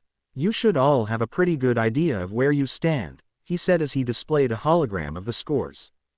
1. Izuku Midoriya. 2. Momo Yaoyorozu. 3. Shoto Todoroki. 4. Katsuki Bakugo. 5. Tenya Iida. 6. Fumikage Tokiyami. 7. Mezzo Shoji. 8. Mashirao Ojiro. 9. Eijiro Kirishima. 10. Ochako Uraraka. 11. Mina Ashido. 12. Rikido Sato. 13. Tsuyu Asui. 14. Honta Siro. 15. Yuga Aoyama. 16. Denki Kaminari. 17. Kyoka Jiro. 18. Koji Koda. 19. Toru Hagakuri. 20. Minoru Mineta. Mineta.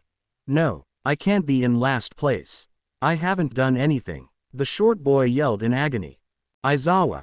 And I was lying. No one's going home, he said as he turned off the hologram, making the students except Yaoyorozu, Todoroki, Bakugo, Tokiyami, and Izuku look at him with shocked expressions. That was just rational deception, to make sure you give it your all in the tests, he said with a creepy smile. Momo. I'm surprised the rest of you didn't figure that out, I'm sorry, I should have said something, said a little regret. All. Izuku. Yeah, you should have. Everyone thought, looking at her. Izuku. I don't think he was lying. He thought. Zero. That was pretty nerve-wracking though, he asks while laughing a little. Kirishima. Nah, it was a good challenge. He exclaimed while pumping his fists. Bakugo just scoffed and then turned away. Aizawa. That's it, we're done for today. Pick up a syllabus in the classroom and read it over by tomorrow. Things are gonna be tougher tomorrow when your actual training begins. Make sure you're prepared, he said before he looked at Izuku. Midoriya, I want you to come with me for a moment. He leads Izuku to the side of the building, where he says, I want to apologize for what I said earlier. I believed you weren't using your strength because you thought you could get by without it. I see now that I was mistaken, and I apologize for causing the misunderstanding and bringing up unpleasant memories. Izuku shrugs and responds, Izuku. It's fine, I understand why you would think that, so there's no harm done. As for the bad memories, you didn't know anything, so that's alright. Aizawa stares at Izuku with a worried expression, and Izuku asks. Izuku. Is something wrong? Aizawa. You shouldn't have had to have gone through all that, especially at your age. Izuku. There are many things outside of our control, that's why we must focus on the things we can control, so that way we can improve society as a whole. Aizawa huffs, smiling, before placing a hand on Izuku's shoulder and saying. Aizawa. You'd make a great hero, kid, with or without a quirk. Izuku's eyes widen drastically before a small smile spreads to his face as he responds with a nod. Izuku. Thank you, sensei, I appreciate the gesture. Aizawa then says, retracting his hand. Aizawa. You're welcome, you're good to go, kid. Izuku bows to Aizawa before heading to class, and as he leaves the school, he notices Uraraka resting against the gate, as she is waiting for him. Uraraka sees Izuku heading towards her and goes to meet him. She approached Izuku hesitantly and had tears in her eyes, her expression a mix of sorrow and empathy. Ochako. Izuku, she began softly, her voice trembling. Izuku. Uraraka-san, what's wrong? Without another word, Uraraka threw her arms around Izuku, pulling him into a tight embrace. She buried her face in his shoulder, tears streaming down her cheeks. Ochako. I'm so sorry, Izuku. I had no idea your life was so miserable. You've been through so much, and yet you're still so strong. Izuku flinched at the unexpected contact, but then softly placed his hands on her back, gently patting her in an attempt to comfort her. Izuku. It's okay, Uraraka-san. It's in the past now. Uraraka pulled back slightly, looking up at him with tear-filled eyes. Ochako. But it's not okay, Izuku. No one should have to go through what you did. You're so brave for enduring all of that and still wanting to be a hero. Izuku's blue and green eyes softened further as he met her gaze. Izuku. Thank you, Uraraka-san. Your kindness means a lot to me. He paused, glancing at the other students who were watching the scene unfold. But please, don't cry. I'm trying to move forward and focus on becoming the best hero I can be. Uraraka nodded, wiping her tears with the back of her hand.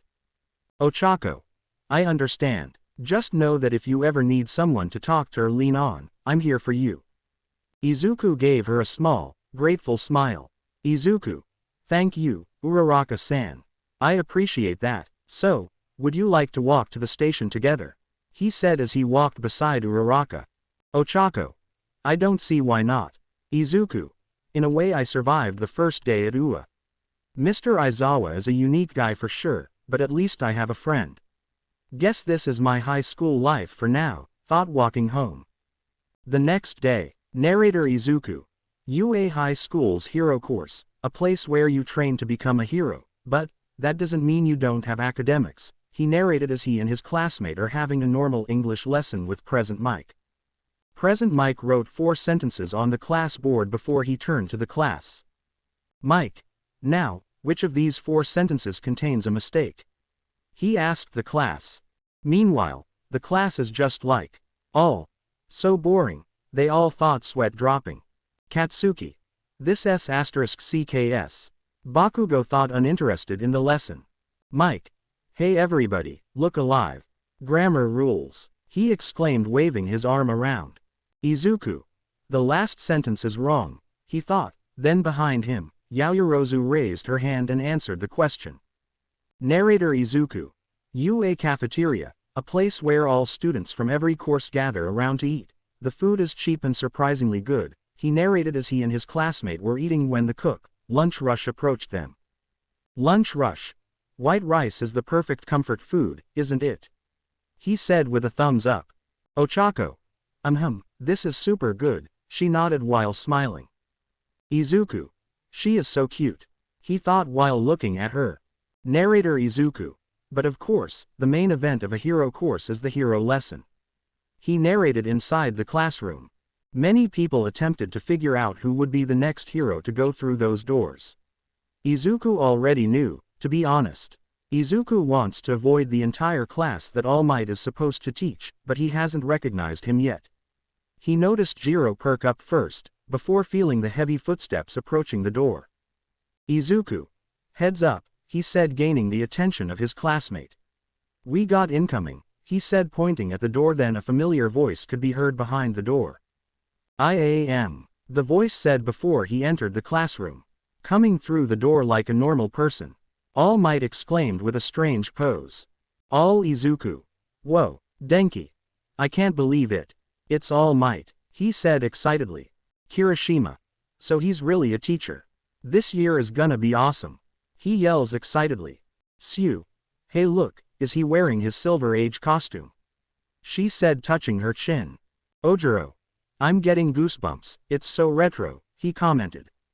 Izuku, on the other hand, stares at 7 figures hanging off the blonde's shoulder, smiling down at the class. His eyes widen as he holds his desk. They didn't scream and appeared to be at ease. Izuku. What the hell? He rubs his eyes a little, seeing that the shadows have disappeared. Is my head messing with me? He thought. All Might. Welcome to the most important class at UA High. Think of it as Hero Class 101.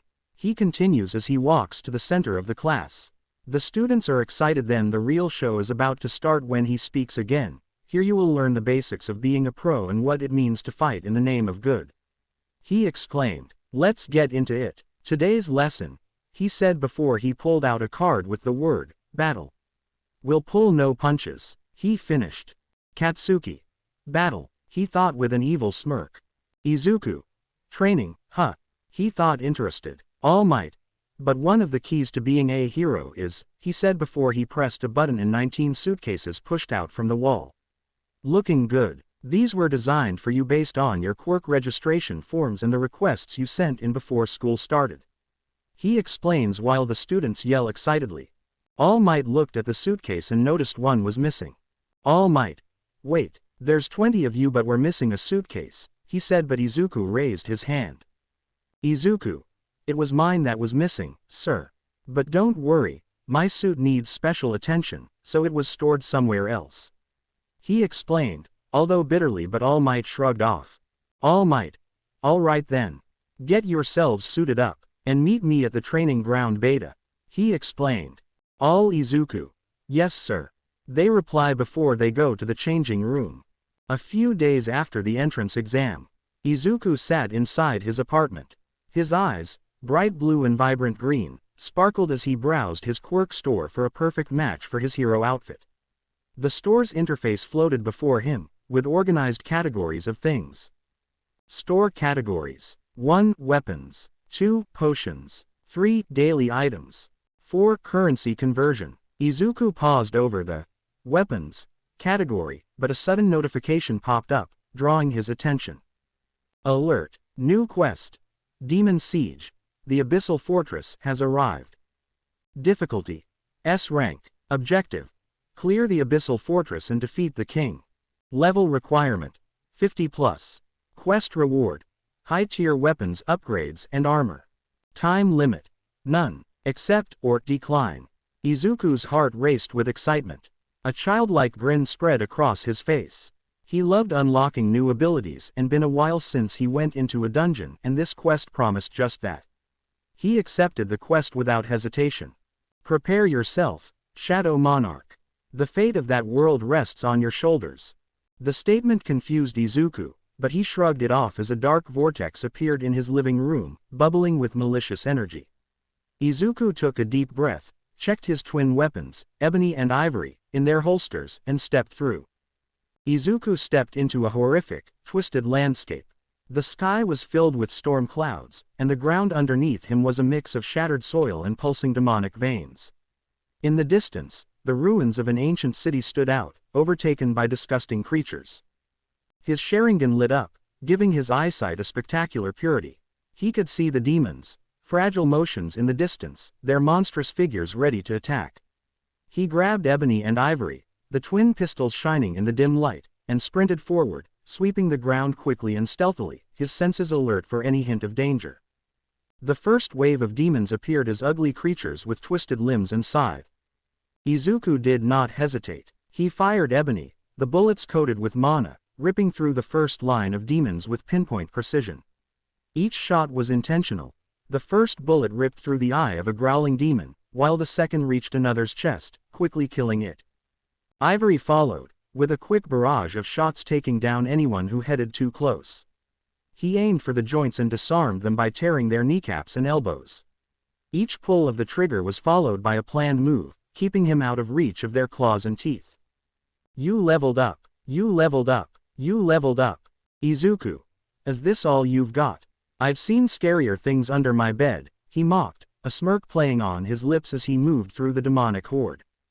As the demons fell, Izuku used elemental jutsus to generate a gigantic fireball that consumed a cluster of demons in an inferno. The heat blistered the air around him, and a smell of burning flesh filled his nostrils. He followed up with a water dragon jutsu, sending the serpentine water creature smashing into another group and wiping them away with its tremendous force. The assault was relentless. Demons of all forms and sizes emerged from the destruction, their screeches filling the air. Izuku switched to the Sword of Omen.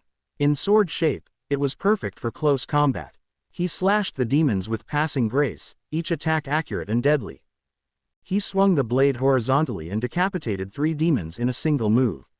With a fast spin, he threw the sword into another demon's chest before ripping it out diagonally, tearing through ribcages and tendons.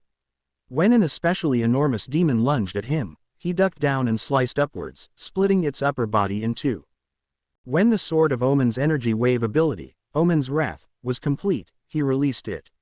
A devastating blast of energy explodes outward, annihilating demons within a 10-meter radius and leaving a brief silence in its wake. You leveled up. You leveled up. You leveled up. You leveled up. Izuku. Come on, I thought you demons were supposed to be tough. He taunted, his voice dripping with sarcasm. But there wasn't time to rest. The second wave was already approaching. Izuku's Sharingan detected small motions in the ruins, which means unknown dangers. With the Sword of Omen's increased vision ability, sight beyond sight, he saw the demons, traps and attacks. Switching to ebony and ivory, Izuku handled the battlefield with speed and accuracy. He used his wall climbing skill to acquire a better viewpoint and slaughtered demons with deadly accuracy. His stealth mastery enabled him to vanish from view, only to return with devastating blows. The battle raged on, with each wave of demons more powerful than the last. Izuku's stamina and mana supplies were being pushed to the limit. The demonic creatures evolved in size and power, and their attacks became more coordinated and deadly. Yet, with each passing wave, Izuku's resolve became stronger. This was what he lived for: the excitement of combat, the rush of defeating unfathomable opponents. With his fast regeneration skill, he healed the minor wounds and bruises accumulating on his body. As another wave of demons advanced, Izuku used his stealth mastery to disappear from view. He went like a shadow, sliding through the enemy's forces and striking quickly with his Venonazara blade. The blade's paralyzing venom and bleeding effect disabled several demons, allowing Izuku to land deadly blows. The larger demons, however, offered a different issue. These titans were coated in thick armored skins, and their sheer size made them dangerous opponents. Izuku understood he had to utilize more strong ways to defeat them. He switched back to the Sword of Omen, activating its future sight ability. In a flash, he saw into the future and predicted the demons' moves. With this advantage, he was able to avoid their huge punches while striking at their weak points. He used Omen's Wrath once more, unleashing a lethal blast of energy, stunning the larger demons and allowing him to deliver tremendous, accurate strikes. The lifeblood power of the Sword of Omen drained the demons' life force, refilling Izuku's health and keeping him fighting. You leveled up. You leveled up. You leveled up. You leveled up. However, the final wave arrived, and Izuku knew it would be the most difficult. These demons were unlike any he'd seen before, their bodies overflowing with black energy and their eyes glowing with evil mental abilities. They were the Abyssal Realm's elite guardians, and they were not easily defeated. Izuku stopped to regain his breath, studying the battlefield. The ruins were filled with the remains of fallen demons, and the air was thick with an unpleasant smell of blood and sulfur. He realized he needed to dig deep to tackle the final obstacle before the boss. The elite demons advanced in a coordinated and planned way. Izuku fired ebony and ivory, the mana-infused bullets cutting the air with lethal accuracy. But these demons were different. They appeared prepared for his attacks, avoiding them with incredible speed and agility. Izuku changed tactics, creating a volley of elemental jutsus. Fire, water, earth, wind, and lightning clashed with the demons, resulting in a wild clash of elemental wrath. Even yet, this did not greatly slow them down. Realizing he needed more power, Izuku triggered the Koken, sending a familiar wave of energy through his body. The burden was enormous, but he pushed through it. With a strong leap, he hurled himself into the core of the demons, his Sword of Omen blazing with power. The battle was heated. Izuku's movements were a blur as he danced through the elite demons, his strikes accurate and deadly. The Sword of Omen's lifeblood ability kept him fighting, draining his opponent's life energy with each successful strike. But the demons were persistent. They linked their attacks, forcing Izuku to constantly change and react. He used his wall tree climbing skill to attain a greater height, then fired down on the demons with ebony and ivory, aiming for their eyes and joints and leaving them immobilized. At one point, a demon landed a strong hit that sent Izuku crashing to ruin. Pain rushed through his body, and he strained to stand for a time. The devil hovered above him, preparing to land the final blow. But Izuku's fast regeneration kicked in, healing his wounds just enough for him to move out of the way and counter with a Venonazara blade hit, paralyzing the demon and allowing him to finish it out. Izuku, you hit like a school bully, he taunted, a smirk playing on his lips despite the pain. With the elite demons nearly defeated, Izuku knew the end was near. With the elite demons nearly defeated, Izuku knew the end was near. He activated Omen's Wrath one last time, unleashing a devastating wave of energy that swept through the remaining demons, obliterating them in a blinding flash of light. You leveled up. You leveled up. You leveled up. You leveled up. You leveled up. You leveled up. You leveled up. You leveled up. As the elite demons dead, the ground trembled beneath Izuku's boots, as if from the depths of the abyssal realm. The air became thick with dark, suffocating energy, and from the shadows sprang the final guardian of this terrible realm. The Hellhound's king, Cerberus. The three-headed beast towered over Izuku, its eyes blazed with infernal fire and its snarls filled the air with terror. Izuku's heart raced as he examined his opponent. It is a true test of his capabilities. Each of its heads snarled and roared, and its body was coated in heavy, dense fur that appeared to absorb the light surrounding it. Izuku tightened his grasp on the Sword of Omen, the blade shining with belief. Cerberus charged, its massive paws slamming on the earth. Izuku dodged to the side and rolled to evade the beast's first attack. He fired a few shots from ebony and ivory, aiming at the beast's eyes and joints. The shots struck accurately but did not affect the monster hound. Izuku, let's see if you can fetch a puppy, he taunted. The first head lunged at him, its jaws closing with bone-shaking force mere inches from his face. Izuku responded with a quick swipe with the Sword of Omen, aiming for the beast's neck. The blade dug into Cerberus' flesh, drawing dark blood, yet he barely flinched. The second head attacked him, causing Izuku to retreat and fire another assault from his weapons. The bullets hit the beast's eyes, forcing it to roar in pain, but it recovered quickly.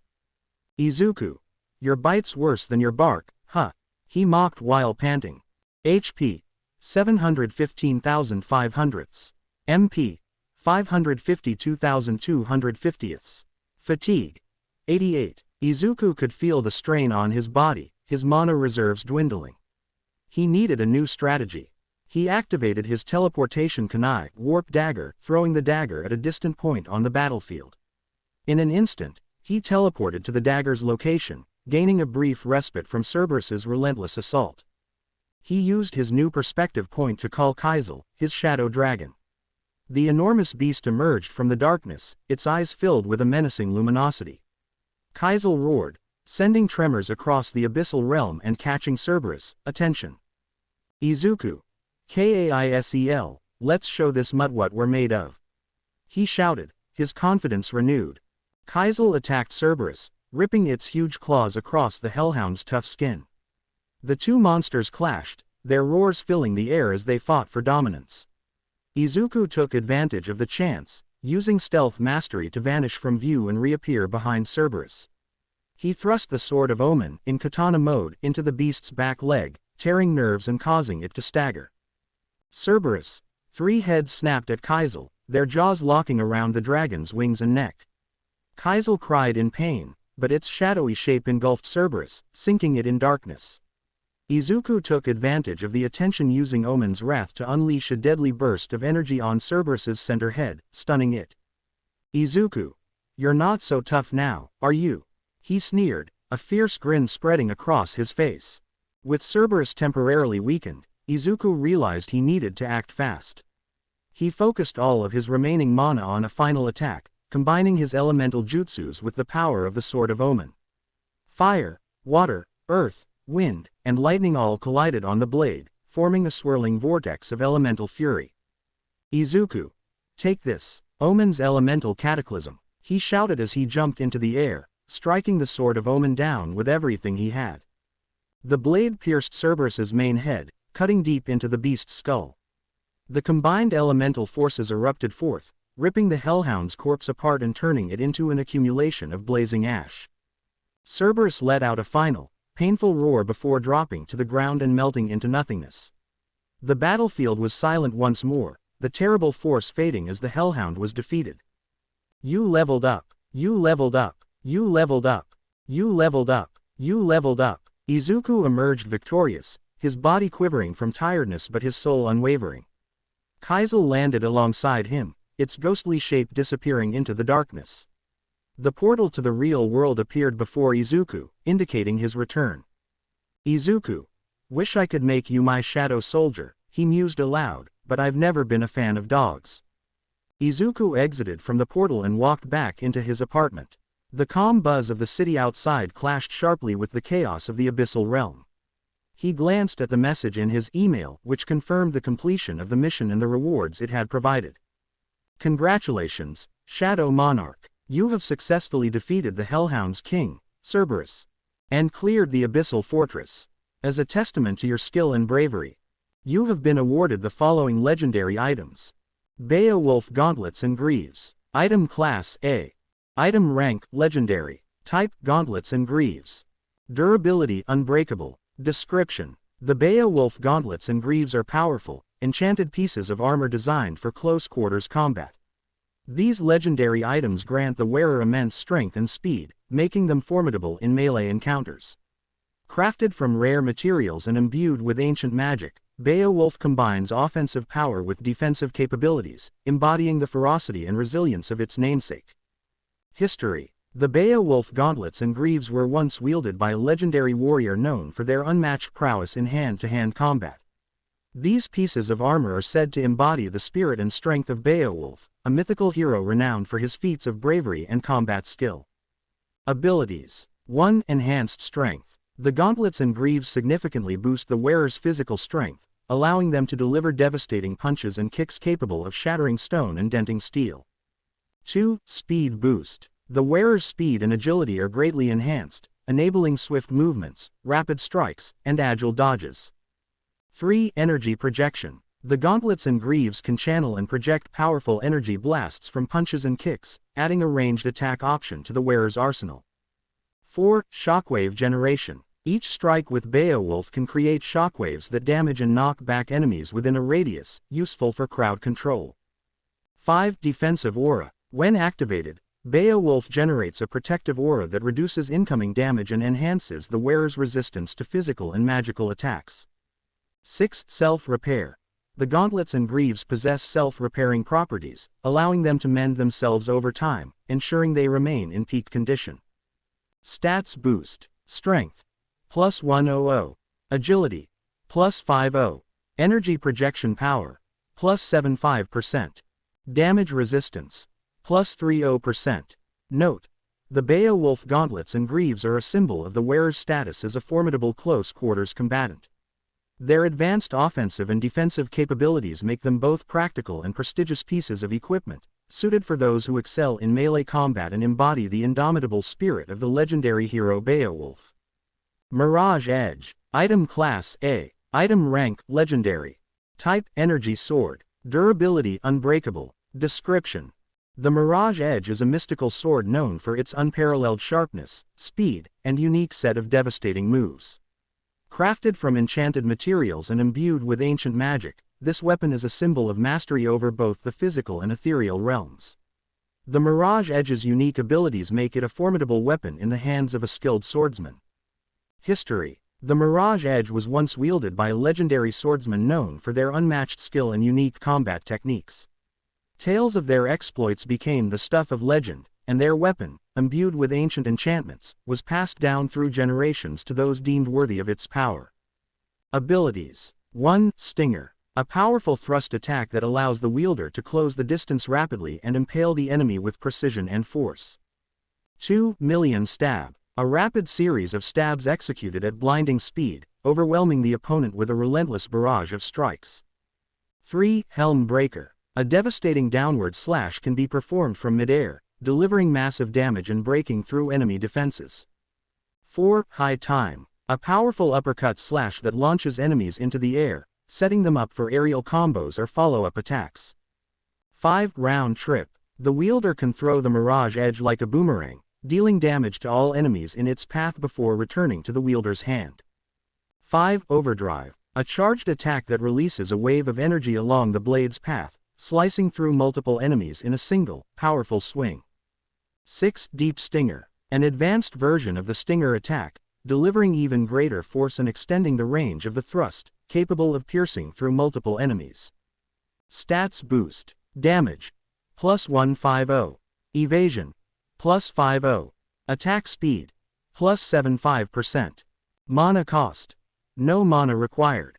Note: the Mirage Edge is a symbol of the wielder's mastery of both physical and ethereal combat techniques. Its advanced offensive capabilities and unique moveset make it both a practical and prestigious weapon, suited for those who excel in the art of the blade and possess the agility and finesse to wield it effectively. Shadow Hunter Attire. Item Class S. Item Rank Legendary. Type Outfit Armor. Durability Unknown. Description: the Shadow Hunter attire is a stylish black costume with enhanced defensive features, designed for elite warriors facing the most dangerous opponents. This outfit combines style with superior defensive qualities, providing bulletproof and fireproof protection while being flexible and comfortable. It also has self-repairing capabilities, which ensures it remains in top condition. History: the Shadow Hunter attire was originally worn by a famous warrior known for his sword skills. This warrior's feats became legendary, and his gear, blessed with powerful enchantments, was passed down through centuries to those thought worthy of its power. Abilities. 1. Bulletproof Protection. The Shadow Hunter attire is made from a unique combination of high-strength fibers and reinforced materials, making it highly immune to bullet impacts. This feature drastically minimizes damage caused by bullets and other projectile weapons. 2. Fireproof Resistance. The attire is treated with a unique fireproof coating, which provides excellent fire and heat protection. This protects the user in heated situations or against fire-based attacks. 3. Enhanced Mobility. Despite its serious protection, the attire is designed to provide a full range of movement, allowing the wearer to move quickly and perform complex actions without restrictions. 4. Stealth Mode. The black color and matte finish of the attire help the wearer blend into shadows and low-light environments, enhancing stealth capabilities and making it harder for enemies to detect them. 5. Mana Conduction. The fabric is threaded with mana-conductive threads, allowing the wearer to channel their powers through the attire, which improves both the effectiveness of mana-based attacks and defense. 6. Self-repair. The attire is endowed with self-repairing abilities, allowing it to heal itself over time. Small cuts and bruises heal in seconds, however, major tearing and burns take minutes. This may cost some mana. Appearance. Color. Jet black with subtle dark blue accents. Material. High-strength fiber weave with flame-retardant coating. Design. Long, flowing coat with a high collar, tailored fit, and reinforced sections on critical areas such as the chest, back, and limbs. Accessories. Matching black gloves and boots, both offering the same protective features. Stats. Defense bulletproof plus 500. Defense fireproof plus 500. Agility. Plus 50. Stealth. Plus 75. Mana conduction efficiency. Plus 25%. Note. The Shadow Hunter attire symbolizes the wearer's rank as a powerful and elite warrior. Its highly protective features and beautiful style make it a useful and defined piece of equipment, perfect for those who face the most powerful opponents and walk the path of shadows. The self-repairing spell guarantees that the clothing is a stable and permanent advantage in any fighting condition. Doppelganger. Skill type mimicry skill. Description. The doppelganger skill allows the wielder to create a spectral clone of themselves that mimics their movements and attacks. This legendary ability is both a strategic and offensive powerhouse, enabling the user to overwhelm enemies and perform complex maneuvers with ease. Abilities. 1. Spectral clone. The doppelganger skill creates a spectral clone of the wielder that mirrors their actions, effectively doubling their attack power and creating confusion among enemies. 2. Independent actions. The clone can be commanded to act independently, allowing for coordinated attacks and strategic positioning to maximize damage and control the battlefield. 3. Mana efficiency. The clone requires mana to maintain but is highly efficient, allowing it to remain active for extended periods during combat. 5. Damage sharing. The doppelganger shares damage with the wielder, reducing the overall damage taken by either entity. This ability provides a layer of defense by splitting incoming attacks. 6. Enhanced synchronization. When the wielder and the clone attack in perfect synchronization, their combined attacks deal increased damage and have a higher chance of critical hits. 7. Spectral evasion. The doppelganger can phase through attacks, providing an additional defensive mechanism and allowing the clone to avoid damage while maintaining pressure on the enemy. Stats boost. Attack power. Plus 50% when combined with the clone. Defense. Plus 30% due to damage sharing. Mana efficiency. Plus 25%. Critical hit chance. Plus 20% when synchronized. Mana consumption. 100. Mirage Blade. Skill type summoning blades. Description. The Mirage Blade is a legendary skill that allows the user to summon and manipulate spectral blades to attack enemies from a distance. These blades move independently of the user, providing relentless and precise offensive capabilities. Abilities. 1. Summon Mirage Blades. The user can summon multiple spectral blades that can independently target and strike enemies. 2. Blistering Blades. The summoned blades rapidly attack a single target with a flurry of strikes, overwhelming them with relentless precision. 3. Blade Storm. The summoned blades form a spiraling pattern, drilling through enemies in their path and causing significant damage. 4. Heavy Rain Blades. The user summons a barrage of spectral blades that rain down from above, striking multiple enemies in a wide area. 5. Spiral Blades. The user commands the summoned blades to spin around them in a defensive formation, slashing at any enemies that come close. 6. Spectral Barrage. The summoned blades launch a series of coordinated attacks from various angles, hitting multiple targets simultaneously. Stats boost. Damage. Plus 150. Attack speed. Plus 150%. Accuracy. Plus 100%. Offensive power. Plus 120%. Mana efficiency. Plus 50%. Mana consumption. 10 per sword. Izuku couldn't help but let out a triumphant cheer. Izuku. An S-rank gear, 2 A-rank weapons, and 2 new skills.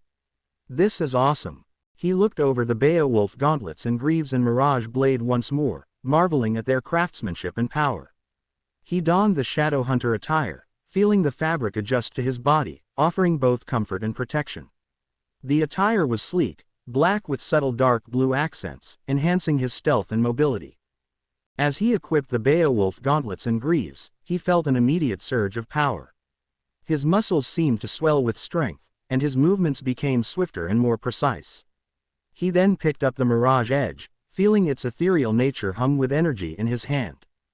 As Izuku marveled at his new rewards, he noticed something unusual. The Sword of Omen began to glow, the light growing brighter until it was almost blinding. When the light finally faded, Izuku found himself holding a transformed Sword of Omen. The blade now gleamed with a renewed vigor, its edge sharper and more defined. A new sheath had materialized beside it, adorned with intricate engravings that seemed to pulse with arcane energy. Amensheath. Type: accessory. Durability: unknown. Description: the Amensheath is a mystical sheath designed to perfectly complement the Sword of Omen. Imbued with ancient magic, the Amensheath can transform along with the Sword of Omen, adjusting its form to match the weapon's current state.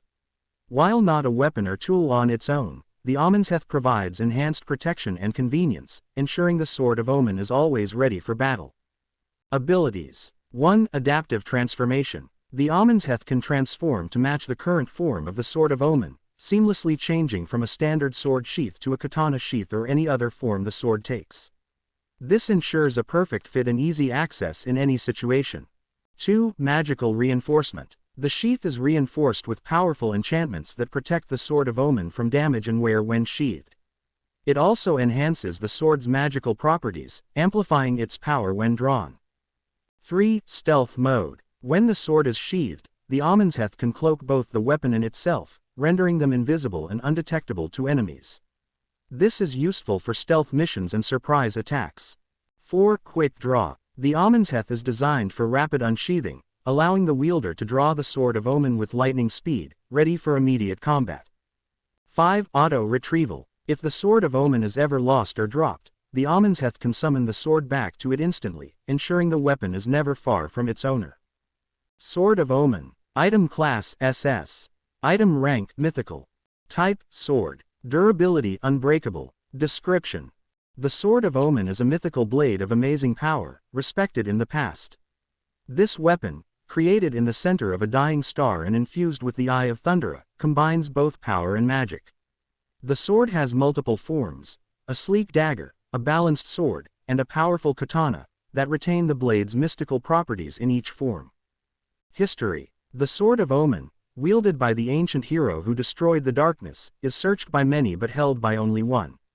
Its power is claimed to be connected to the wielder's heart, responding to their will and increasing their resolve to fight. Abilities: 1. Sight beyond sight.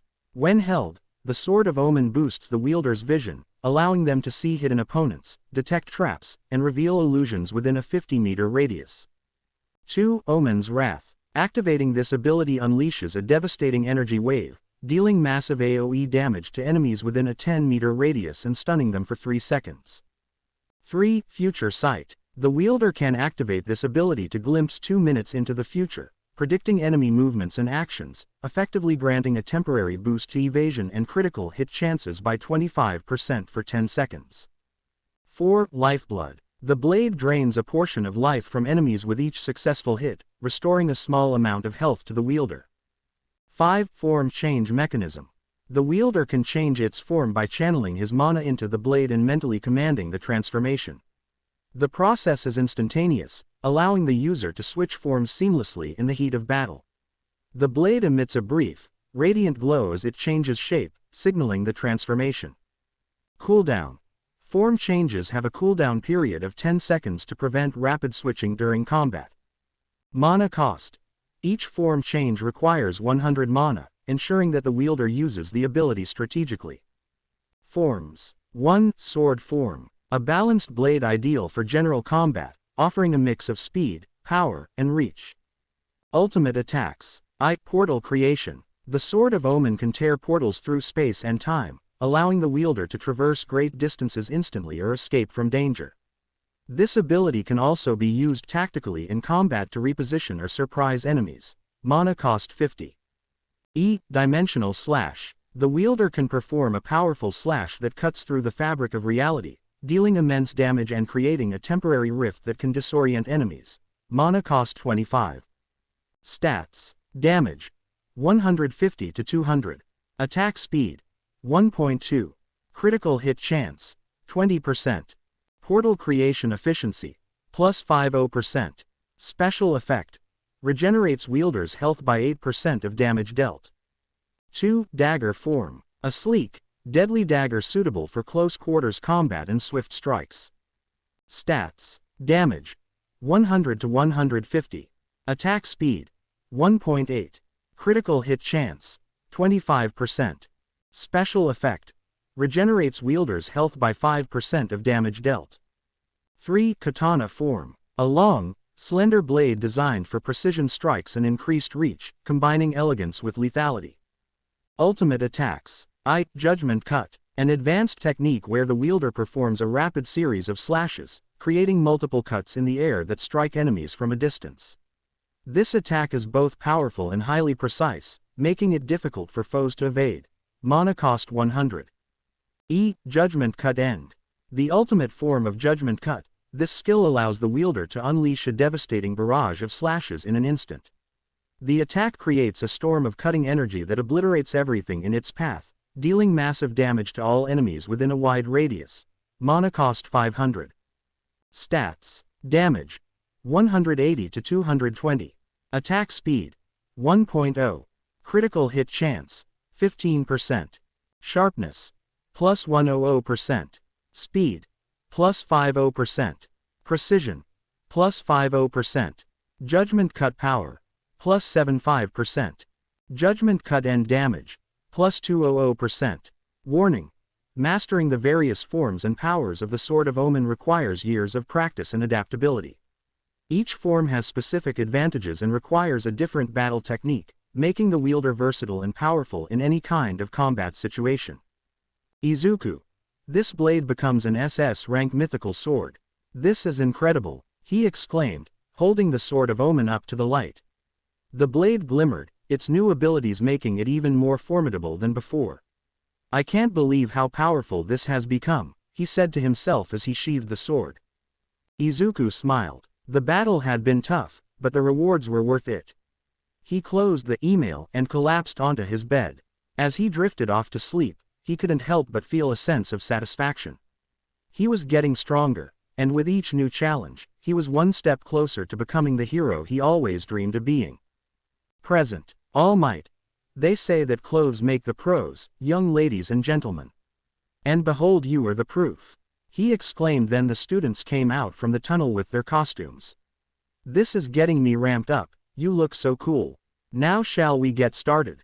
You bunch of newbies, he asked, smirking with pride at his students.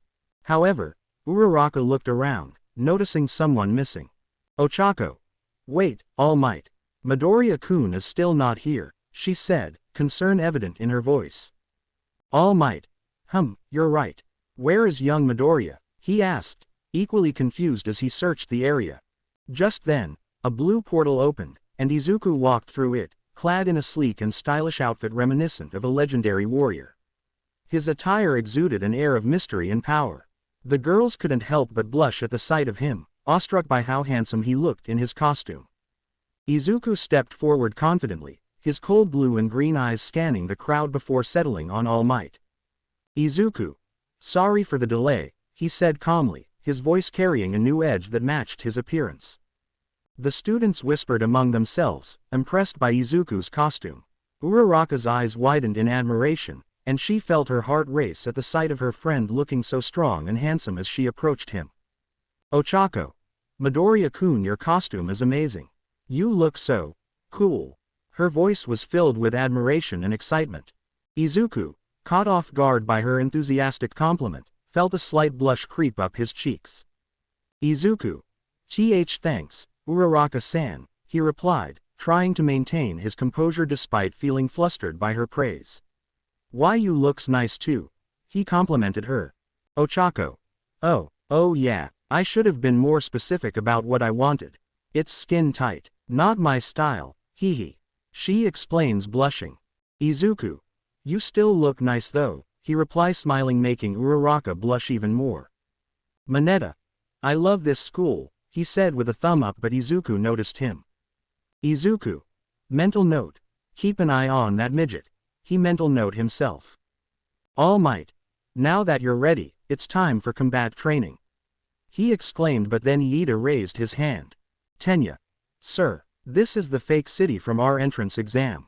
Does that mean we'll be conducting urban battles again? He asks behind his knight armor light costume. All Might. Not quite.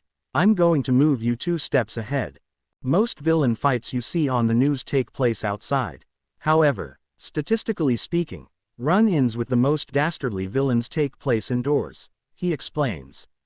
Think about it. Backroom deals, home invasions, secret underground lairs. He said while clenching his fist. Truly intelligent criminals stay in the shadows. For this training exercise, you'll be split into teams of good guys and bad guys and fight 2-on-2 indoor battles. Suyu. Isn't this a little bit advanced? She asks, tilting her head and touching her chin. All Might. The best training is what you get on the battlefield. But remember, you can't just punch a robot this time. You're dealing with actual people now. So if you can hold back enough not to hurt or not to kill your opponent, he explained. Momo. Sir, will you be the one deciding who wins? She asks, raising her hand. Katsuki. How much can we hurt the other team? He asks with a straight face. Ochako. Do we need to worry about the losers getting expelled like it did for Aizawa-sensei? She asks, worried. Tenya. Will you be splitting us by chance or by comparative skill? He asks, raising his hand. Yuga. Isn't this cape tray chic? He asks, winking and showing his cape. All Might. My Quirk super strength not super hearing. He groans while clenching his fist in annoyance. Anyway, by order of the questions I heard. I'll explain. No, we'll get there in a minute, and yes, but be careful about that cape. If it gets caught on something, you'll be in trouble. Now, allow me to explain today's task. He raises his voice while grabbing a piece of paper and reads it. Izuku. A script, he thought while mentally facepalming. All Might. The situation is this. The villains have hidden a nuclear missile somewhere in their hideout. The heroes must try to foil their plan. The heroes either have to catch the evildoers or recover the weapon. Likewise, the villains succeed if they protect their payload or capture the heroes. He explains, not leaving his sight on the small script. Izuku. Well, you look at that, he might become a good teacher, eventually. He thought, mentally laughing. All Might. Time is limited, and we'll be choosing teams by drawing lots. He explains, then he grabs a box out of nowhere. Tenya. Isn't there a better way? He asks in surprise. Izuku. Sometimes there's a situation where you can't pick up the team yourself, so you need to be able to work together with the team you're in with despite if the team is not planned out, he commented. Tenya. Yes, I see. Life is a series of random events. Excuse my rudeness, he said, understanding Izuku's reason, then bowed down at All Might. All Might. No sweat. Let's draw, he said, then he began to draw the teams. Teams as follows. A. Izuku and Uraraka. B. Shoji and Todoroki. C. Mineta and Yaoyorozu. D. Bakugo and Iida. E. Mina and Aoyama. F. Kota and Sato. G. Kaminari and Jiro. H. Tokiyami and Asui. I. Ojiro and Toru. J. Shiro and Kirishima. Some of the girls were slightly disappointed that they were not on the same team as Izuku, yet they were attracted to him fondly. Uraraka, on the other hand, became overwhelmed with excitement. With a bright smile, she exclaimed. Ochako. It must be fate. We're a team, she said as got close to Izuku, her excitement palpable. Izuku, smiling slightly at her enthusiasm, nodded. Izuku. Yeah, let's do our best, Uraraka-san. The other students watched the interaction with mixed reactions. Some were envious, while others were happy for the pair. Bakugo, on the other hand, was fuming silently, clenching his fists as he glared at Izuku. Tenya. How do we decide the opponent, sir? Are we gonna use the box again? He asks, raising his hand again. All Might. No, we're not gonna use this box, he explains as he throws the box away. Izuku. That's littering, he thought, disappointed. All Might. But we are going to use, he said, then this other box. He grabbed another box from out of nowhere. The students had an anime fall because of that. Tenya. You can't be serious, sir, he said, surprised and confused as others. All Might. I am, he replies, smiling before saying. I declare that the first teams to fight will be these guys, he announced as he pulled out 2 balls with the letters A on the white ball and D on the black ball. Team A will be the heroes, Team D will be the villains, everyone else can head to the monitoring room to watch, he ordered. All. Yes, sir, the students reply. Then they leave, leaving Team A and D in the city. Bakugo glared at Izuku with intense hatred despite knowing about Izuku's powers. Izuku noticed Bakugo's glare and smirked. He grabbed his pistol, cocking it with a confident click. Izuku. Now I have a little motivation, he said, smirking even more, making Bakugo shiver slightly. All Might. Bad guys, you can go in and get set up. In 5 minutes, the good guys will be let loose and the battle will start. He explains. Young Iida, young Bakugo. The key to being successful in this challenge is to embody villainy. Think from the perspective of an evildoer, he told the 2 students. Tenya. Got it, All Might. If things go too far, I'll step in, he added. Tenya. Understood, he replied again before he and Bakugo entered the building. I know this is training, but it pains me to be aligning with criminal behavior, he said as he walked to the nuclear missile. So this is the weapon we must protect. Fake, of course, he said as he knocked the missile. Katsuki. Hey, he called out, catching Iida's attention. What do you think of Deku's quirk? Tenya. Deku. You mean Midoriya, he said as adjusted his glasses thoughtfully. His quirk is incredibly versatile and powerful. He seems to have a wide array of abilities that allow him to adapt to various situations. It's quite impressive. Bakugo's face contorted with anger at Iida's response. Tenny. Why is it that you seem to be especially angry when it comes to Midoriya? He asked, confused by Bakugo's intense reaction. Bakugo ignored Iida's question, grumbling to himself. Katsuki. He dares to take away my spotlight with a quirk of his. I'll show him who's boss. I'm gonna roast that damn nerd today, he thought angrily, clenching his fists. To be continued. I hope you guys enjoyed this video and make sure to like and subscribe to the channel. Now we will see you in the next video.